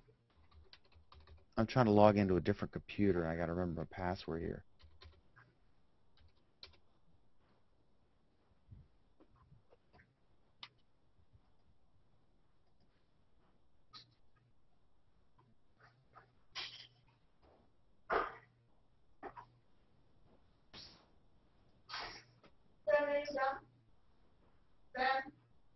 No. All right, here's some I took. Let me put it in the chat room here. This is of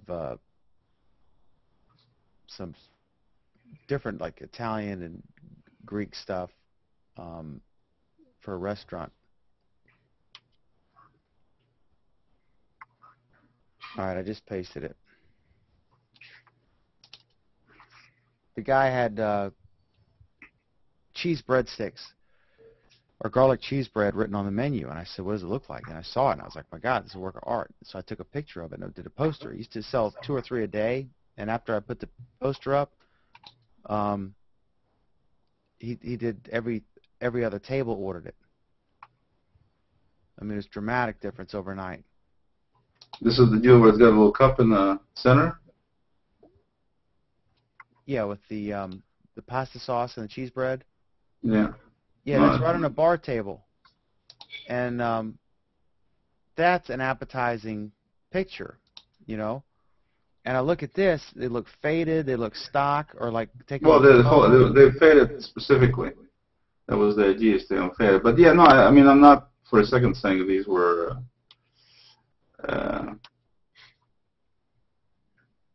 It's not Nicole Young picture, that's for sure. And you know, people still order every day. All right, so they order the food, and so like I would click, okay, samosas $3.50. The prices are good. Soup for $2.95. Wow. Chicken curry $13.45. Wow, that's big. That's pricey. Which restaurant are you looking at? The Indian one. Is that the one you were at? Royal India? Yeah. Is that the one you were hanging out? Yeah, but it's the food though is, they got the best Indian food I've ever had. I mean, with all the Indian places I've tried, these guys by far have the best food. You don't think the entrees are pricey though? They are, but the stuff is great. $14. No, I just ordered dinner the other day for mother-in-law when she got her citizenship. We did a little celebration, and I didn't want her to come celebrate and cook, so I ordered the dinner for all of us, and it was enough. There was some leftovers for next day too, so it wasn't just one dinner, but it was $112 for 4 people. Wow. So it's pretty pricey. I agree for the price. $2 for a piece of bread. Yeah. An extra $1 if you want garlic, which costs about 5 cents. Yeah. Yeah, they're I mean, good for them if they can get that kind of money. No, they do. He stays pretty busy, so it's a happening outfit. I'm guessing lunch would like $15-20. Well, no, lunch over there, it's one of those deals where you go for, no, actually lunch is $10 for buffet. They do buffet stuff. Oh, yeah, okay, so they make most of the business at lunch would be buffet. I mean, nobody's going to, but that's cool. But no, where they make most money is on the weekends. They have parties. Every practically weekend they have parties, birthday parties, wedding deals, and the whole restaurant is full. It's a pretty big size restaurant. They probably fit, I don't know, probably maybe 150 people, something like that. And that's what he makes a killing. Daben. What do you mean, part? Ben, I'm talking to Dan, so I'll be with you in a few minutes. I can get chicken curry for $6.75, which is about $10 less from the Hunan Wok. His prices are cheap.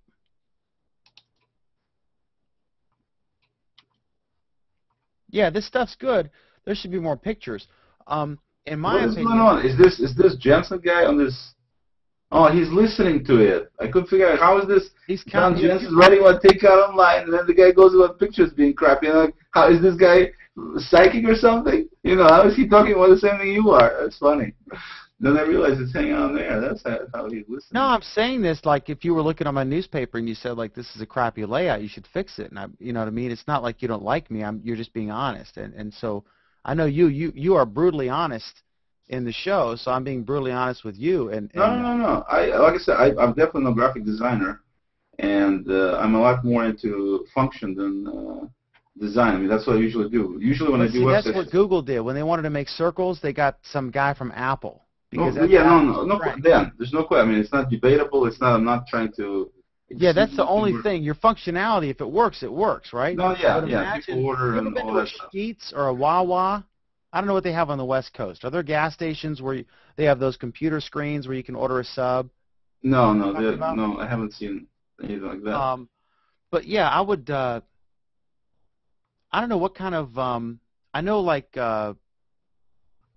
Fridays and a lot of the restaurants are big into their curbside service. Right. Where you order it and then you park out there and they bring a bag. I would look at their websites and I would go look. Frankly, not to be un-American. No, to be honest, my biggest problem is not designer. The pictures. My biggest problem is that I just don't have enough time myself to dedicate to this deal because I got all these. It's not what you do. Nor is it what I do. It's not what I do, but I'm convinced that the only way to expand this thing is to have army of people walking around talking to restaurant owners. Because if I go selling it, it sells itself. With the way I got it set up, it's a no-brainer for restaurants to participate. The problem is, like I said, you need to walk in. Commission, or they pay you monthly? How does it work? They pay me commission from the orders. So now, if they don't sell anything, they don't pay me anything.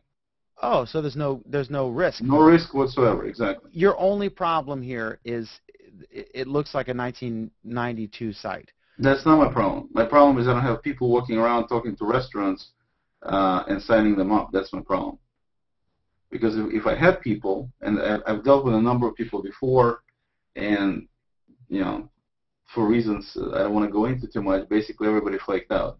Like I said, this Connecticut guy who is trying to relaunch again. He is calling it the Town Waiter. It's called. If you look on Facebook, he's looking for programmers. The guy basically ran my nose around for a year. I did a little website for him, so he has something to go. He said he was going to go talk to people. He signed up for restaurants. We put him on. Anyway, the bottom line is a year got wasted. The guy didn't get anything done. And then he called me back and said that he wants to buy the software. And so I told him how much I wanted for the software. He said, well, that's fair. And that was the end of it. And then never heard from the guy. And now I saw that he's trying to find some programmers to hire from, one of these freelance deals and get going that way and stuff. So it's just, I can't seem to find decent people to deal with is the problem. And commission salespeople. I'm sorry. You need to get some commission salespeople. Exactly. And I haven't been able to do it. And so, like I said, I don't have time to dedicate to this significantly. So it's pretty much running on its own. But in your restaurant, like I just got another Indian restaurant that the guy who does deliveries here, he's talking to some people. But it's, without having funding, it's really difficult to really get this thing off the ground. And, I had a guy flying from St. Louis one time specifically to talk to me about doing this in St. Louis. I was just totally blown away that somebody would actually buy an airline ticket to fly to Seattle to talk to me, because to me it's, maybe I just have too low opinion of myself, but I thought it was just unbelievable that the guy would actually do it. How do they get the order? The restaurant? When I place an order for, a pizza... Two ways. Either they get the order via fax, which is the most common because everybody pretty much has faxes. They get the order, if they have a computer and a wireless printer, then I just set it up so automatically print on the printer. It doesn't have to be wireless, but that's what I recommend to people. So it just basically comes to them through the printer. So you've got some kind of interface that accepts the order, some kind of payment method, and then you and you can pay with fax generating. You pay with credit card. The thing does automatic approval, credit card, and everything. So the whole thing is completely automated. From the time you. How do you know somebody's not scamming something? Or I guess the credit card. Scamming like what? There. You have to run a valid credit card transaction for the thing to take the order. You can't. So you have a shopping cart. You have a basic food choice interface. Yeah, well, I mean, it's not a shopping cart. You click on the dishes and it adds them to your order. I mean, on the one screen, you basically have the menu on one screen. You can have multiple menus per restaurant, but there's one screen, and on that screen you put in, you click on the dishes, and that's what adds them to the deal. Or you can enter the quantity too. It's nothing complicated. It's nothing, I'm thinking right now of a different way of doing it. I mean, I have Takeout Online 2.0 in my head. I just did not want to dedicate any time to actually making it happen, because you remember this thing was written 11 years ago. Oh, really? Yeah, this was written back in 2001 when I started. Yeah. Oh, I was going to say. That's why it looks old. It looks like about. Because it was written. It looks 10 years old. Oh, it is. It is 10 years old. I thought you did this last week, and I was trying to be polite. No. This is and like I said, because of my failed efforts to get it expanded, okay, I have not dedicated any time, nor has there been enough money to say, okay, let's get a graphics guy to come in and redo this thing. I mean, the version graphics are your problem. You have a graphics issue and you have a sales issue. I told you I have a sales issue, which translates into money, which would translate into graphics being sold. So, but if it looked better, you'd have more sales through it, and thus more money to hire a graphics person. I look at it the other way around. Chicken and the egg. I look at it the other way around. But anyway. No, but I mean it's cool if it makes money, It doesn't feed me. Let's put it this way. Okay, it works. Fun. And it doesn't. That's why I have to do what I'm doing. The other stuff I'm doing, because it doesn't feed me. And I'd like to get it to grow, because the concept itself is very solid, and people do like the concept. And I was even able to get deliveries going, because for the first 10 years of its existence, it didn't have any deliveries. I didn't do deliveries. I didn't want to mess with the money. All the money was down through the restaurants, no credit cards, that kind of deal. And then my father-in-law lost his job, and I saw a way to see if I could try the delivery. See, my problem with this whole thing with deliveries was that I didn't want to start it because I didn't know how to make it efficient. Every day you're going to have two possibilities. Either you have too many cars for the kind of orders you have, or you have too many orders for the number of cars you have. You should There's partner no way. with a large cab company. I don't know if you can do that. I don't know if you Why can not? be willing to do that. I mean, why? Because a lot you have of to have somebody struggling right now. You have to have it on demand. Well, listen, I had a problem with hiring a freaking driver because even though a lot of people are quote unquote struggling right now, and I was paying not an excessive amount of money, but better more than they were making, I still had a problem getting a decent person to do the driving. So it's on one hand people are looking for jobs, on the other hand it seems like some jobs they don't really want. Well, the government gives them a big check every month, right?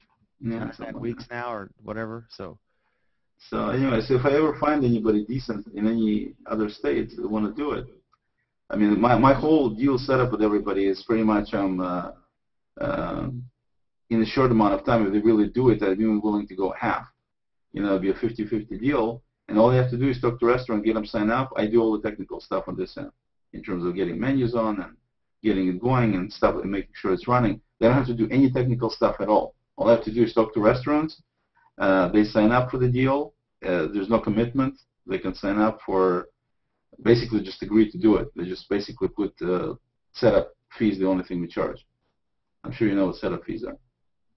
yeah. Yeah, and that's it. So it's a very small way to get into it for a restaurant, and there's no risk because if they don't get anything, then. But I do, if you do a search on Takeout Online without even looking for a specific city, or if you're looking for Japanese in Kirkland, specifically whatever, we come up at the top of Google a lot of times at the first entry in Google. So, You know what you should do? Okay, as a marketing guy, yeah. I remember in London they had Takeout Taxi, which was a similar concept, but Right. it wasn't a website because they didn't have the web then. Yeah. What I would offer is I would get somebody to sell it or do it yourself or a friend or whatever, but I would offer restaurants an absolutely free, no setup fee for like 5 items, like their Big Mac, right? Mm-hmm. So it's really easy for you to set up, have it all done, and to get them to realize, wow, this is cool, this works. Mm-hmm. And it's something that would take you 5 minutes to do. And then No, restaurants not really. would be like, there's no minimum cost, there's no monthly fee. If it's like with QuickBooks, they have this thing where I use QuickBooks Online, and so if I email you an invoice, it says in there, click to pay this invoice, and I have to pay 50 cents a transaction. Mm-hmm. No minimum, no monthly fee, no other charges. If I don't use it, there's no charge. If they use it, if it's a $5 invoice or a $5,000 invoice, it costs me 50 cents. That's Mm-hmm. it. So that's a great deal. I mean, who would turn that down? There's no risk. There's no minimum, no monthly. I would do the same thing to get them in, and then if they want more than once they like it, because you're going to make your money. If the service works, you're going to make your money on the transactions. Right. You want to be Steve Jobs selling iTunes songs every Right. time somebody buys a song. And so I would do it to come up with a really simple, just a few items. They're big item, and figure a way to set it up easy so it's 5-minute thing. If there is no 5 minutes, that's the problem, Dan. It sounds like it should be, but it's not. I mean, definitely putting a menu of 100 items is longer than putting 5 items, but there's a lot of setup involved that you still need to do, such as graphics for the page itself. I mean, need to be done. I mean, you can't. It's not just because what I try to do is I try to tie the graphics on the menus to be somewhat similar to the colors and graphics to the actual website of the restaurant. If they don't have a website, I make one for them. Okay, it's still not Olive Garden website, but it's something that enables me. As one example, one of my best restaurants called Hunan Wok, Chinese place. They have us, okay, and I did the website for them, and also I did the the setup on our system. They also have a service called Dinner Delivery Plus, which is a competitor here in Seattle, which was they started their service before me, and they did deliveries before me. They had them before they put us on there, okay, and they also have their own website with online ordering that somebody recommended they do as well. And they get the biggest amount of orders from me because situation what I do with Google and how people get placed and people find my link to them before finding anything else, and that's why we get the most orders for them. Even though basically there's 3 competing same capabilities for that restaurant out there. So I know I can do stuff like that, but to do stuff like that definitely takes some effort to be on top and at the same time to be, visible like that. And like I said, you do need to still do graphics for each menu, and whether it's just a simple logo or whatever. So there's no way to make it a five-minute proposition. Maybe not, 5 minutes is a stretch. I'm just suggesting you do like a text-only option that's free, entry-level. The only problem I found with that approach is that if people don't pay you anything, they don't have any ownership in it. And so because their wife, told them to something negative this morning, or they woke up from the wrong side of the bed, if they decide tomorrow morning that, you know what, I don't want this thing after all, for whatever reason, then they just decide to leave, then they leave. And so I'm not trying to keep people, because if they're not making any money, I'm not making any money either. So it's not like that. But at the same time, it's just you put all this effort. It's like I said, like my deal was with the Connecticut guy. I mean, like you put the effort in, and then there's nothing coming back. And so then you question. Streamline it? I mean, can't you work with it like develop a central processor? I mean, if I want to set up, if I want to set up a Yahoo store. Here's the guy flying in from St. Louis I told you about, and the guy was blown away by the concept idea, even though, like I said, there's other people doing it.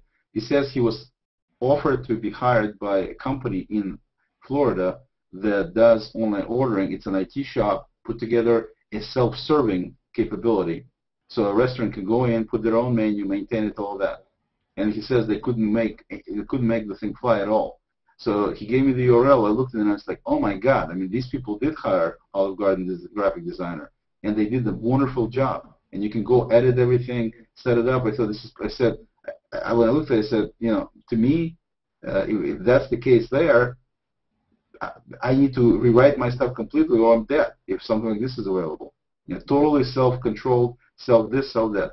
But he says the reality of it, I mean, he was the one who told me, and then I agree with him, is that restaurants are not in the IT business. They absolutely they're not, yeah. So what's happening is they're not going to go in.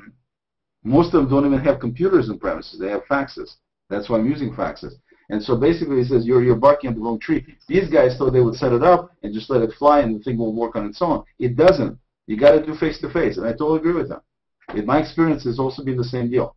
You got to go, do that. And then once people do pay the setup fee, which by the way is $250, we charge $250, which is I'm sure you probably charge at least that for newspaper setup, right? For ads. No, we charge $0. You don't have any setup fees? No. I see. Well, over here, it's impossible to buy a newspaper without setup fee of about $300 in Seattle. And wow. They won't even talk to you. I mean, you can buy an ad for me from a 4-inch by 4-inch ad for $75. I'll tell you what. And we'll make it free. Buying ads constantly if you get me some guy in Virginia who's interested in running Take Out Online over there. I'll be more than happy to. Okay, so if you know anybody who's looking, quote unquote, for a job, doesn't have anything to do, is good with people, is not afraid to go out and talk to people, they don't need to even to be tech savvy at all. All I want them to do is talk to restaurants, get me their menus, get me a few pictures here and there or logos, and that's all they need to do, and we'll put them to work. $250's, I mean, that's your problem, I think. It seems like everything I do, you sound is my problem. I get $250 setup fees, crazy, because I don't know. I mean, I wouldn't do that. I used to own 2 restaurants, right? All right. You want me to tell you how long it takes me to put one restaurant online, from beginning to end? I mean, it should. If you can't do it in 4 hours, Dan. 4 hours to get somebody on and to do all the stuff I have to do with SEO and this and that. 4 hours. So what should they be charging for 4 hours of work? Nothing? What do you make on an ongoing basis? I mean, that thing varies dramatically. Basically, we only charge 15%. So you figure it out. If somebody even sells $1,000 worth of food, and if you're talking about even joint like this one, average order is about $40. So you got to put 50 orders in place. Sorry, not 50. If it's $40, it's 25 orders. You should figure a way to to streamline your setup process so you can give it for free. Or say it's this much to set up. There's another reason. And I don't 50%, actually. or it's a free setup and it's 20%. It's one of these deals that basically, yeah, I could do. I mean, there's a million combinations you could do. One of the reasons I wanted to do the deal with charging setup, I mean, part of it is ownership. Part of it was for salespeople. In other words, I give at least 50%. In the beginning, I give 100% of setup fee to salespeople. How do you entice somebody to work just on commission? Unless, I mean, they need to make some money. My salespeople are 100% commission, and they sell, you know, $5,000-$10,000 each issue in ads. Look at my newspaper. I mean, look at all the ads in it, and you'll see they're all just pure commission. They're very hard to find. You'll go through 15 bad salespeople before you get one good one. Mm-hmm. It's a very horrible job, but if you're really good at it, you can make a lot of money. But you tell them, you know, look, you work for me. I make 15%. I'll give you 5% or whatever. 1/3 of that commission on an ongoing basis, so long as you sell, you know, as you're continuing to sell for me and producing. Right. If you quit or you get fired, then you lose it. But once you land a client, you're going to make ongoing money. Right, and that's my deal with them. That's my deal with them. Except in addition to that, I set it up so the first, let's say, 5 restaurants, you get 100% commission. So you can immediately, if you land those 5 restaurants in a month, you know, you multiply it to 50 by 5, and you just made $1,250 just on that alone. Forget about, you know. Plus, you got to remember another thing. It's a little different than your deal, because your deal, once they sell an ad, it's done. In my case, this 5%, nobody really knows when it's going to start trickling in, because there's a lot of other factors involved. You know, until people learn about the thing, they start, you know, because advertising in places like coupon things and stuff, I tried. It's too expensive. I can't afford it. That salesperson's out there. You just got to find them, and you've got to improve the look of the site. Oh my God, it should know where I'm. It should look at my IP and know where I'm coming from, and say, like, you know, here's the nearest restaurant in Virginia.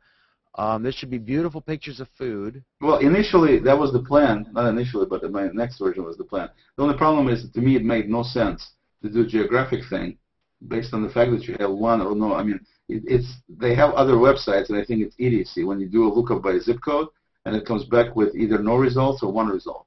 To me, it's just, what for did I spend a minute of my time doing the search for a zip code or same with the city, just to find out they don't have any restaurants there? I mean, it's silly. I mean, you look like you're big, but you're not. You're nothing. So that's why I did it the way I did it initially. They should at least know if I'm in Nevada or Washington State, don't you think? Could. And suggest a beautiful Nevada restaurants if I'm in Sin City. You know what I mean? Yeah. Except the only problem is with Nevada, I only have one restaurant. I go to a food takeout thing and I see a picture of George Washington.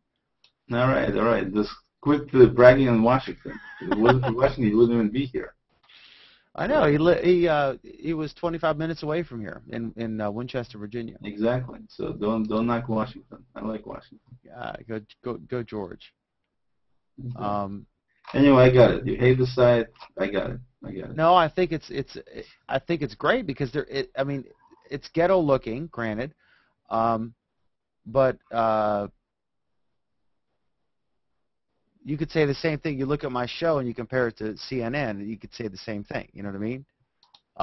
But your site makes some money, but yeah, I'm just trying to think, like, how could it be improved if it's functional for the regulars, but for someone, if you came to me as a restaurateur and you said, I want you to pay me $250 to set up this thing, I'd want to see some metrics. I want, like, what, you know, what does it work? I'd look at the site and I was like, okay, this is. See, the problem is that you're looking at it strictly from your own perspective, and I'm talking about it from perspective already talking to dozens and dozens and probably hundreds of restaurants.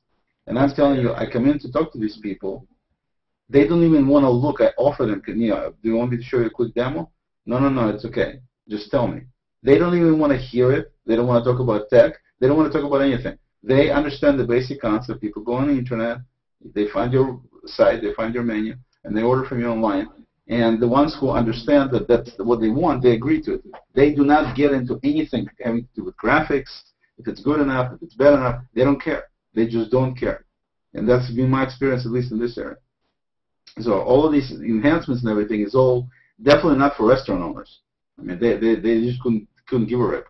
No, I think it would result in more orders. I think if it looked more like I was ordering food and not a history lesson, I think that it would be more effective and you'd make more money because your real money comes in the 15%, right? Yeah, yeah.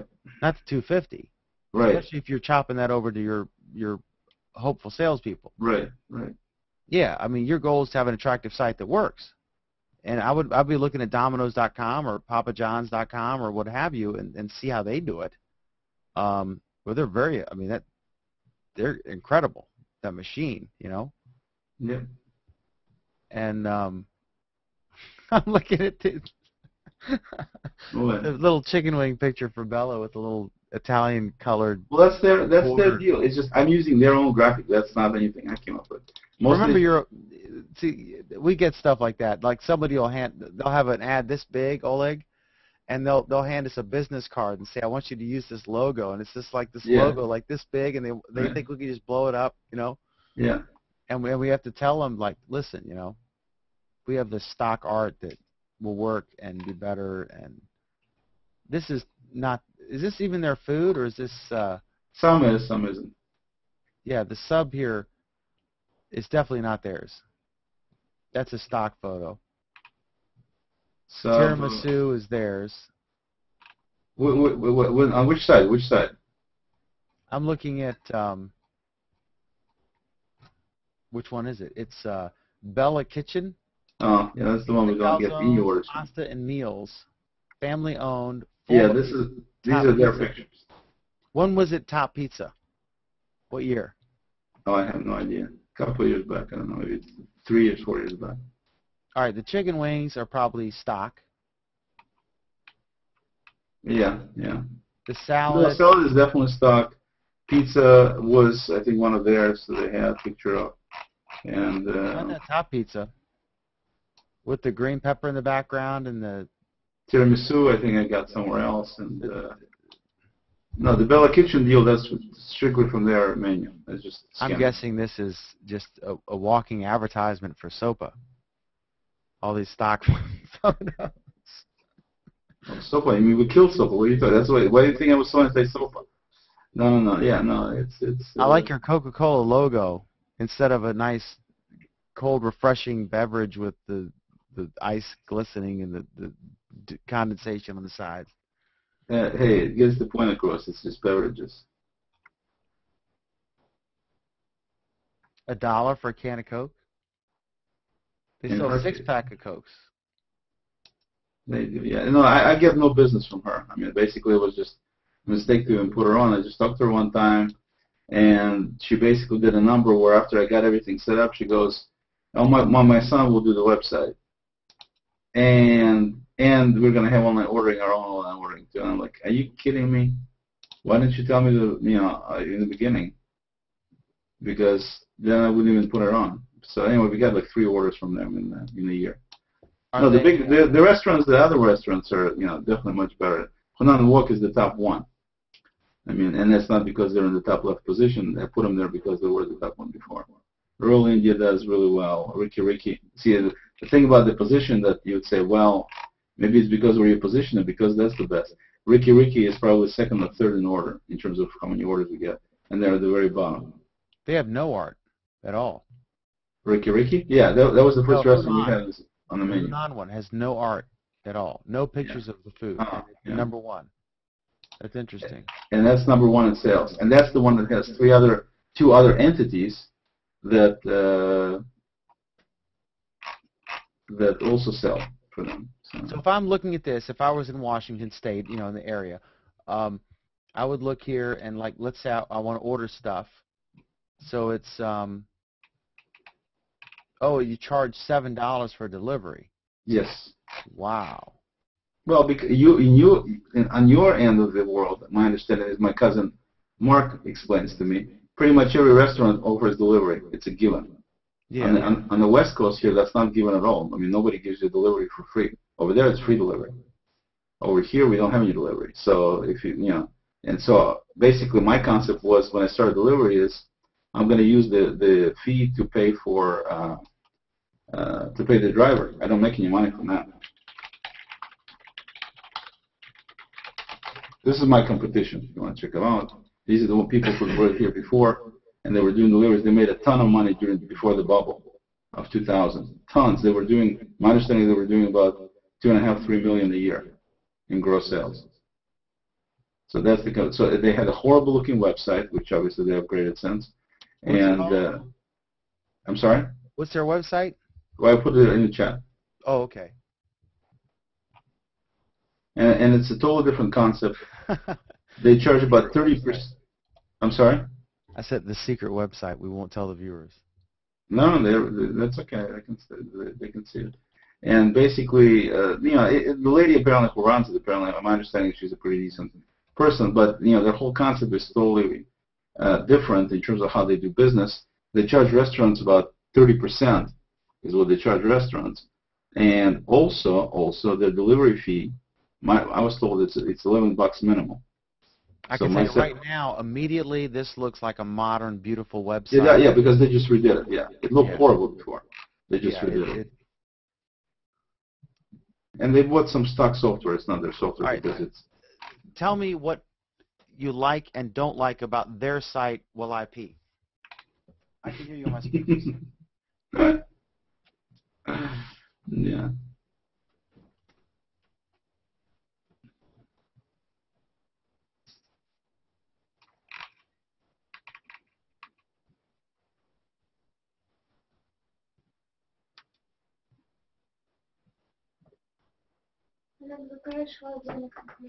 Okay.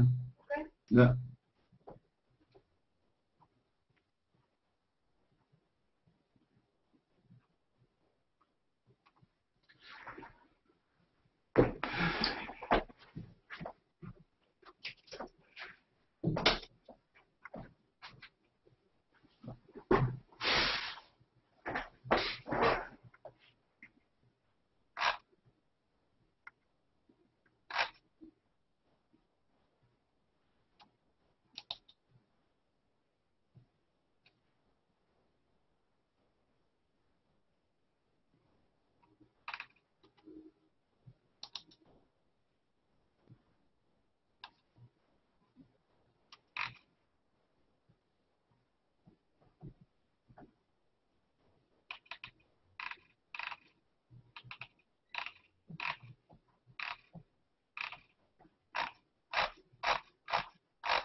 How much is their setup fee, or do they have one?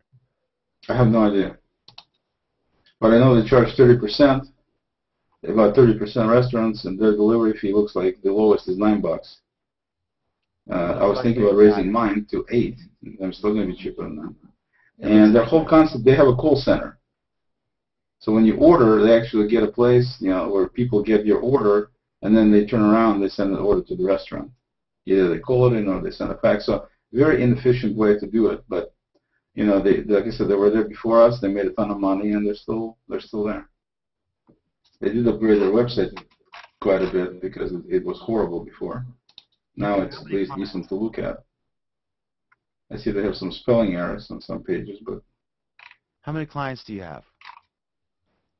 I have few. I have maybe around 30 restaurants. No, I have nothing. It looks like they have hundreds in here. No. They have they publish catalog. It's another thing. They publish catalog of menus, which another I think is inefficiency in their deal because obviously printing costs and stuff. They have about 60, 70, something like that. About 70 restaurants. Yeah, they don't have hundreds. They have 70. So they just make a deal where they buy stuff at a discount and they go pick it up and they deliver it themselves and they're selling the food. They're just buying it wholesale from the restaurant or for some kind of discount, right? I'm not sure. I mean, I was told that they charge about 30%, so I don't see how that would be the case if they charge up 30%. Seems like they shouldn't be charging them anything. They just put their own prices. No, I think it's similar in that regard. It's similar to mine. It's just they charge twice as much as I do. That's all. Well, are they charging 30% or are they negotiating a 30% discount on their regular prices. So like they're $20 of food. I'm going to pay,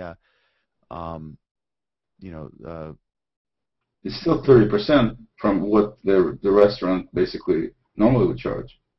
So no matter how you slice it, it's still 30%. Who's delivering it? They're delivering it. Okay, that's what I'm saying. In your case, the restaurant delivers it, right? No. I have a driver who delivers it, in my case. And that's what I'm saying. That's why we charge $7, because they take that $7 and they pay the driver. But see, if this is an interesting concept as well, but it's more of a hassle. This would have to be like your full-time gig. You know what I mean? On this scale, doing the way they do it. And that's well, and they do have it is a full-time gig for them. Plus, they have drivers in various cities, and I mean, for them, it is a full-time gig. Yeah, you're basically running a cab company here at this point. Yeah, and that's why I think the reason they charge such exorbitant fees on both deliveries and not setup, but the ongoing and everything else, is because there's too much overhead. I don't have the overhead they do. But they also make, obviously, more money. They see one of the things that because they were initial stuff, one of the things that they did that was really well, they became what's known as a,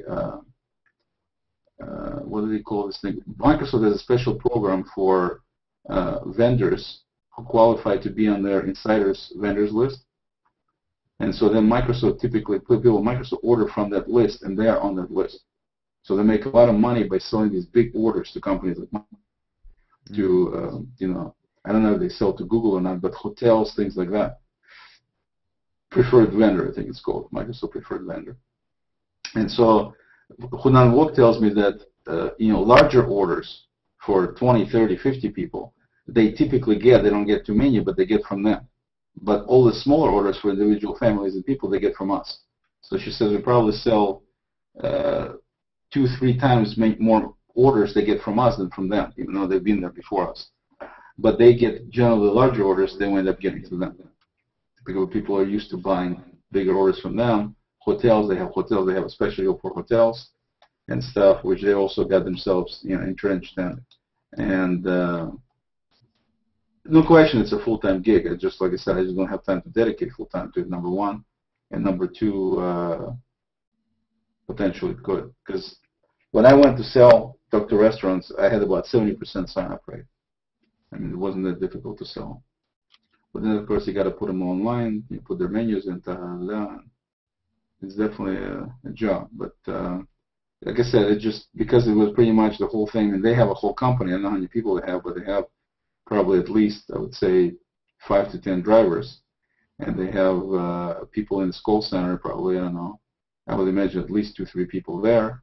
So they probably have their companies, probably, I would say, no less than 10 people. I would say maybe even more, maybe 15 people.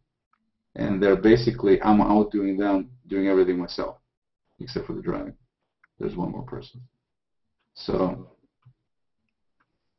You think you're grossing and netting more than they are? For Hunan Wok, yes, they told me I did. I mean, that's what the owners of Hunan Wok told me. I don't know what these people make. I mean, I'm not going to, obviously it's information that I'm not asking, they're not telling me. But they told me one time that we're doing more in business than Dinner Delivery Plus does right now. Yeah. And it's not surprising. Like I said, if you go to Google, and I don't know, your deal might be different because they're not in the geographic area. But if you search for something like, I don't know, whatever, Chinese in Kirkland or something, or order food in Kirkland or anything. So I put Chinese in Kirkland. First entry is Hunan Wok Chinese restaurant on my end. Okay? And that's using Search Your World or not, either way. If okay, so I'm going to say Chinese restaurant, Kirkland, Washington. Just say, no, don't say it. Just say Chinese in Kirkland, because most people don't type all the stuff. Chinese restaurant, Chinese in Kirkland. That's what typically people will type.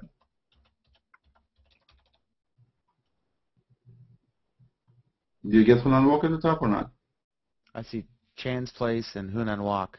Okay, so you see Hunan Wok. So that's me. Hunan Wok is us. Chan's Place is possible to talk to these people. Okay, so that's that. Then if you look for, like, for example, Japanese, or order Japanese food Kirkland or something, whatever. So you say I want to order that. On my end, I get Ricky Ricky as the top choice. HunanWalk.net, that's your site? Yeah. Kirkland Japanese, did you see that? Also top of the list. And so this is my claim to success. And then at the bottom there you see Ken's Abura, which is another one, right? But it's on the first page in Google. And Ricky, yeah. yeah. And so, you know, they don't have anything like that. And that's where I think they're missing out on the boat. And that's what restaurants get. But one of the big benefits restaurants get from me is they get visibility on the net. It's not just ordering. People actually can find them on the net. So the Ricky site, that's yours too? Ricky's site initially was mine. And then I told them they're a good client of mine. They were the first on the system. Really nice people, great people. And this last year, I told them, I said, you need to redo the design because it was designed by this guy who was their marketing guy many years ago, and they just had the site for years. They said, you need to redo this. So they finally hired the graphic designer and redid it, and she did a pretty nice job. I think it looks nice. I was going to say, this doesn't look like your site. This is No. This is beautiful. Yeah, it is. Yeah, she did a nice job. I was actually going to use her if I ever get to the writing version 2. I was possibly going to use it because I think she does a good job. There's a couple of things I had her tweak because I think she could have done a little better, but for the most part, she did a nice. Visually, I think it's a very nice site. Yeah. Yeah. And also, they sell excellent. See at the bottom left, it says try Masa's Gourmet sauces. Masa is the owner, and if you click on that, it takes you to the second part of the site, which sells. They have phenomenal salad dressings. I don't know if you're a fan of. Yeah, ginger salad dressing and stuff. Yeah. Sometime, if you don't mind, order from them. You won't regret unless they sell. They may have it in Virginia actually, but this wasabi is they call it Asian ranch. Just unbelievable dressing, unbelievable. I mean, just excellent stuff. And they have some rubs, they have some marinades, and they have a bunch of different things. So you can order online. So I did the online ordering for them in terms of writing all of this stuff and all that. And actually, this site was also mine. See if you click on shop online. Basically, these are little pictures that came from me, and that she just made it look like the rest of the site. But basically, that's you can order all the stuff, and so the wasabi deal is the bottom left.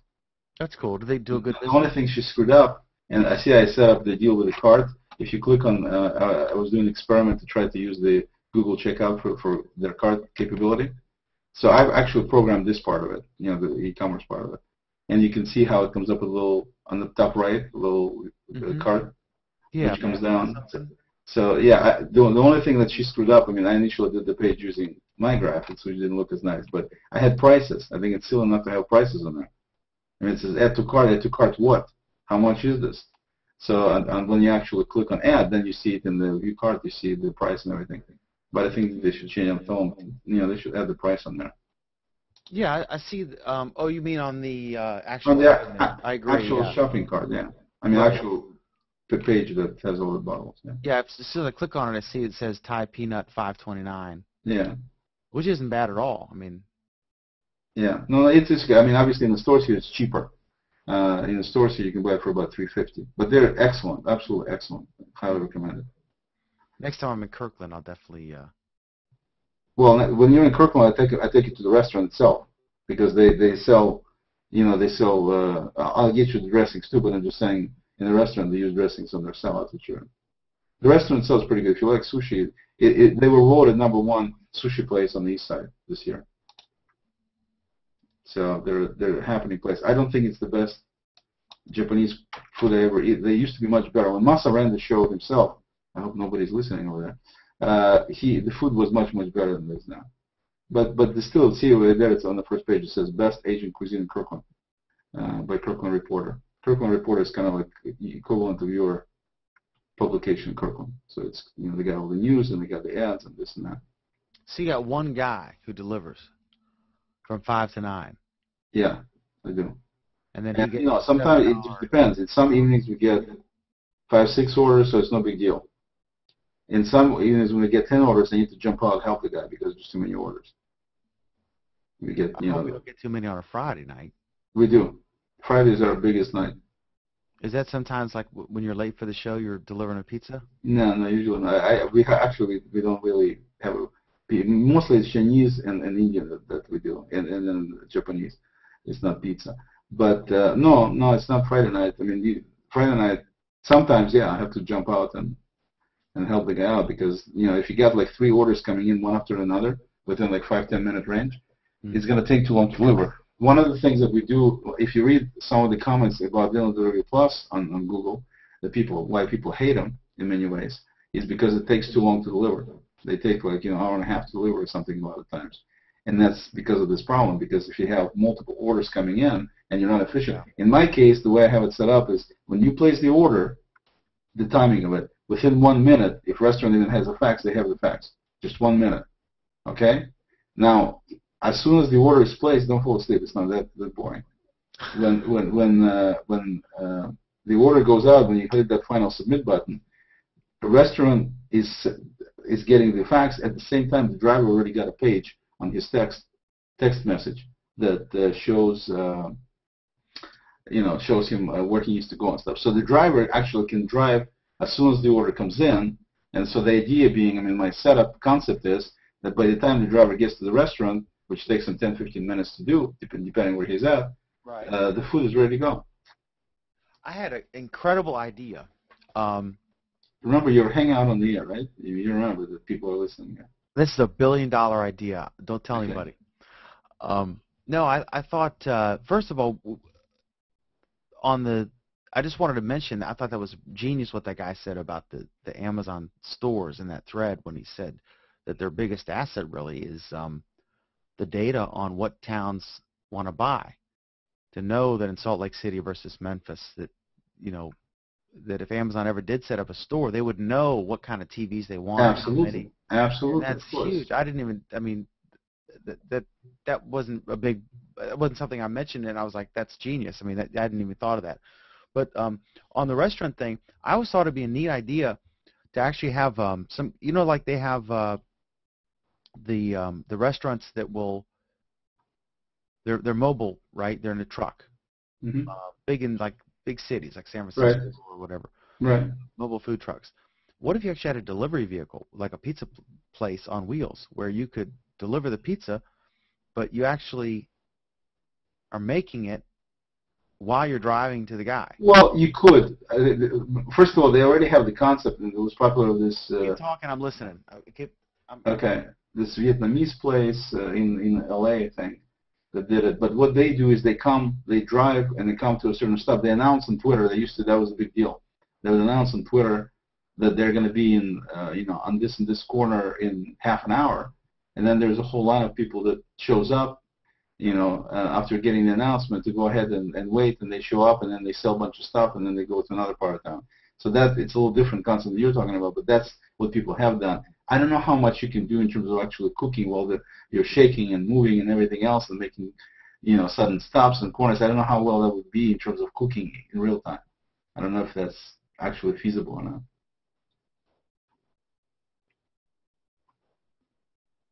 If he disappears. Oh well. Sorry, I'm here. Yeah, I don't know why I have 15 notifications. Oh my God. No, because everybody's probably is watching this thing and commenting on it.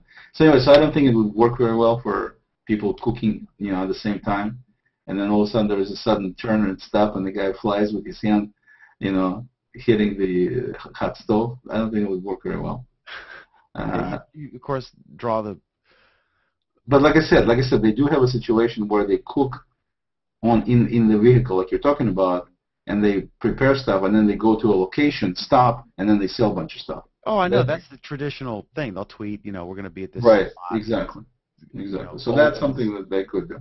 Yeah, so-and-so beat us to the other good spot. Yeah, one of the things that my father-in-law, the reason he quit the driving deal for me, was he started making crepes. And the guy makes incredible crepes. Best crepes in the city, hands down. And he's got his own formula for the batter he makes. That's the key to success and stuff. So, we were possibly thinking about setting up some deal where people can actually do like a party, like a crepe party, and have it be on Takeout Online so people can order that. But we haven't done it yet. I got a photo set on Flickr on the Flickr site I told you. If you look at my sets, I've got one on how to make pizza on a barbecue grill. That is fun. It's a fun activity. Kids love it. Yeah. What you do is you get your pizza dough, and I make mine I have a KitchenAid mixer, but I'll usually make it in a bread machine. They make great dough. And so you get your dough ball, and then I take a big cutting board, and you roll it out, and you make your round thing. I do it in a Weber round charcoal grill. Right.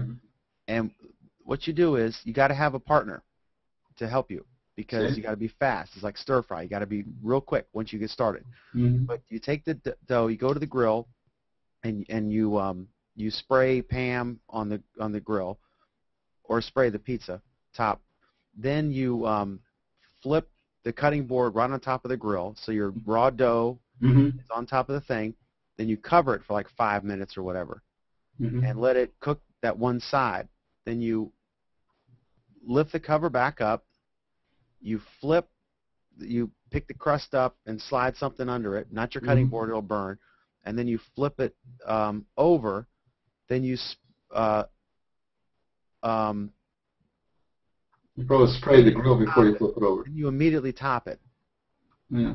Because now you've got the kind of the half-cooked, par-cooked side on top now, right? Because you flip it over. Right. The sauce on, the cheese, the toppings. That's where you need your friend.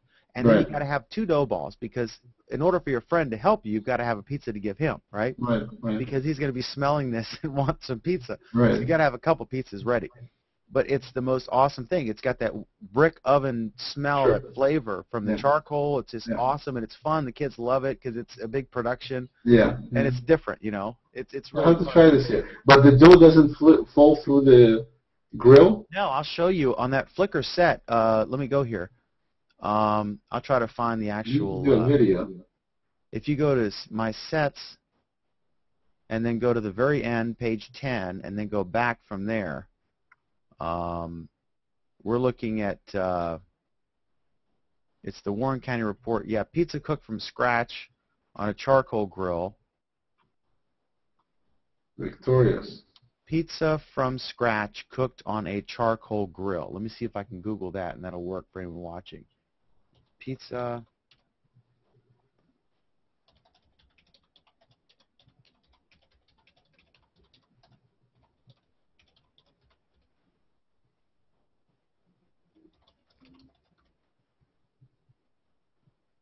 All right, for anyone watching, Google the following. This is very ghetto, I'm sorry. Pizza from scratch on a charcoal grill Flickr. Google that, and then From scratch on a charcoal. Pizza from scratch. I'm going to paste it in the chat, the actual link there. But pizza from scratch cooked on a charcoal grill Flickr, Flickr. Oh, okay, because I found some other guy doing it, but not on Flickr. Okay. It's not me, but it's my buddy. I was taking the pictures with my Canon camera. You see a guy in a gray T-shirt. Oh, yeah. That's it. Headless guy? That's a great that's, picture, Dan. Yeah, that's it. And then I've No, got just another. give me the third degree of my pictures. What's happened to the guy's head here? Oh, that's an awful picture. Okay, but anyway. I've got another one. I did another one with actual. I need to do a Google Plus post on this with. Is this a guy or is this yeah, you? my neighbor. It's a buddy. What's the deal with the darkness? You can only do this at night?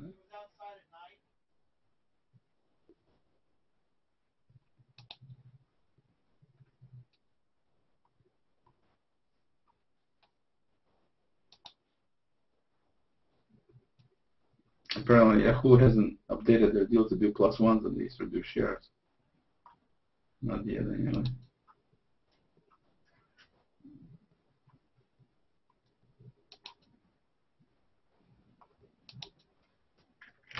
See, I did a second set that has the actual recipe there.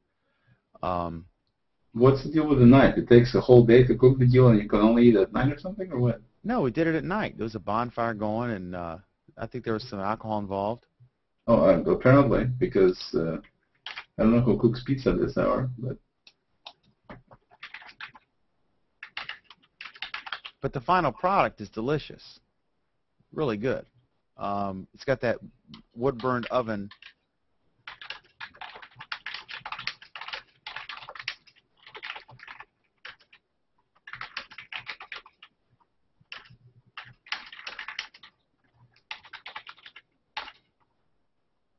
I'm just going to post the link here. I just shared it on Google, so you should get a notification. Let me know if you want me to delete this post. Actually, delete it real quick because I got a different. No, I want you to look at it before I delete it. Okay, let me find it because I've got a different version that's got fewer pictures but has the recipe and instructions. You know what I mean? It's more user friendly. Let me look at see what you got.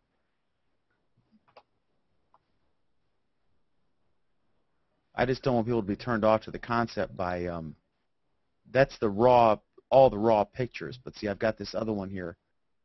Did you see the post? I'm looking for it here. Well, it should be on your notification. I've got so many notifications, you have no idea. Not from me. Delete that. I didn't get. That's not even me. I wasn't drunk at all. What are you talking about? Okay, just delete it. All right. Here is how to make. Yeah, who else can make you laugh like I can, huh? Yeah, laugh and cry.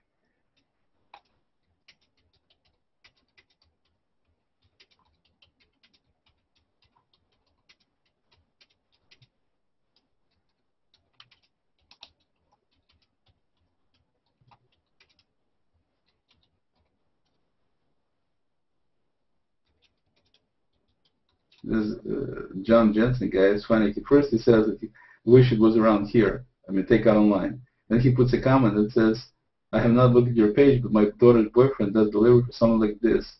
And I'm like, okay, so why do you wish it was here? It is here, apparently. All right, I just posted the better version, and I mentioned you. No, don't mention me. What do I have to do with anything? No, I just said this is for you and for Linda Lurie. No. My Virginia buddy. Yeah.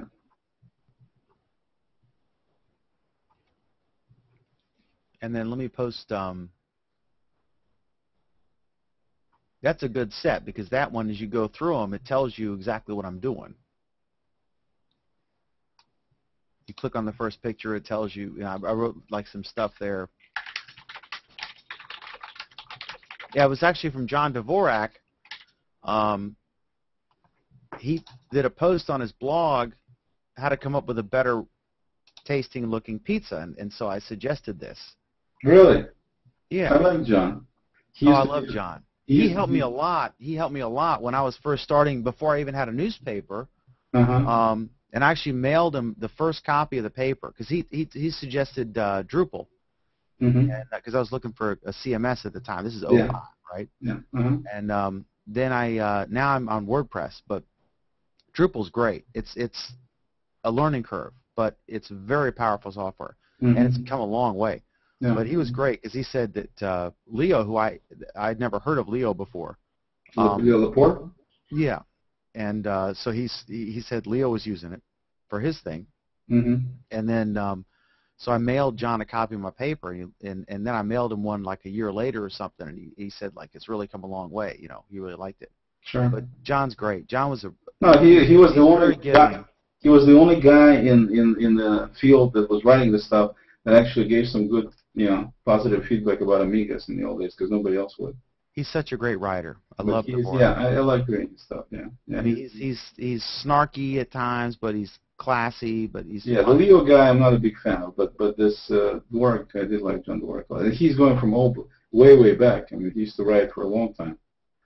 He doesn't have enough recognition. I mean, I think Leo has a lot more recognition, which I think Dvorak should get more. But Dvorak is more in people in IT know Dvorak.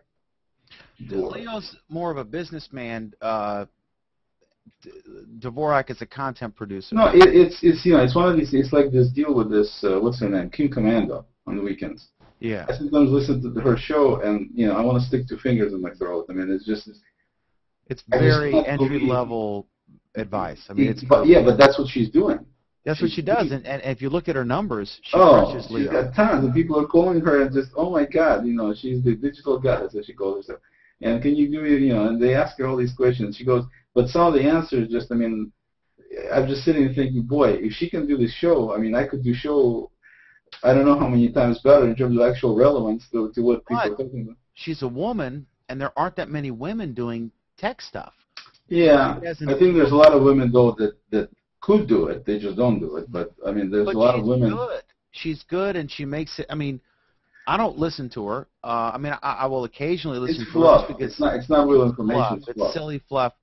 But she has she's like the Fox News of tech shows. I mean, she has a interesting delivery and a good package. She's got tons of sponsors. See, this is what the deal is. She's got tons of sponsors, and I'm sure they make buku bucks. And she's got, like, at Christmas, she does this giveaway where every caller that calls in on it around Christmas time, she gives them fairly expensive high-tech gifts, which I'm sure she gets from all kinds of sponsors, and it's cool. I mean, people appreciate it, and so kudos to her for making things. I mean, she's got this website, got tons of information, and a lot of it is very useful information.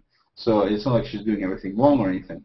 And obviously she's successful, so, How much you want to bet my fancy post on Barnes & Noble versus Amazon, which is on Huffington Post and here, that I spent hours thinking about, wrote brilliantly, and got like 1 or 2 shares. How much you want to bet this stupid pizza thing will get like a ton of shares compared to that?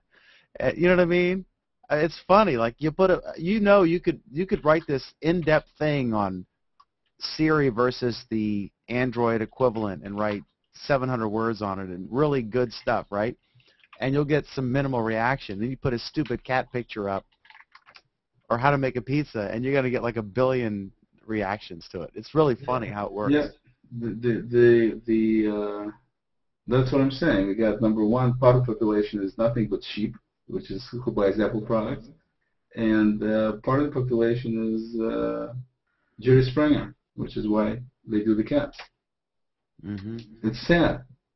It's sad because it's in my favorite country in the world, and you got people like that. But Perillo's a master of that. Is what it is. Your buddy from that one episode when you and Chris were duking it out over Apple versus Mac or Apple versus Windows, and but he's really good at putting out stuff that's has a mainstream appeal. No, I think the deal with Perillo is he is number one. He does a lot of physical comedy, like in terms of facial expressions. He doesn't, like you talk on a show, you talk normally.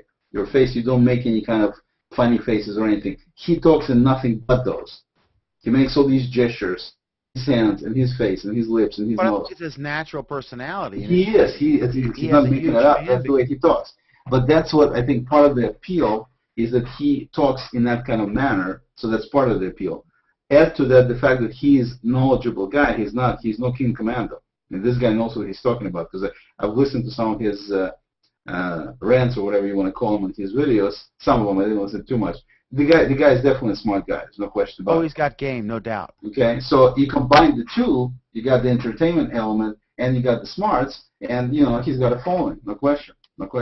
He'd be terrific to do. I don't know why some network doesn't grab him up, like an MSN. The other guy. 5-minute tech thing. You know what I mean? Well, I think it would be much better to take Chris Perillo than King Commando on the national level. I think he would be far more useful to people and also much more entertaining, because he's actually entertaining. It's work. I mean, I look at the amount. I mean, we do a show that's very relaxed, right? And another guy is Lamar Wilson. Did you look at his stuff?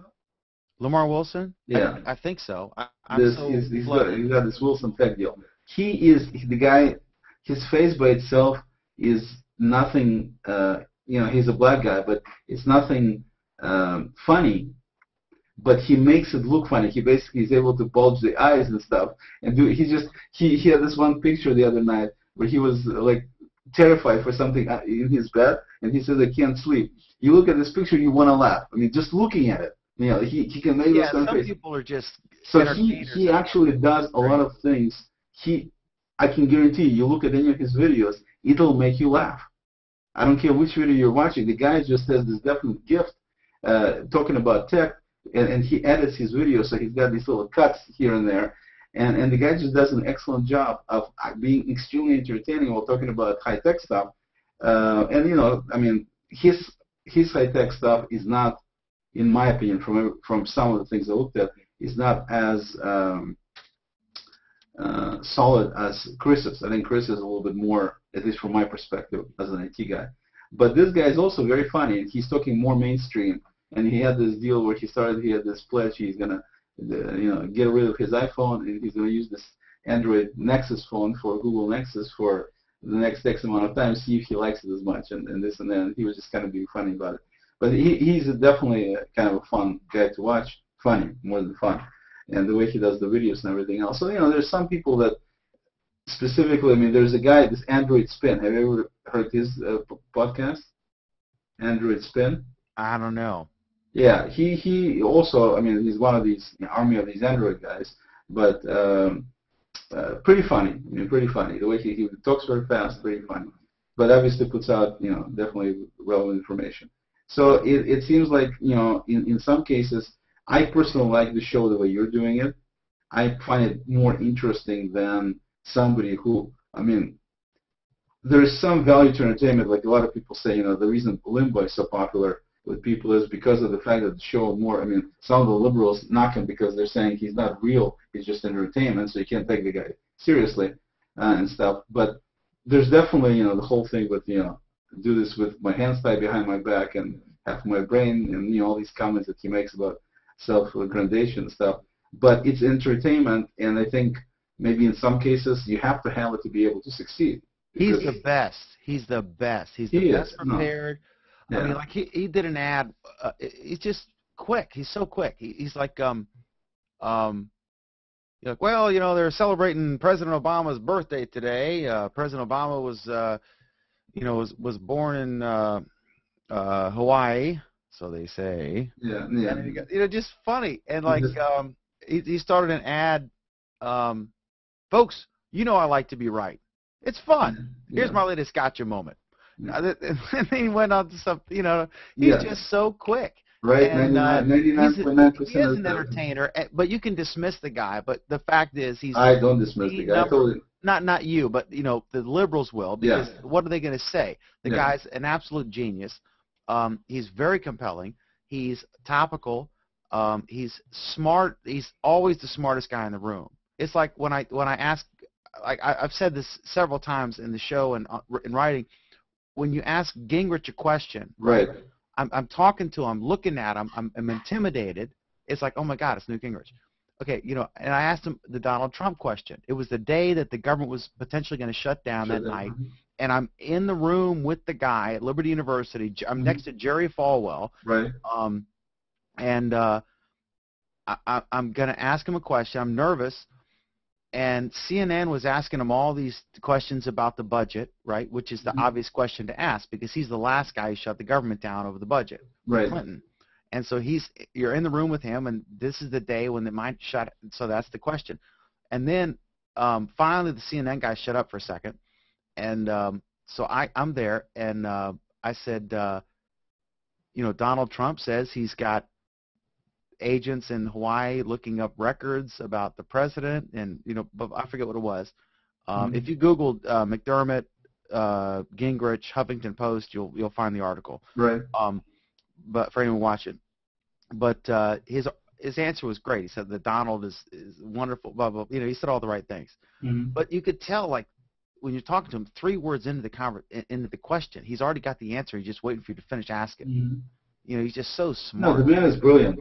No question, the man is brilliant. But Rush is like that. Rush is just so freaking smart. Yeah, yes. And they can, and the liberals can dismiss him all they want. But it was just like I heard a good buddy of mine, a Republican, said when Phil Donahue was on, right?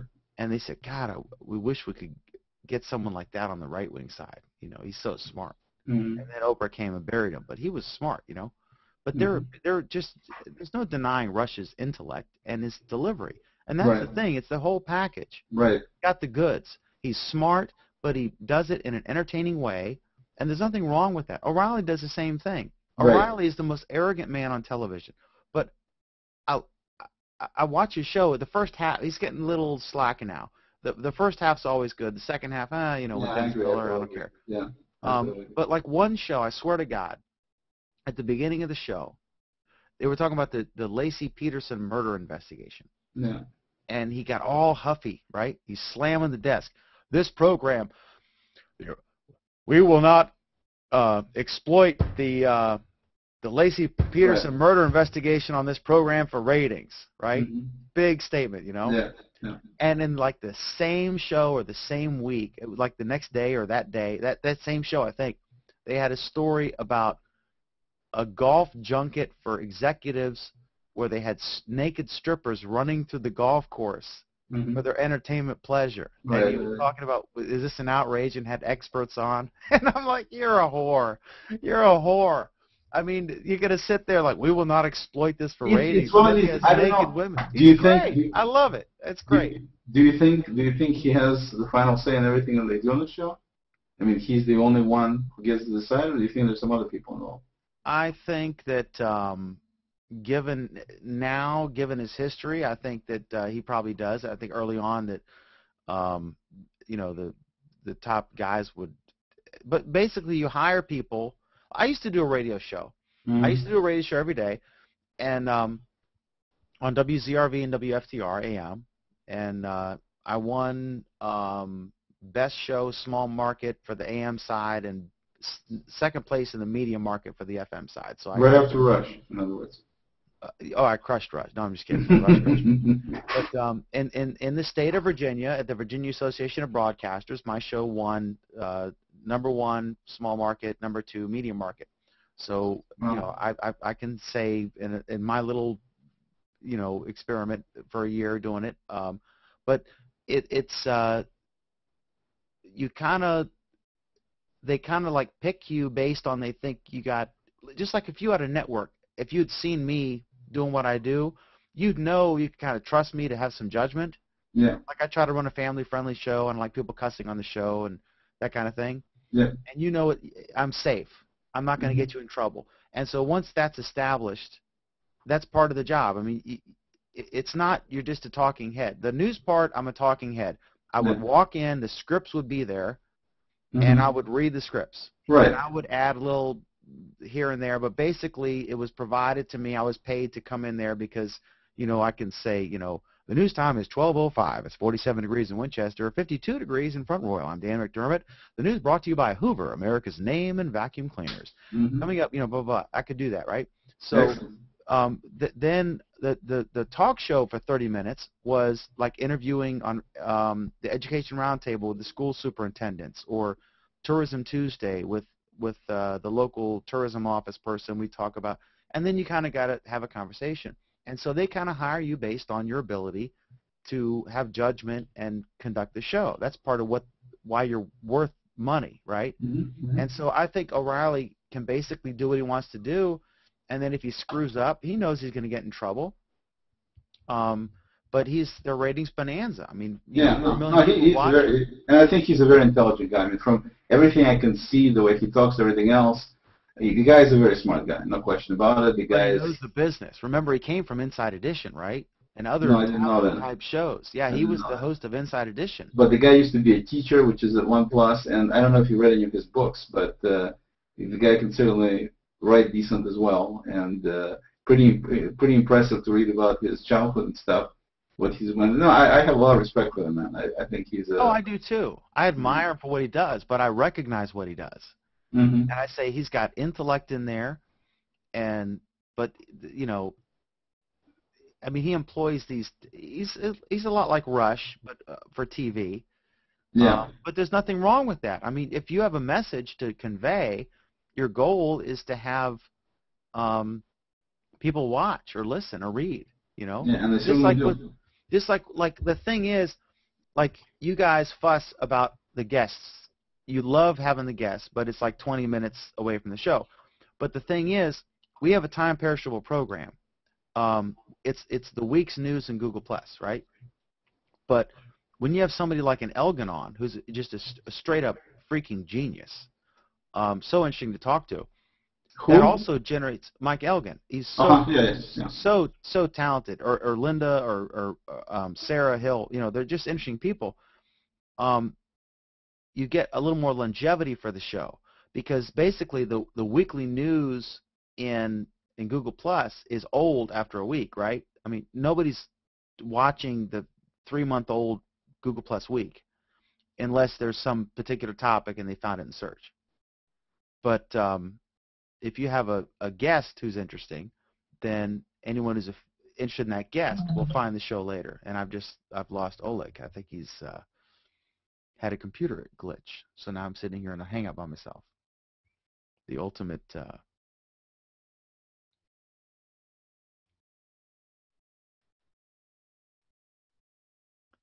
this is wild. I'm literally in a Hangout, broadcasting live, and no one's in the Hangout. And this is funny. Hopefully Oleg will reemerge.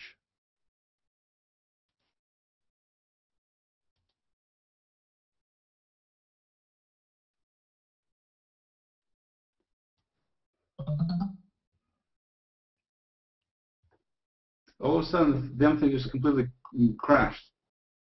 I know. I'm in a live Hangout with myself, broadcasting. It just said, it said, do you want to close Windows? And I said, no, I don't want to close any Windows. Next thing you know, boom, Google is gone, you're gone. I don't know, I don't know if they're updating a new version of Chrome or something, and because of that or something, I don't know. It says Russian hackers. Oh, I'm sorry. No, it could be.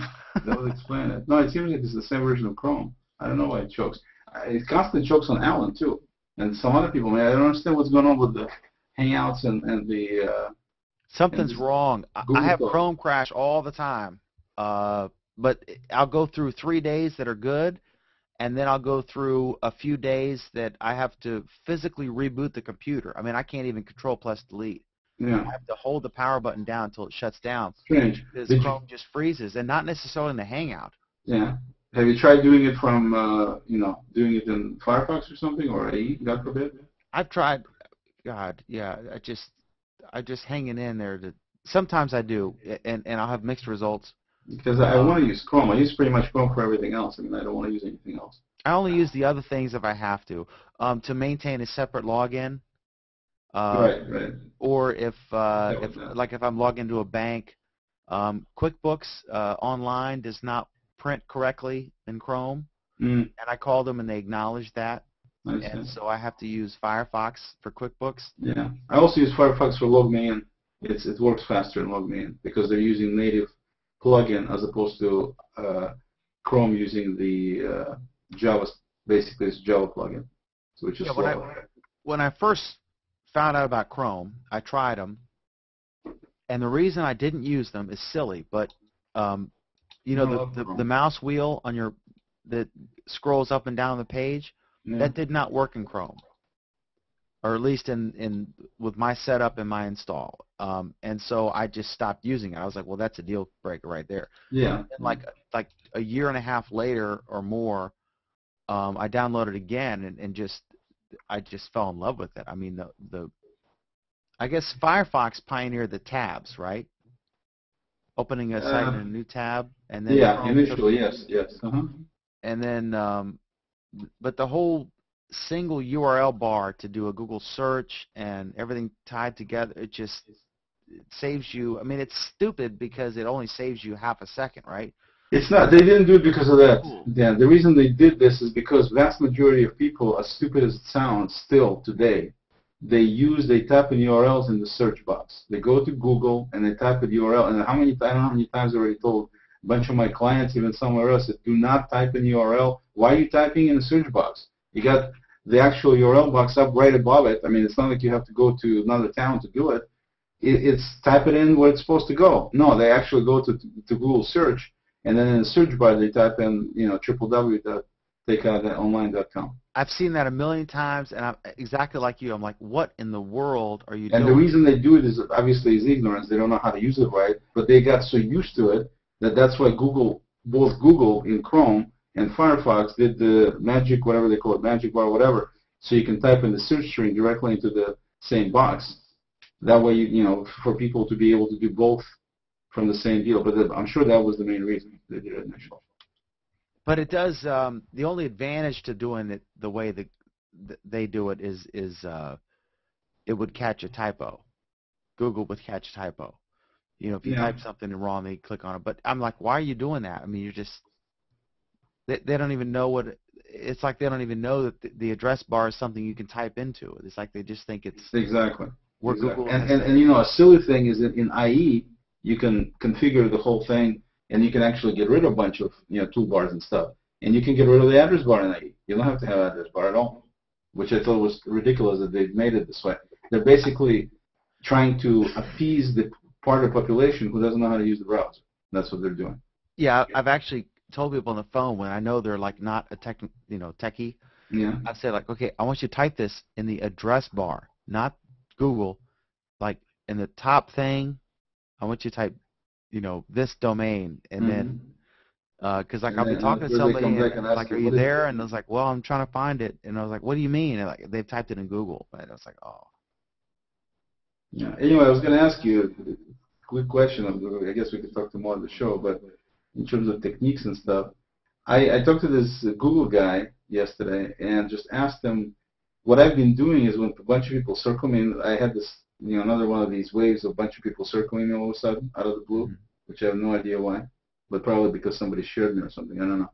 So all these people are circling me, and I usually go through and do a Larry Page deal where I look at every single one to see if it's worthwhile for me to circle or not. And so what I would do is I would open up each profile of theirs in a new tab. Just go down, just right-click on, the deal, the link, and then select Open a New Tab. And then I just click on Ignore All. And that way the list disappears, and then next time when new people circle me, then I'll end up getting a new list. And I thought that this was a pretty decent way to do it. And the guy actually said, no, you don't want to be ignoring people like that. The best thing to do is just basically don't use the ignore deal. Do you use ignore at all or not? I've never ignored somebody. I think I blocked one or two people. No, blocking is different. I mean, I understand. But I don't know what the ignore even does. What is that? Because with the incoming stream gone, I don't think that the ignore button has any effect, does it?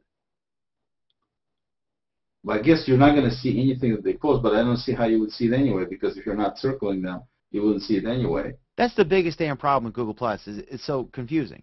And no, come on, take it easy. No, we're two experts. We do the #1 show about Google Plus on Google Plus, and we don't even know what ignore means. Well, not entirely. So that's what I'm trying to find out and to see why is it so bad. Because my preference is to make it easy for me to know who I already looked at, who I haven't. Because you got this kind and see, part of the problem is they. Like I think yesterday it was like 47 new people. Okay, they only show 10 at a time, which means that I'm not going to get to see the rest of the people, because when I click on notification for this deal, it only shows me 10 people. It doesn't show me all 47. When I do the ignore thing on these 10, then within a few seconds I get another notification for the next 10. And that's how before I was doing it. I would just go 10 at a time like this, and I would keep doing it until I don't have any more notifications about new people. But if you don't do the ignore, I don't know how else you're going to get to the rest of these people unless I guess you could probably open notification in the main stream. If you click there, maybe then it'll show you all of them. Yeah, I get them 10 at a time, and then I kind of look at them and see if there's anything that catches my eye, somebody I recognize. How do you get to the next 10? How do you get to the next 10? You go to, well, it depends, of course. Each method of notification is different. I mean, there's like in Google Plus 0, 1, 2, 3, 4, whatever button, and then it used to say 9+, but now it'll say 15 or 18 or 34, whatever. And then there's the one that's built into Chrome, which gives you a different thing, and then there's the view all notifications thing. Did you see what George wrote? Who? About your grill thing, George Cozy. Nice guy. He's a trip, yeah. Yeah, that must be a Grizilla. Or a grill zone, if you fold it over, it says. What I wanted to tell you, though, Oleg, is we're sitting here debating about what the ignore button does. Yeah. Find me the Twitter or Facebook button that you don't understand what it does. It doesn't exist. Well, That's the don't start. problem. Don't get me wrong. Facebook. They actually Okay? killed a feature. Facebook. Have you ever tried to set up a business page on Facebook? No, Facebook sucks. But what I'm saying is, like, it's not. Google Plus still has not gotten the user-friendly thing down. It's very innovative they and need cutting some edge. sort of a online manual for the whole deal. Is what they need. It should be no. You can't expect grandma to get who's on Facebook and loves it because she gets to talk to her grandkids. She's not going to read an online manual. I understand that. It needs to be more intuitive. That's the biggest problem. And we love Google Plus, and we figured it out. We understand, although we still don't know what the ignore button means. No, personally, I think what ignore does, it works fine for me. I mean, if I don't see anything coming from these people, that's the whole idea. Why would I want to see these people again if I didn't choose them to circle them? If I wanted to, I would circle them. So I don't really see how that's a problem that when I'm doing an ignore deal, how that's a problem. I just don't see it. The guy said he doesn't recommend it, but I just don't see why that's a problem. I really don't. But I agree with you. It would be nice if some of these things, I mean, blocking is pretty straightforward. Moran was typing the other day. Obviously, the guy got blocked because I don't do well with those kind of guys. But I got blocked by a friend of mine locally because I post so much. You know, she added some local people, and everybody else was like a Facebook person who would post once in a while, you know, on Google Plus. Yeah. And I post like all the time. And so I've just flooded her stream. So she literally blocked me. No, but she doesn't know what she's doing, obviously. That's not the way you do it. All she had to do was take you out and put you in a different circle or something, and just, you know, don't look at you being in the circle she was looking at. I mean, you don't block somebody because of this. Because she totally closed you. You can't even write anything to her now. But she didn't want to. I can't on Facebook, and I know her in person, but it's just. But that's what I'm saying. If you wanted to write her a post directly with her, you couldn't do it. So she killed you off. And that's what I'm saying. But it's a problem in that seemed to her to be the simplest, easiest solution. Because she doesn't know any better. But it's like anything else, Dan. There's only so many features you can make intuitive. I mean, if you get more and more features, it gets more and more complicated. I mean, either have features or you don't. Facebook and Twitter can do it. Can do what? Have you set up a business page on Facebook? I have. I've set up a Shenandoah River State Park Friends group, and how fun experience was that for you? Oh, it sucks. Exactly. So what do you mean they can do it? They can't do it. And Twitter, when you're talking about Twitter, you're talking about a 140-character message. That's basically the main feature of the deal. And you can click on follow and this and that. What's there to Twitter? Now they're getting really more and more. Aren't that many different options or features on Google Plus. There really aren't. If you start looking at it in more detail, you'll be surprised how many features. I was talking to a friend today, and I was trying to tell her that she's a lawyer, and I'm trying to get her on Google Plus, so she started doing that. I was talking to a real estate office the other day, one of my clients, who lowered my retainer bumps because they're in a tough situation right now, but hopefully they're not listening. But anyway, I was talking to them about Google Plus, and so they're going to start using it and stuff, but they don't know. And then when I started explaining, you can do this, and you can do this, and then you can do this. You know, once you get going with stuff, I mean, there's quite a few things you can do with the deal. I mean, it's not Microsoft Office or anything in terms of features, but still, I mean, still there's, you know. No, but some of the stuff they've just were stupid on, like calling it incoming stream. It's not incoming. It's posts by people who have circled you who you have not circled. I know, but they're trying to come up with a single word. How do you come up with a single word for that? You come up with a button like your stream. Okay. You think Hangouts is somehow a beautiful, brilliant term? I think that's better than incoming, which is inaccurate. They should have had this stream and two buttons. They should have had people you've circled or people who have circled you. You know. Okay. Yeah, I buy it. Yeah, that would be more. I mean, that's accurately what it is, right? Yeah. The incoming was a stream of people who have circled you, but you haven't circled. Yeah. But then somebody would accuse them of being or your followers who you haven't circled yet. Following and following, like Twitter does. Something intuitive that makes sense to people rather than incoming. It's Yeah, not I think they were incoming. They're trying not to get sending away. me anything. I think they were trying to get away from the Twitter model to say, people don't say you're stealing Twitter stuff, because that's what they have, following and followers. Okay, so I think they were trying to get away from that. And it's, you know, I agree with you. I agree. I think it would have made more sense and stuff. And They're just things they could have, rather than kill the feature because it was poorly named, they could have simply better named it. It would have been. I don't think they killed it because it was poorly named, though. No, I think. Yeah, I mean, I hear what you're saying. It wasn't something. It was one of those you don't miss it until it's gone, and then you're like, man, I really wish I had that feature back. And how often did you use it? At least a half dozen times over 6 months. You know, I mean, okay, so what's the big deal? But now, then you realize now there's no way for me to easily see the posts of people who have circled me, and it's like you kind of owe them that, don't you? If they circled you, to kind of see, you know. Go ahead. Is that me or someone else? It was the chick talking about ignore option. So let's. Is that live? Video, yeah. Well, then Google video. Oh. Do you want to hear it? Go ahead. I'm listening. Favorite parts about Google Plus is how circles let me connect with my friends, my family, and other people I want to hear from. It influences my real-world relationships.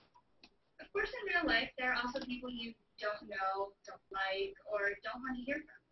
And we want to give you the ability to define these relationships in Google Plus as well. That's why today we're introducing a new ignore option alongside the stronger block option. I'll talk about ignore, and my coworker Sean will talk about block. Ignoring someone is basically saying you're just not interested. Maybe you don't know them, or maybe you don't want to see what they're sharing. When you do ignore someone, a few things happen on Google Plus, including you won't see any of their posts in the incoming stream, you won't get notifications about their activities, and you won't see them on your circles page. The ignore option is available from multiple places on Google Plus, and importantly, we don't notify people that you've ignored them. Let me show you how it works. Did you hear that? Yeah, but. So I personally disagree with the Google guy. I think he was wrong. I think that's exactly what I want to do. It's basically, it's just like saying that you're just not interested. So you're not going to see the posts about them. You're not going to see their posts, and that's it. They're not going to know that you ignored them. But essentially, that's what I'm doing. I think it's perfect. It's perfectly called, and I think I'm using it exactly how it should be used. I'm just saying, I'm not. If I was interested in that person, then I would circle them. If I'm not circling them, then why even have it in front of my face? I just ignore them, and that's it. Yeah, I just want to address a. Okay, yeah, and I hope that it's okay. God, there's 3 things I want to tell you about. On that, I hope it's not as transparent. Or when they say like they don't know you're ignoring them, it's like blocking. You obviously, absolutely know. When someone's blocked you. It just means that they're not notifying anybody saying you've just been ignored. Yeah, but you can tell when someone's blocked you because you can log out and see posts from them, and then you log in and you can't see posts from them. Right, but this is different. So they're yeah, I don't know. I mean, I don't.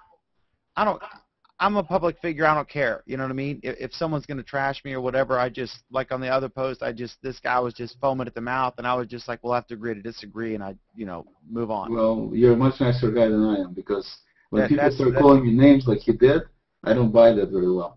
There's no reason to get into that kind of language, number one. I almost weighed in and said, guys, settle down, but I figured. No, but wait a minute. You saw that the guy started this thing, right? You must be a troll and this and that. It wasn't anything I started, that's for sure. Are we in agreement there? I thought he made a flippant comment, and both of you elevated the level of violence. No, but he made a comment about a troll. Please tell me you're not a troll. Oh, thank you. Yeah, you're not a troll. He was trying to be sarcastic and funny and witty, and then you... Based on what? Based on his own ignorance of the fact? Okay, hang on. First of all, let me say and I'm going to try to pronounce this, Forget the guy. Just go ahead No, and no, read. no, no, no. Someone made a comment on the incoming stream, and I want to address it real quick because they're watching. I can't pronounce it. I apologize. Rajasekar,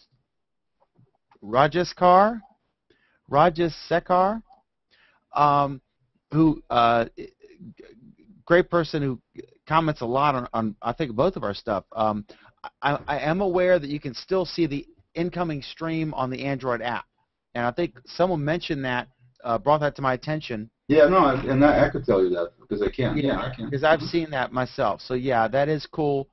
My whole thing was and I want to get back to what Oleg was talking about. My whole thing was it was a shame to kill a feature off because it was poorly named and poorly utilized, when the reason it was poorly utilized was that it was poorly named. That's not the reason. I don't agree that's the reason.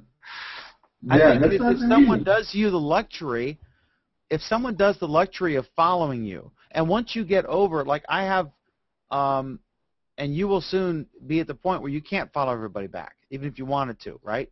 I have Well, I'm not almost going to be soon. 11,000 people who have circled me. You.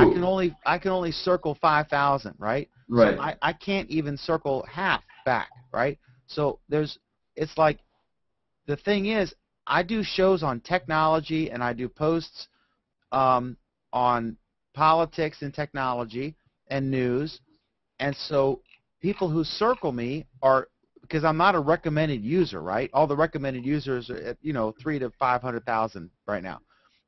And so anybody who's not recommended is at anywhere from 0 to about 30,000. So unless they're a celebrity who's not recommended, then they're in between those two. But basically, if someone circles you, they're likely interested in what you're talking about, right? So that means what they post might be interesting to you. And so unless it's like some not even have a picture and no post or something. But there's no way for you to quickly and easily check that out and discover people who have circled you who might be posting interesting content. That's the only thing. But again, I didn't miss it until it was gone. Well, I know that I hardly ever used it at all, and like basically, 3 times just to see what the hell it was, and then I mean, just to see if I really made the right choice about not circling those people, or maybe they all of a sudden started having better content or something like that. But that's I've used it so little that I don't miss it. I mean, I just don't miss it. Bottom line. The other thing, okay, on this post we're talking about this drama here. Let me find it. The actual comment. Well, all the guy's comments are gone from my view because I blocked the guys. So you can see. Well, see, you shouldn't block them. No. When people get into that kind of language, Dan, that's I don't do that kind of language. I can elevate things and I can do the online fighting and stuff, but not to get into that kind of deal. There's no reason to get to that kind of language. Was it the Barnes & Noble post? Yeah. Mm-hmm. Okay.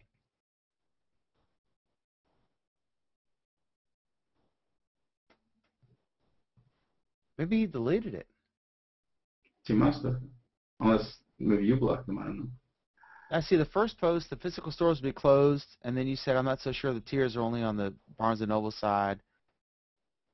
Okay, and then he said, please guys, tell me your, okay, you said, I'm not so sure the tiers are only on the Barnes & Noble side. Right. My point, for anyone watching, my point was that Barnes & Noble made this big thing that they're not going to stock any Amazon books. Mm-hmm. Because they're mad that Amazon is signing exclusive distributor agreements with authors and publishers, blah blah blah. Mm-hmm. And I said this is a PR stunt because like who the hell is going to a physical bookstore to buy an Amazon published book? I mean, they would just buy it online, and even Barnes & Noble acknowledged in their own release that they don't sell many, although that could have just been a snarky dig at Amazon. Saying that there isn't much demand, right? And then they said that, but at the same time, while they made this big public, we're not going to stock their, all 5 of their books, right? In our 20,000 books, that they still sell stuff on Amazon, and they still sell Amazon ebooks on their own website, and they're going to still sell the books on their own website. So they're still in bed with Amazon. I mean, they're still making money off them and engaged in business deals with them, but they're making this big public thing, which is just like the last, stupid. And so my headline was Crocodile Tears from Barnes & Noble about this Amazon thing. It's all a big bunch of BS from publicity people. So anyway, that's the background. So Oleg said, I'm not so sure the tears are only on the Barnes & Noble side. Amazon took a serious hit the last quarter. They need to seriously consider the physical distribution model.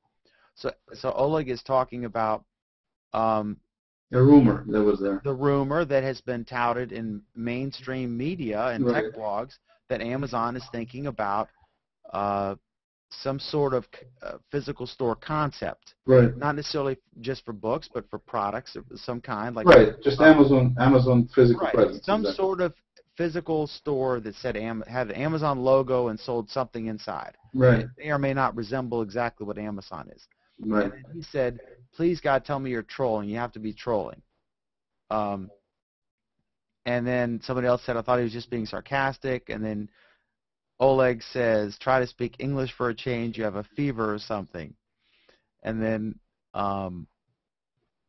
he said, and then we went from there. Yeah. Because you said they should consider physical distribution, but that's a pretty well-known fact that the method is failing horribly everywhere else.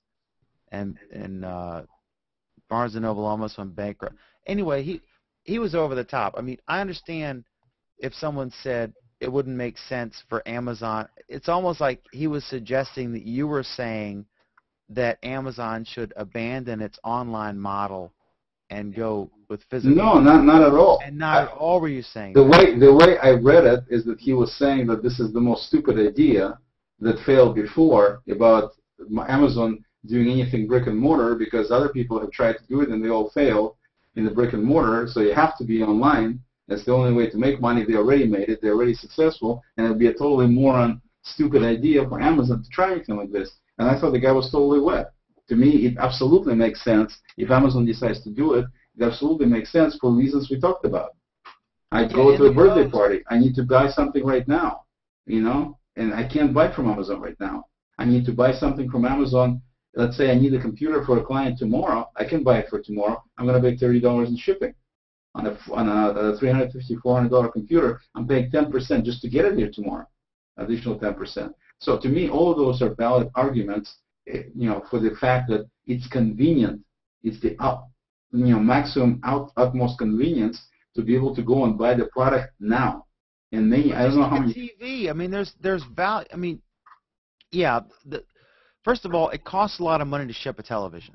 Okay, if you can ship an 18-wheeler full to a store and sell them, it's cheaper than shipping individual TVs. Sure. Also, frankly, I like to go to Sam's Club or Costco, depending on what market I'm in, and look at the TV. Yep. And decide, gee, the Sony and the Philips, they really don't look as good as this cheap Vizio. But I might not have known that. But like I'm looking at all of them, and wow, I'm going to buy this Vizio, and I know it's good because I'm looking at the thing. Clothes, let me try. Hold this up. Does this fit? Absolutely. Absolutely. I bought shoes. I went to JCPenney because I've been checking. I'm going to do a big major blog post about JCPenney's new pricing structure, right? Because I'm really interested in that, how it's going to work. They're quote unquote everyday low prices, which are really the same old prices. But then they're still doing, it's complicated. But I'm going to do an in-depth look. I'm working on it. So I've been going there a lot. So I bought 2 pairs of shoes, and I bought a pair of jeans there. Mm-hmm. Well, jeans, I'm 5'7". I'm little. And I'm a 32-inch waist, and I wear 5'14" Levi's Slim Straight 32 30s. And so... Hold on. Hold on a second. 5'7"? I'm 5'7", yeah. So I'm going to have to look down when we actually get together. Is that the deal? I didn't know that. Okay, go ahead. I still tower over Daniel Bowie, though. I guess. Yeah, so I'm a little guy. And so I have, I want to try stuff on and see if it fits. So I went to JCPenney, tried jeans on, they fit, so I bought them. And they were on sale, whatever. Mm-hmm. But I wouldn't ever buy jeans unless it was something I knew. If I knew they worked. But even like the ones I like, 514 Levi's, if it's a fade wash, it fits. If it's a like starchy, darker wash, it doesn't. Mm-hmm. And so once I know that, then I could order from Amazon. But I would never attempt to buy a brand new sight unseen pair of jeans or a shirt from a website. That's what my wife says. Exactly the same thing. Because one person's 32 inches is another person's 36 or another person's 29. I mean, they lie, you know, because everyone's getting fat in America. So, like, they'll say it's 32, but really it's whatever. You know what I mean? So, I mean, there are certain things, and like eggs. I mean, where can I? Okay, Amazon will not deliver a dozen eggs and a gallon of milk to me in Virginia. Ain't happening. But like this guy said, and the biggest of all the great, interesting comments on that post, that one guy who said it's about their database. You know, they know, like in this area in Salt Lake City, people love, you know, 42-inch TVs made by Philips. They love, you know, this shirt type or whatever. You know, this music. No, absolutely, it's gold mine for them. Oh absolutely. My God! And that's really their biggest asset is that data, geographic data. If they try to go do a retail store, they could pick the markets where they do a lot of business, and it's like stuff that's expensive to ship, and they could figure out if it works. I mean, this would be genius. Well, that's what I was saying. Is it wouldn't be the same model that other stores used before. It'd be a totally different model, and they're brilliant enough to pull it off, in my view. Now, then, it's not to say that they're so brilliant they do everything right. They had Amazon Fresh. Are you familiar with Amazon Fresh? That's their food distribution deal. When I looked at it because that guy mentioned it in one of the comments, and when I looked at it, it said that they deliver to portions of Seattle, and that's it. Right. They guy was like saying that that's the answer to what I was saying. I was no. They deliver in certain areas of Seattle, including they had one place in Kirkland, and then after I don't know a year or maybe a little bit more, they shut it down. It was not working for them, so they actually closed the store. So I think that I still see Amazon Fresh trucks, which can deliver eggs and stuff, but it's only in very certain markets. And you know, the bottom line being, it didn't work for them here in Kirkland, so they shut it down. I don't want to. I mean, there's certain products I want to buy. You know. No, but look at this. Look how many times do people do impulse shopping? A ton. You go to the mall, you go to a store. Next thing you know, you're buying what you were not planning at all. You can't do this. You don't do this normally online. People don't go impulse shopping online. They just don't. So that's another big thing. The reason for them to consider this is because of this impulse situation, where you go to a store, physical store, to buy a pair of jeans. Next thing you know, your wife is buying some sort of a blouse, and the kid gets a toy. All these things only happen in real-world environments. They do not happen online like this.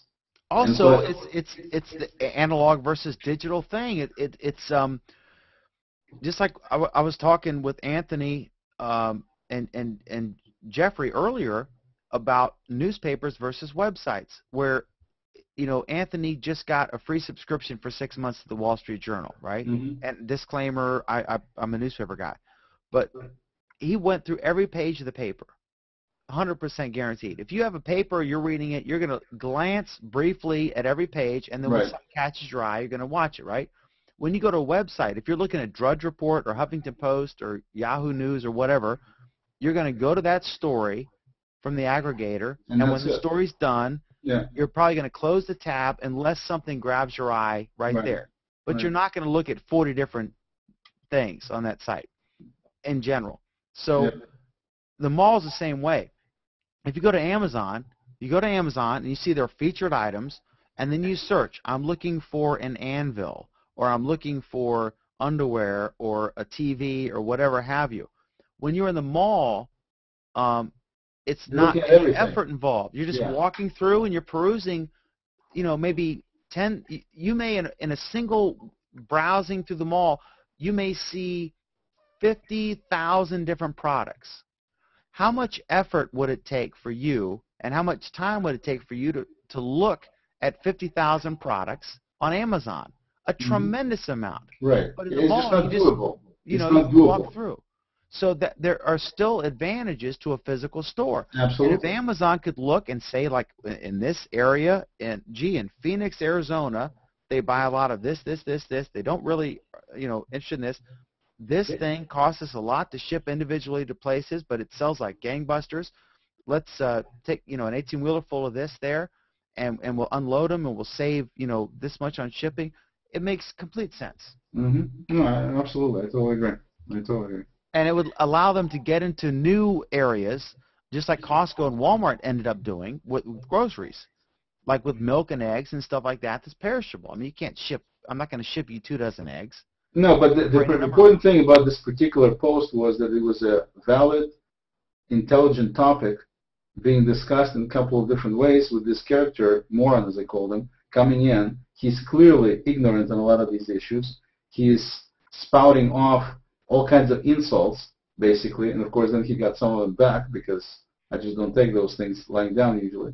And then he ends up arguing with you to the point where you finally just give up and say, we'll just agree to disagree. The guy still doesn't see even the basic common sense points like this, and it just you have some of these users like that. And to me, I didn't want to hear from those kind of users. I happened to have time that day to engage him, and I thought he made a point, but he was ignoring any point I made. He was like, we'd say like they should open a store, and he would say like they'll be spending billions of dollars, and I was like, no, they're not. They opened one freaking store, What's the big deal? And if you look at Costco, look at what Costco has been able to do in such a short time. How much unbelievable amount of business that they do. They just, I walk into Costco. Especially looking at the number of footprints they have, they're really big. Right. I mean, the amount of volume they do per store, but they still do. A lot of their money comes from those membership fees. Absolutely. Not the sales. Absolutely. That's why it's such a brilliant concept. I think I read it in the magazine. It was probably 10 years ago, so these numbers are not accurate for today. But they said that the average member only spends about $2,000 per year. Mm-hmm. But that member was paying, $100. Or well, I'm paying $100. Now it is $100. No, I have the executive thing, so I'm paying $100. But at the time, it was the $40. You can still get $40 deal too. Okay, That's whatever it was. So if you figure the profit, like Walmart made 3% profit the last quarter, versus 1% for Amazon versus 28% for Apple. Mm-hmm. We talked about that earlier in this Hangout. But if you think about it, Costco, I totally forgot the train of thought I was going. How much did they make? Do you know how much they made profit? I don't remember. Man, I forgot my point now. I'm so tired, but about the fees, the membership fees, something about that. Yeah, the membership fees were. It's still a big impact because absolutely huge impact. You're paying $40, and if you figure if they're spending $2,000, 10% of that is $200, 5% of that is $100. $40 matters. Mm-hmm. That's a big deal, and that's just the average. So, but I always thought, because I used to own restaurants, right? And you want to keep your food cost about like under 30% if you can. If you get at 33%, you're not going to make it. But there's so many other costs, and I always wondered how it would work because I look at Costco. And they've got this dollar. Yeah, hold on. Is that true for pretty much all the restaurants, or just in your area? Oh yeah, fast food restaurant. The food cost is like 25%. Yeah. So can you explain to me why these people sign up for this dinner delivery plus? It costs them that 30%. What's their incentive? Just to move stuff? Say that again. Well, remember I told you they charge 30% fee. Right. So I guess the only way they can do it is if they raise prices then, because if you said the margins are 30%. Okay, if you're Oleg's Russian restaurant, right? Yeah. And if someone comes in and sits down, you got the waitress, you're tying up a table, you might have to wash the tablecloth, they're occupying a seat, and you're going to have all your local business anyway, right? Mm-hmm. And so you have your costs associated with washing the dishes afterward and paying the waitress and sweeping up after.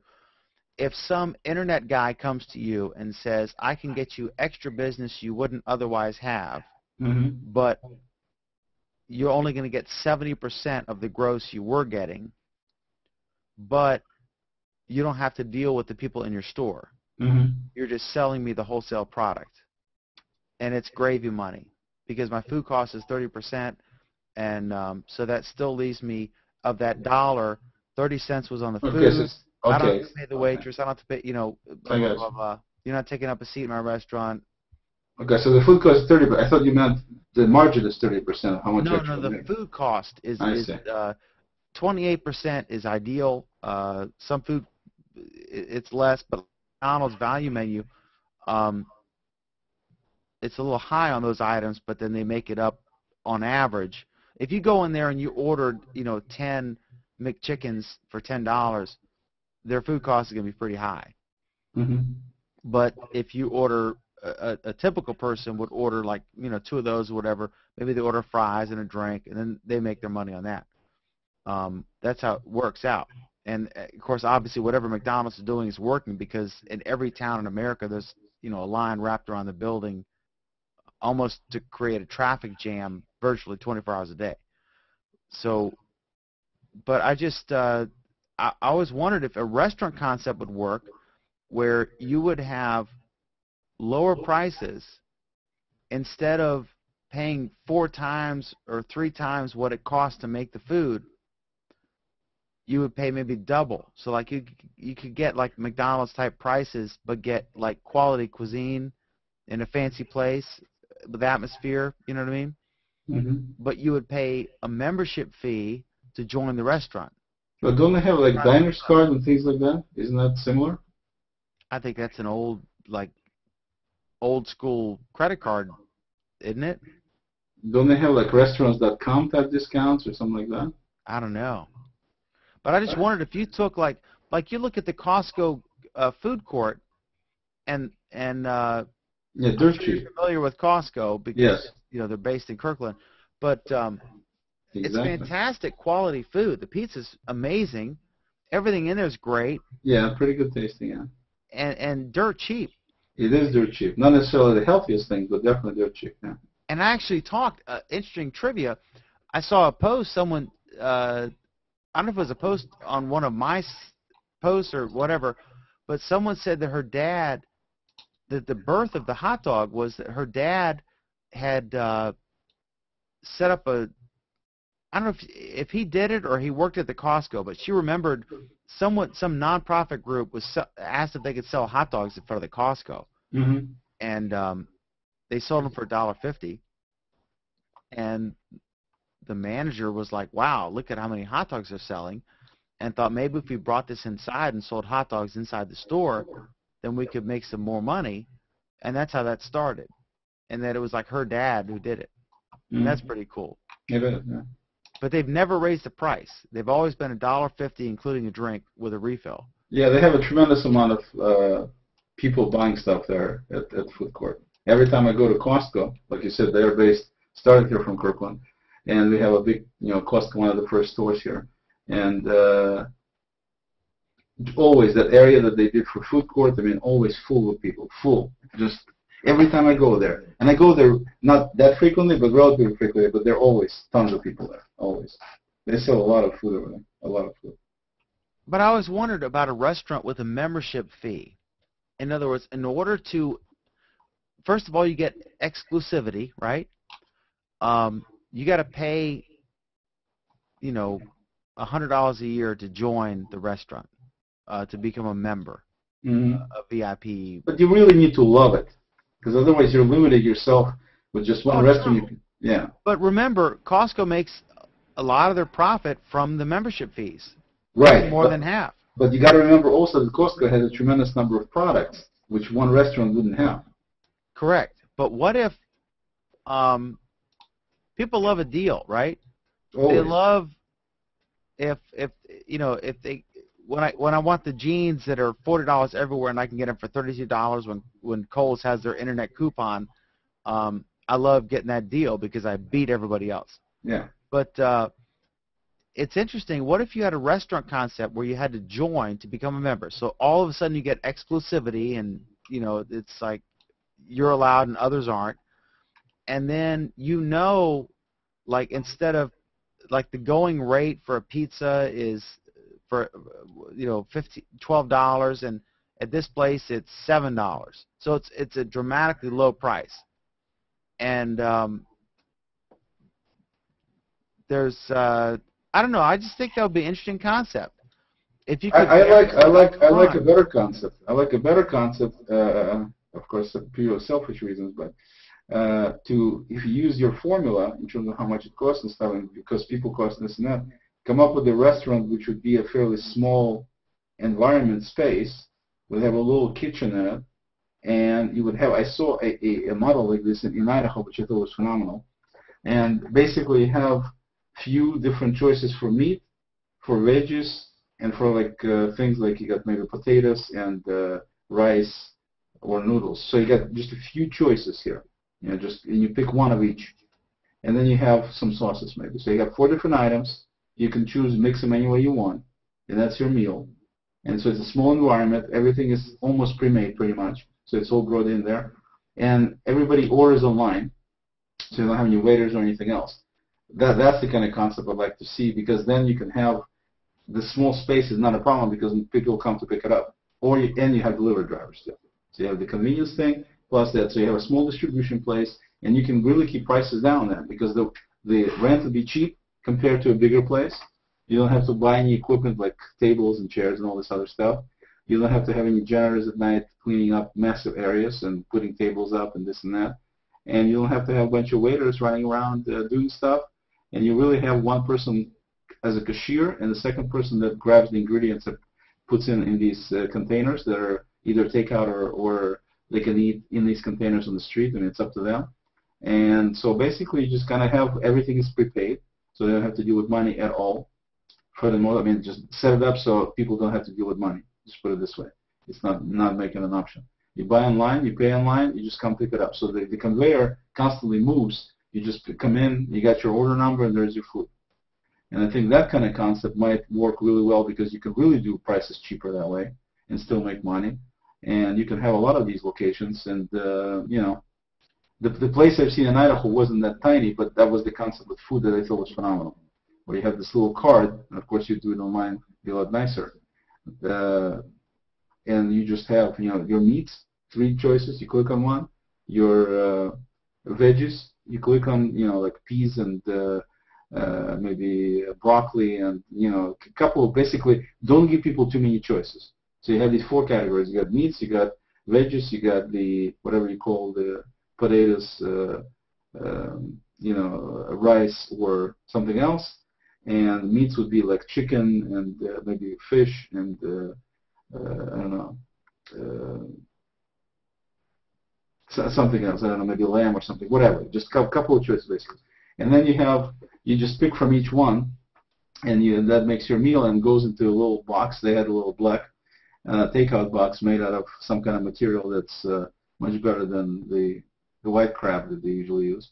And it's great. I mean, it was really, really nice, very quick to order, except my concept would be the same concept, except you do it online. So you have this little chart. You just click, click, click to pick up what you want, how much of each, and you pay online, and you just either drop by, pick it up, or you have it delivered. Now, if I could find somebody who opens this restaurant, I'll be happy to provide the software for it. I should cook them up a great deal. Yeah, I think that the whole premise of the membership thing with Costco, it's like you're in a club, right? So much for my idea. Okay. No, I'm just saying, it's like you're in a club. No, jokes aside, I'll tell you this. I was invited one time to a presentation for a travel club. Right. And they had enormously cheap rates for going to Aruba and places like this and stuff. And the guy says, before you start asking me how can we offer those kind of prices, I'll tell you what. He says, we're doing the same thing that Costco does. We have I think it was like $150 or something a year membership fee. And he says, before everybody gets up in the morning based on our number of members, we already made $12 million a year just in membership before anybody does anything. And that's how we can offer you these other deals so much cheaper. So the model obviously works, not just for Costco, but it's a brilliant model, I think. I mean, look, how many hamburgers do you eat a year? How many Rough what? estimate. How many hamburgers do you eat a year? Probably, I don't know, 50 maybe. Okay. The cost of those hamburgers, how many are like McDonald's dollar hamburgers and how many are like $5 hamburgers? The dollar are none, and the $5 would be pretty much all of them. Okay.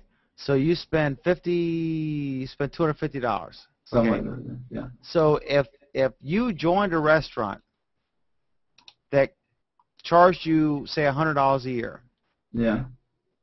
all of a sudden they got 100 of the 250. So now you're getting the $5 burger for $3. True. But it's just as good, big, thick, half pound with fries, right? I eat quarter $3. pound, yeah. I mean, some big, giant burger. Yeah. The result would be they're still making money on $3, but the membership thing makes you reluctant to eat elsewhere because you've already paid the membership, right? At this And that's point. part of the problem, is that now you're limited with choices. No, you can go where you want, but once you paid the membership, it's like, now I have access to this exclusive thing that I'm a member of, and why am I going to pay $5 elsewhere when I can pay $3 and get the same thing just as good, and it's better quality in most cases here? And so then, all of a sudden, not only have they already got your money, but there's also a line wrapped around the building because people are going to eat there because the prices are lower once you've bought in. Right. And they're going to feel like they're getting this great deal. No, I think you're right. I think it probably could work because it's definitely why Costco works. Because I've never seen a membership restaurant. Yeah, no, I haven't either. But I think it probably would work. But, well, Frank, I mean, the Costco food court is, in essence, a membership restaurant. Yep. Yeah, yeah. Well, I wonder how many people who have an expired Costco membership card and will go into Costco, flash their membership card, knowing that they'll get busted if they try to buy something, right? Yeah. Because their membership is expired. But as long as they have that Costco card for lifetime, you can go buy it at the food court. Right. Because the doorkeeper's not going to check. So you show your card, you get in, and then you can go get your $1.50 hot dog or whatever. No. In our place, Costco, you don't have to show anything to get into the food court. Food court is kind of a separate entry from the main deal, even though it's the same adjacent building. I don't have to show my card to go buy something at food court at all. Oh, I didn't know that. Yeah, anybody can buy food court. And I know in some states, based on the alcohol laws, they can't. I think in Virginia it's this case. They can't actually require you to be a member to buy beer or wine. We don't have alcohol at Costco. It's not allowed in Washington State. Oh, okay. In Virginia they do. Yeah. In fact, Costco is the leading seller of wine in America. There was a big initiative in the last election to enable selling liquor in places other than Washington State liquor stores. And Costco was the biggest proponent of it because they wanted to start selling their stuff at Costco. In a lot of states, yeah, it's crazy. In a lot of states, they can sell, Jack Daniels. But because we're such a red state, we voted against it, and Costco didn't get anything. That's funny. Yeah, they lost. They had a big TV commercial campaign, and they had all kinds of flyers at Costco and everything and stuff about free choice and this and that. And the opponents basically pushed the point that you want to get kids buying alcohol and getting alcohol, then by all means pass it. And people just basically, I voted for it. I wanted it to be, I don't know. It's a stupid argument against it. Yeah, but they won. They voted against it. They're going to supposedly try to do something else, but I don't know if they'll be able to get it through. But there was an issue on this election, they lost. Yeah, it's idiot right wingers, who are for small government, but then unless it interferes with their wait a minute, what am I talking morals. about? We're not red state. We're left. Blue state, right? Democrats are blue. Yeah, is Democrats. Washington a Republican or? No, it's definitely Democrat. I want to talk about Democrats. They're not Republicans. Well, the Democrats oppose it. kids getting drunk. Yeah, no, it wasn't any right wing. Are you kidding? No. That's really the argument that worked? Yeah, that's what they were pushing as the argument against, that the kids are going to be able to have easier access to alcohol, which they do not have right now. So right now you can only buy, you can buy wine in regular grocery stores, wine, but you can't buy any hard liquors. You can't buy vodka, you can't buy whiskey, you can't buy... Virginia's like that. Only Costco can't sell wine? No. Actually, no, wine they may have. Because Costco is the nation's leading seller of wine. You know, actually, yeah, wine they may have. Yeah, they just don't have the liquor stuff. See, Virginia's the problem they have is Virginia wants our Governor McDonnell, who's a very effective governor. What did you say, McDermott? Huh? McDermott, did you say? McDonnell. Oh. Bob McDonnell. Close. No, not at all close. But he's been a very effective governor, but he has, we were just named by Forbes as the most business-friendly state in America. So, you know, he's got some game. Yeah. And Virginia's always been conservative, and we're well off because we're right next to D.C., so we got all these people who live here and spend money because of, you know, bribing the government. But, so he wanted to privatize the ABC stores in Virginia. The problem is, how do you do it? Do you allow a liquor store on every corner and the crime that might invite? Or do you auction off or, you know, sell the highest bidder a certain number per county, so you have big stores?